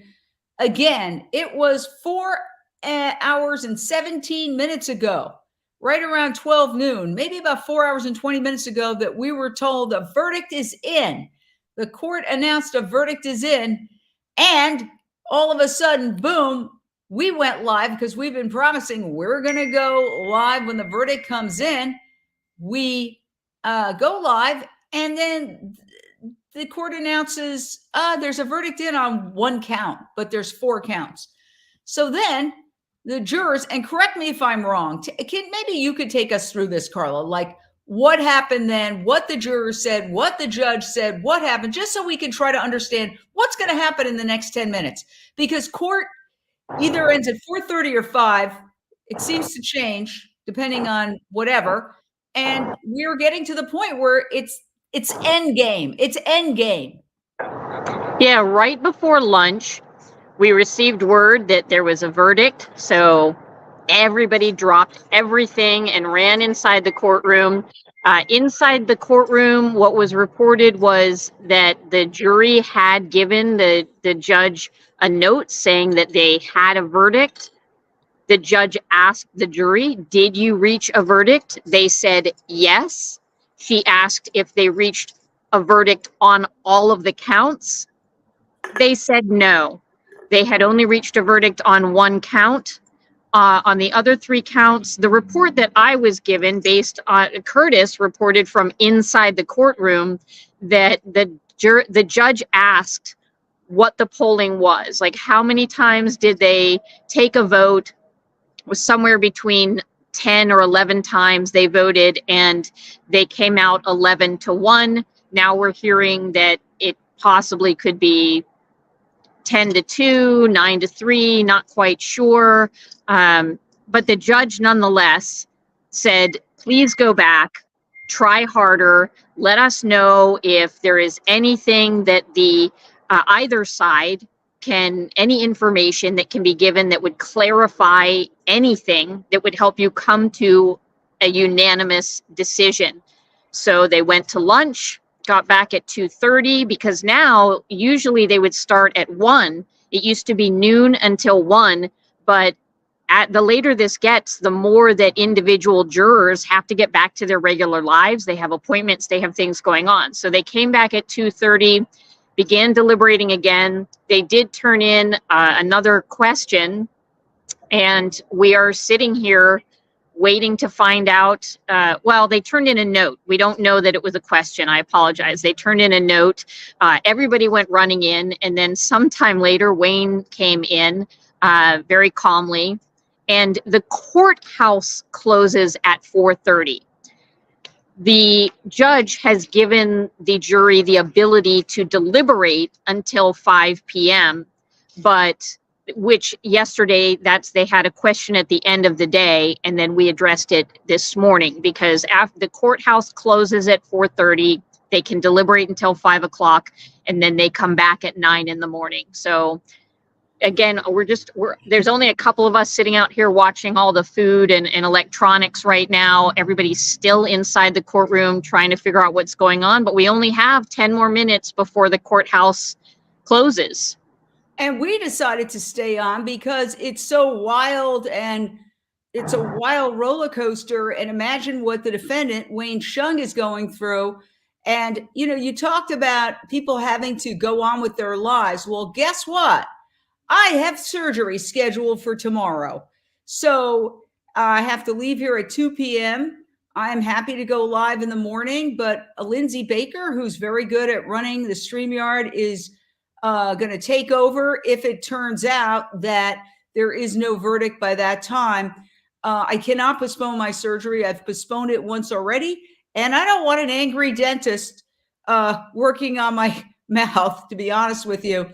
I have to do it. I've already committed, and they've made arrangements. So that's just life moving on. Don't worry. Unchained TV is not one person. We will bring you the verdict no matter what. And hopefully others can join. Paige Parsons-Roach, Nathan Semmel.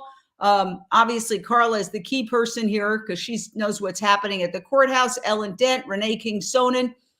We have, people who are committed to seeing this through to the end. And thank you. Good luck. Rock and Roll Steve says, good luck on oral surgery.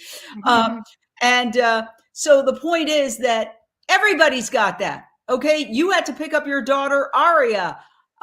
You have to walk your dogs. I have to walk my dogs. You've got to feed how many animals, Renee, that you have at your sanctuary? We have 130. 130 animals, and she's committing to being here for this. I mean, everybody's making a huge sacrifice at a certain point, not to mention Nathan has clients. He's a defense attorney in Manhattan. I mean, the list goes on and on. I don't want to leave anybody out. Paige is a very busy person, organizing all sorts of vegan events all around town constantly.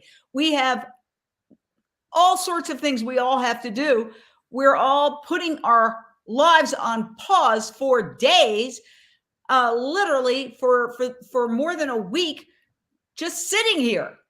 And at a certain point, this judge has to say, okay, I accept life on life's terms. Okay, that's what it is. There's all sorts of things we'd like to say, no, we're going to keep hammering. That's not how justice is supposed to play out, Nathan Semmel. If you could unmute, thank you. Yeah, I mean, at some point, you have to know when is enough. At this point, I don't think anybody's going to change a decision based on the evidence, which is what a verdict has to be based on. It's going to be based upon it's time to go home, or I'm just fine, okay, and compromise their beliefs, their ethics, their obligation. They're supposed to make a decision based on the evidence. It's not really supposed to be based on emotion or anything other than that, or potential for punishment. But we're all human, and jurors are human, and they're gonna factor those things in. It's inevitable. But is that somebody at the last second just caves for the sake of caving? Well, it seems like our internet is starting to cave after 13 hours on the air or whatever it is. Paige, you have a good sense of humor about things. Like, put this in perspective. We're all very tired. I woke up at 5:40 this morning. This trial has made me wake up like this. I'm asleep and then I go.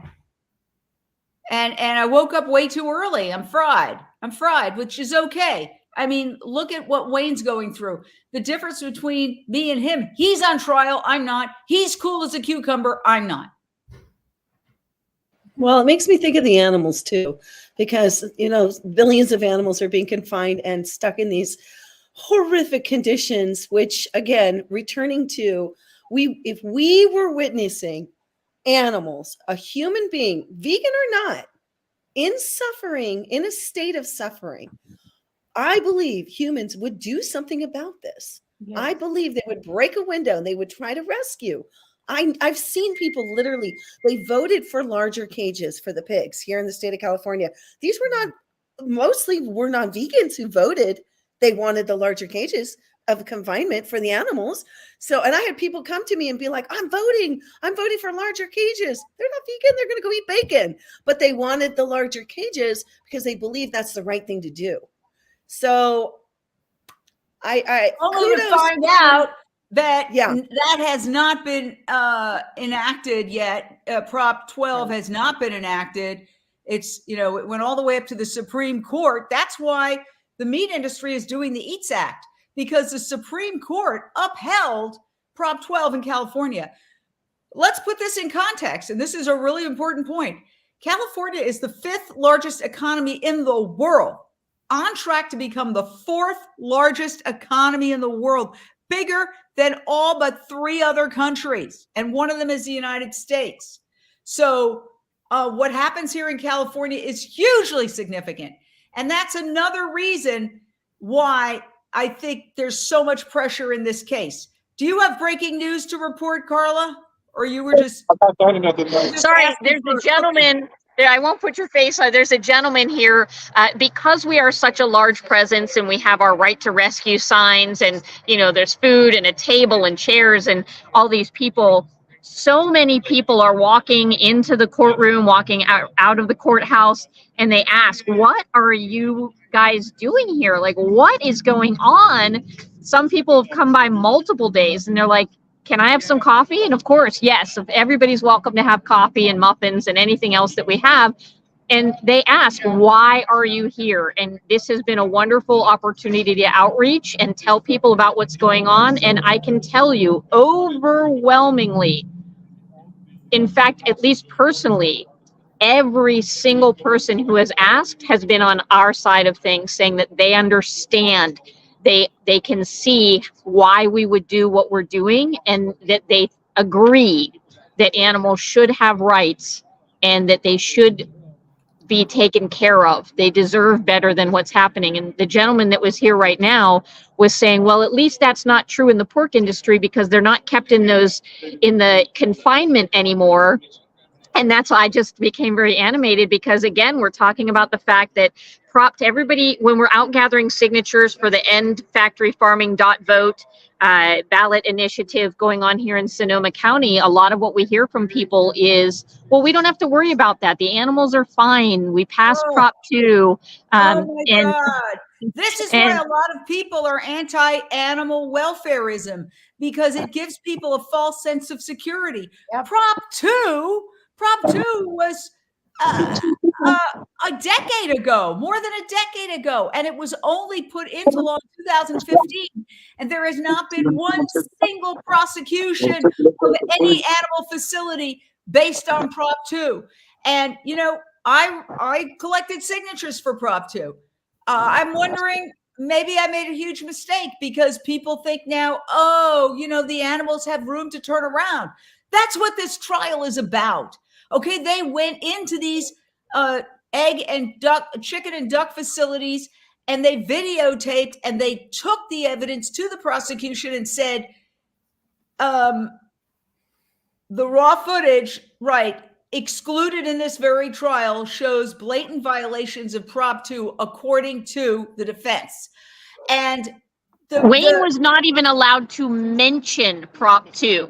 The very mention of Prop 2 caused more objection, sidebar. They were not allowed to even mention that. That was it, because they were afraid it would open the door to us being able to show our proof, our evidence that animals were being still kept in cages after Prop 2 went into effect. And on the stand, one of the animal factory owners was saying, well, it was really confusing. Prop 2, it was really confusing. There weren't specifics on exactly what we had to do. So it took time to figure it out. And so they mentioned that, but we weren't allowed to mention anything about Prop 2. We weren't allowed to rebut that. We weren't allowed to show any evidence to rebut what that person said. Nothing. Shut down. Well, Wayne Hsiung was able to bring in one word that really stuck out, and that is cannibalism. As we wait to find out what's happening inside the courtroom, jurors have handed in a note. Both parties are inside right now on day 5 of deliberations. Let's listen to what Wayne said about cannibalism. So we went from no cannibalism to little cannibalism to weekly cannibalism in just 10 minutes. When he was examined by the state initially, he said, the animals here are treated so well. But when I cross-examined him and showed him some of the records from inside the farm, he went, okay, maybe there's a little cannibalism. And then we pulled out the actual records that showed every week there are birds eating each other alive. He finally conceded, okay, it's weekly. But it's not mass cannibalism. Not every bird dies at my farm from cannibalism. But how many birds cannibalizing each other does it take for it to be a problem? I don't know what else you need. Renee, you want to weigh in on that? We'll do a little round robin. We could be seconds away from knowing what's going on. You know, the fact that there's any cannibalism at all should be the first, red flag. There should be no cannibalism. I mean, why would any industry be allowed to have animals, dead animals, being eaten, or even eating animals that are alive because of they maybe have a blood sore or something like that. So they're just pecking away at them. Why would any industry be allowed to do that? It's because they're in the dark, they're hidden, and they're protected. Animal agriculture is protecting the most darkest of secrets. And I really do believe, and that's why I can't wait for Conspiracy to come onto the scene. I really do believe that a lot of these atrocities in animal agriculture have their roots in animal sacrifice. That it's so normalized. We just rescued 6 of those beautiful Caporos chickens from New York yesterday. I would love to know the stories. I would love to be able to see through their eyes as they were about to have their throats slit, but in the name of animal sacrifice. And so when you think and when it comes to that, I've attended many demonstrations with rabbis who are opposed to that practice. And many, many rabbis have written letters, an open letter saying that is not required. You can use coins. So it's a very controversial subject, but it happens in New York. It happens here in LA. And I can tell you, I've attended some of the protests against it. And the vast majority of rabbis, are vehemently against that practice. My point is that I think it's intrinsically tied to animal agriculture. Yes, I mean, it goes way back. Carnist attitudes go way, way back. So if you are on pins and needles wondering what the heck's going on, we've been on the air for 4.5 hours today after being told that there was a verdict. And we got the breaking news from the court that there was a verdict via Carla, and that was from the court, not from Carla just saying there's a verdict. Then once we got inside the courtroom, the judge then asked, well, you've reached a verdict. And they said, yes, on one count. Here we go. Let's see what happens. Okay. So she sent them back, even though to deliberate more, even though they'd already polled themselves 10 or 11 times and had determined that they were not in agreement. Instead of just saying, yeah, okay, it's a hung jury, she insisted they go back again. Now, they went on a long break because somebody had an appointment. They came back at 2:30. It's now 4:30. So they deliberated for the better part of 2 hours. Then they said they had a note. Everybody ran in. And now we're trying to find out what is going on inside this crazy courtroom, a case like I've never seen before. I mean, we're talking about a couple of dozen ducks and chickens taken from two facilities, suffering ducks and chickens taken from two facilities 5 years ago. And we've I don't know if the taxpayers have spent millions of dollars on this case. It's insanity. It's complete insanity. Carla Cabral is at the courthouse doing an incredible job. She's standing by, looking over her shoulder for any sign of what actually happened. The question is, did they come up with a verdict on all the counts? I don't know. My guess is that's unlikely, but who knows? Maybe they just got exhausted and threw up their hands. Or is it a hung jury? Or is it just another question? I don't know. I can tell you, sorry to interrupt. I mean, some people have come out from the courtroom and everybody looks exasperated. There hasn't been, more people are coming out and they're all going like this. Well, the jury has asked a couple of questions, but no verdict or anything, no verdict. Can you tell? Yeah, I'm gonna have to leave in like 3 minutes. Yeah. Apparently the judge sent the jury a note that said, would more time be helpful for you? And I guess we will just not, we don't know if they've already answered that or they're going to answer it tomorrow. Wow. So it's a very boring update. Tell you. I mean, everybody's filing out. You can see everybody's filing out now from the courthouse. The young man in the green shirt. That's Rocky. That's Rocky. Oh, hi. I didn't think people catch me, but hi. No, Rocky, you're one of the most relentless activists out there. What do you make of all this? I mean, what the heck is going on? This is one of the craziest trials I've ever covered, and I covered crime for 30 some years. Yeah, this is pretty unprecedented. There's not any trial that I've ever seen before where the jury has deliberated this long, and I have absolutely no clue what to make of this. What I have a sense of is that most of the jurors are on our side, but then there's just a few holdouts, and that's sort of evidenced by the notes that have been, like the questions have been asked, as well as among other things. So yeah, it's very. That's a very good question, Jane. It's like anyone's guess. Okay, here's my thought, and we're gonna bring Donnie Moss up to date. Since you've gone and done all your Pilates, no, just kidding. You did an incredible Adidas protest against Adidas use of kangaroo leather, and you've come back, and we want to hear about that. So hours have passed. There was a note, but now we're understanding the note wasn't the jurors sending the note to the judge. It was the judge sending the note to the jurors saying, wait, clarify, because what Almira said. No. The jury sent a note to the judge, but then the judge just asked them in court, asked if they thought a little more time could get them to a result, but apparently not, because there's I have to move because one of the jurors actually came out the front, so I had to get out of the way. So they definitely, that's it. I mean, I witnessed one of the jurors coming out, so they're definitely done for the day. They're not even staying until 5. Oh, well, then I think this is outrageous. Donnie Moss, what do you make of the fact that this judge isn't just, I mean, she asked a note, oh, is there anything we can do?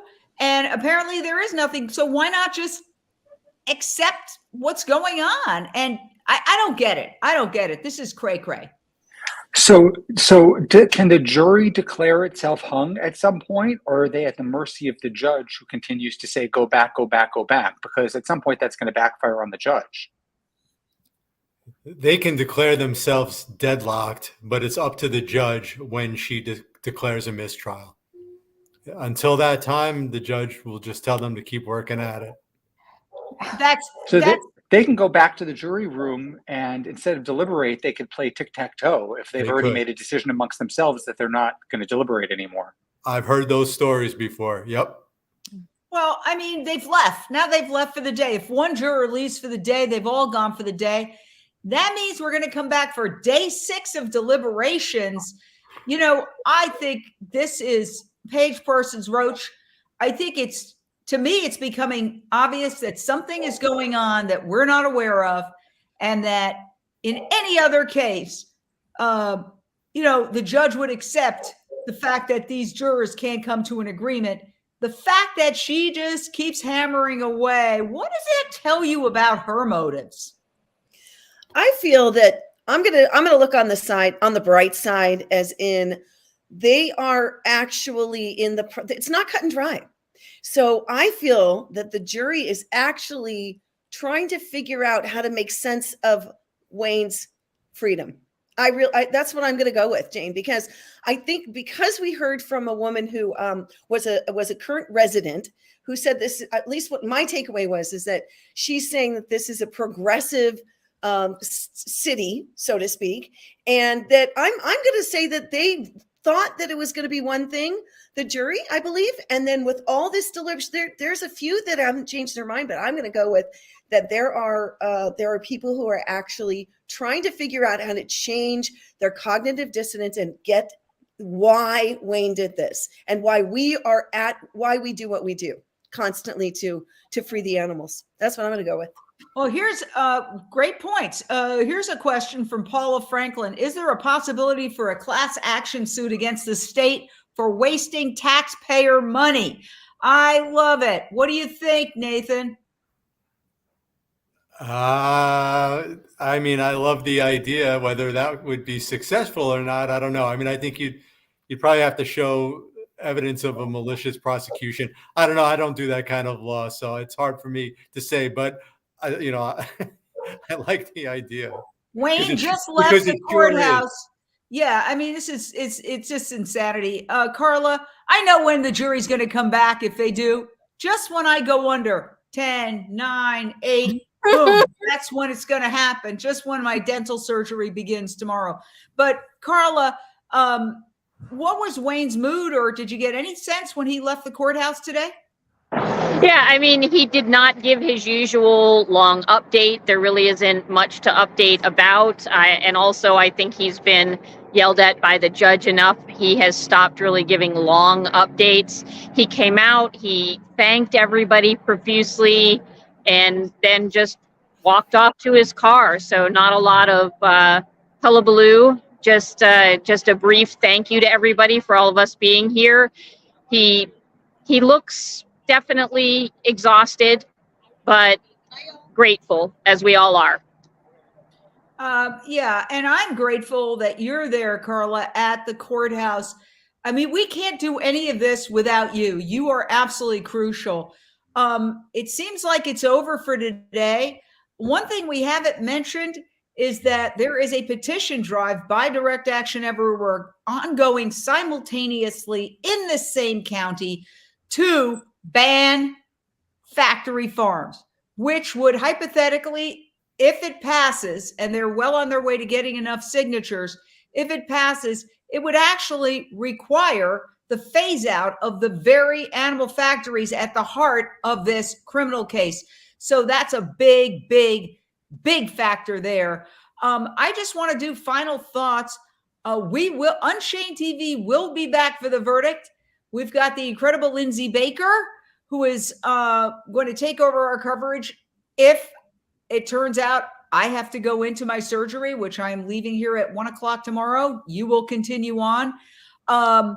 But we will bring you the verdict when it happens. We're on a group thread, and we're going to all try to join in again. So final thoughts. So in other words, keep it here on Unchained TV for the trial coverage, because guess what? We're covering this trial, and it's been made almost impossible for a lot of the other organizations who want to cover this trial to be there because, again, we've said it a million times, no cameras in the courtroom, so you'd have to physically be there. No even sketches except of Wayne Hsiung, and only 25 seats in the courtroom. It's really designed to keep it completely silent, also stretching it out over many days, I believe, to purposely discourage news media coverage. But as soon as I hear that, I say, we're going to stay on for hours. And so we have stayed on for hours. I would urge everybody, please download Unchained TV, the world's only vegan streaming network. You can do it for free on your phone, for free online, and for free on your TV as well. It's on all Samsung TVs, as well as Amazon Fire Stick, Roku device, and Apple TV device. Let's do final thoughts. Renee, you're first up. Well, you know, my final thoughts are that no news is good news. And also that if the judge, if it's ruled where there is a conviction, it is going to be, I mean, it's going to be all full-on chaos in the animal rights movement that is supporting this this action, because, you know, this should be a hung jury right now. There should be, it should be a mistrial. It isn't, there is no way that these jurors can leave and come back and what are they going to do now? I mean, is there some coercion going on? I mean, you think they're going to come back tomorrow and just magically change their mind? You know, there's something really, I'm telling you, just like I said before, man, the cow manure stinks. I think that courtroom is full of it. And, you know, if it smells like that and it looks like that, it probably is that. And there ain't no telling what is going to go on to coerce or to make something happen tomorrow to get the juror to move in a direction that they want them to move in. Oh, wow. Okay. Controversial closing thought for the night. I like you knocked it out of the park. Who's up next? How about if we go to Lindsey Baker? I'm going to keep it really brief and just say that I think I agree. No news is good news. It's quite clear that things are very complex, but I think it's going to turn out in Wayne's favor, and I'm going to keep that hope, and I'll be here tomorrow nonstop, whatever it takes. Are you ready to take over coverage? I am. I'm a little nervous. The big shoes to fill here, but no, seriously. But actually, that would be big flip-flops. All right, Paige Parsons Roach, your final thought. Oh, you're still muted. I know you. Flip-flops are dancing shoes, right, Jane? Yeah. I just wanted to say we are not criminals, and that the animal, it's called the Animal Agriculture Alliance, has pegged out a map and shown movements like the SAVE movement, Direct Action Everywhere, as to watch out for, criminal. Compassion is not a crime. And we would all do the same thing if we saw an animal suffering. So that I'm going to stand on that. I'm going to put that energy out there for the jury to remember that about themselves and to be on the right side of history when they make these decisions. I'm going to say it's going to be tomorrow. Wow. All right, Paige Parsons Roach. Ellen Dent, your final thought. Just hoping for the best for Wayne and the whole movement. I feel like he's really made his peace with it, and we should stay peaceful and hopeful too. I know we were all hoping for an acquittal, especially on World Vegan Day. But we'll be back tomorrow, and we'll be back every day until we do get a verdict for him. And I just want to say that he's one of the people that I've met with the most humility in class ever in person. And I did meet him one time at a pig vigil, actually a couple occasions, but the first time I met him was at a pig vigil. And he came over and asked me questions about myself. And I was like, why are we talking about me when you're so incredible? And he said that it was because of his team, that he was so successful with founding Direct Action Everywhere. So I just want to say that, he's a really incredible person. And, I'm honored to be here to speak up, in his defense on Unchained TV. And thank all of you for being on the panel. Thank you so much, Carla, for being there. And thanks to all the viewers that have stayed here with us, hour after hour, while we determine Wayne's fate. Wow. Well said, Ellen Dent. And thank you for all you do. Let's go to Donnie Moss now. Yeah, I'm just going to follow up on what Ellen said, because I can't emphasize enough how important it is, or how lucky we are to have Wayne as the defendant in this trial, because of his leadership, because of his sacrifice, because of his humility, because of his professionalism, because he's so articulate and courageous. And so I think many of us are here because of him, because he co-founded the Open Rescue Movement, and because DXC is such a professional, operation, that they've, without DXC, we wouldn't be here. And of course, without Unchained TV, which has given all of us a platform to speak about this trial and the movement. So thank you, Jane, for that. And thanks to DXC. Well, thank you, Donnie Moss of theirturn.net. And we're partners in non-crime and non-violence. If you want to get notified, by the way, of when the verdict comes in, if you sign up, you can go to watch.unchainedtv.com, and in the little right corner, it's sign up. You can put your email in there, and then you get a notification on your phone, or you can also do it if you put your email into your phone. Notification, the verdict is in. And this time, God willing, it'll be the verdict for all four, or a hung jury, some kind of determination. There's Aria. Hi, Aria. How are you? On Verdict Watch. Woohoo! So adorable. So yes, we will bring the verdict live. So let's go to Michelle Celestino. Your final thought. Well, this trial, I really feel is making history, and it's going to puncture the consciousness of the mainstream and have people consider compassion. But I have to tell you, this system, this horrific system of animal agriculture, they are flailing right now. Everything they're doing is trying to negate the compassion from coming out, and the message and the images and the videos that people are inevitably gonna see. And thanks to Wayne, and hopefully, and I'm sending good vibes, like with everyone else, that he is acquitted tomorrow, if not a hung jury, and then we could be over with this. Yeah, absolutely. All right. I think we've got everybody but Nathan, and then we'll go to Carla. Nathan. Two really fast thoughts. The first one is, I think you should seriously consider no anesthesia tomorrow, maybe a little bit of laughing gas, and going live straight from the dentist chair. You can do it. We're here for you. All right. The other is just, I just keep coming back to that. The prosecution did everything it could to simplify this case as much as possible.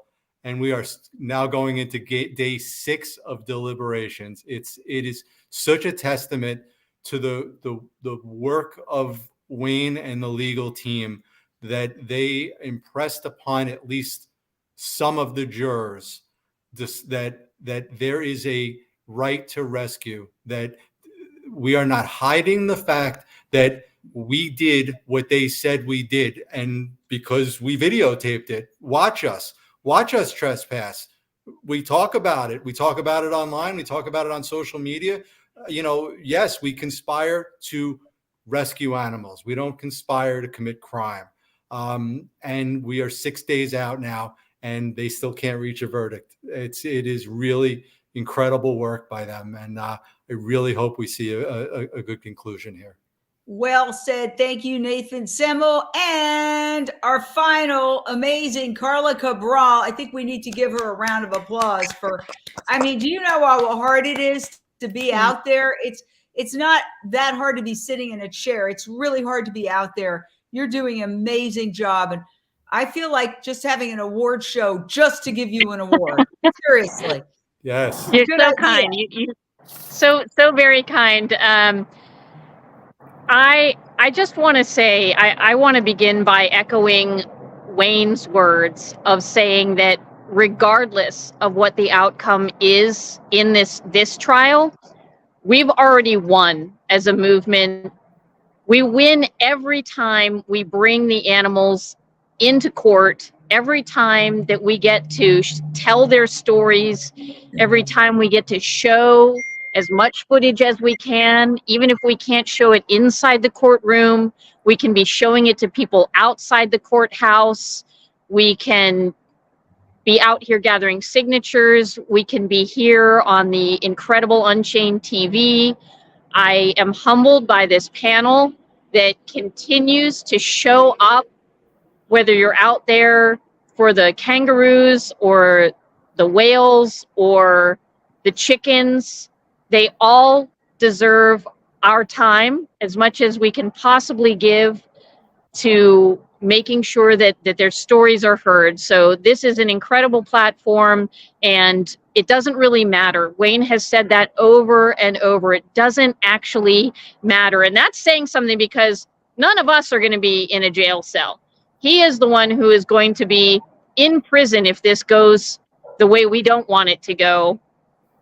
And so it's very incredible that he would say it doesn't actually matter whether he's convicted or not convicted. We have already won, and we will continue to move forward winning for the animals. Wow. Unbelievable. I feel like today's coverage was just like a mini doc happening live. And I would be remiss if I didn't go back to Donnie Moss and ask you about your protest against Adidas. Thank you for reminding me, Carla. Donnie Moss left for a couple of hours, and Adidas, the in-store demonstrations that Donnie Moss and his team organized have had a huge impact. He's in Manhattan. Tell us about it. So about 20 of us staged a disruption inside the Adidas store. It's like a department store. It's huge in Soho, calling on the company to stop killing kangaroos to make soccer or football cleats. Nike, Puma, and New Balance all in 2023 announced that they would make the switch from kangaroo skin to cruelty-free materials. Adidas is the last holdout. They're continuing to spew these message points about how it's done humanely and it's all, regulated, but it's ridiculous. We all know that chasing down wild kangaroos in the dark of night and killing them and smashing their babies against the side of, or their joeys against the side of vehicles is just inherently inhumane and unfixable. And so thanks to all the activists who have come out, and everybody has supported the campaign, and we're going to keep coming back until Adidas does the right thing. And Donnie Moss, do not underestimate Donnie Moss. He has convinced major corporations that want nothing to do with him and, shoo him off like Scram. And the next thing you know, they're talking to him at the big conference tables and making a deal, because that man is relentless. Also follow theirturn.net. All right, I think we've done it. My final thought, wow, what a day. I'm in total gratitude for this panel. I'm in total gratitude for the viewers, because we've had people watching all day from around the world: Ireland, Indonesia, the Netherlands, Canada, many, many other places throughout the course of the day. This is a global movement. I do believe that this is a moment in history. And I think that if you look back at other social justice movements, very big moments that really go down in history are basically one person standing up and saying, this will not stand. You know, this is not going to happen. This is morally wrong. I'm going to do something about it. And often those big turning points in history are, yes, this was a group action, but ultimately this is one person standing up and saying, I'm willing to go to prison because this is morally wrong. And the last thing I'll say is prosecutors have been known to watch Unchained TV. It came up in court, I believe, at once. So if you're watching Prosecutors, everybody here loves you. We are not against you. We really feel that everybody would benefit from a kinder world, including you, including the judge, including everybody who is trapped in this horror story of animal agriculture that is so cruel, so violent, and is responsible for so many societal ills. So we hope that in the process of this case, you've also educated yourself and maybe cracked your heart open a little bit, so that you might decide, you know what? They've got a point. Maybe I should reconsider, what I consider to be justice.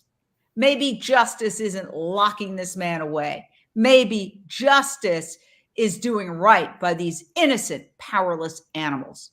And on that note, we say goodbye. We'll see you tomorrow. Let's hope it's a verdict tomorrow or some kind of decision. See you next time here on Unchained TV.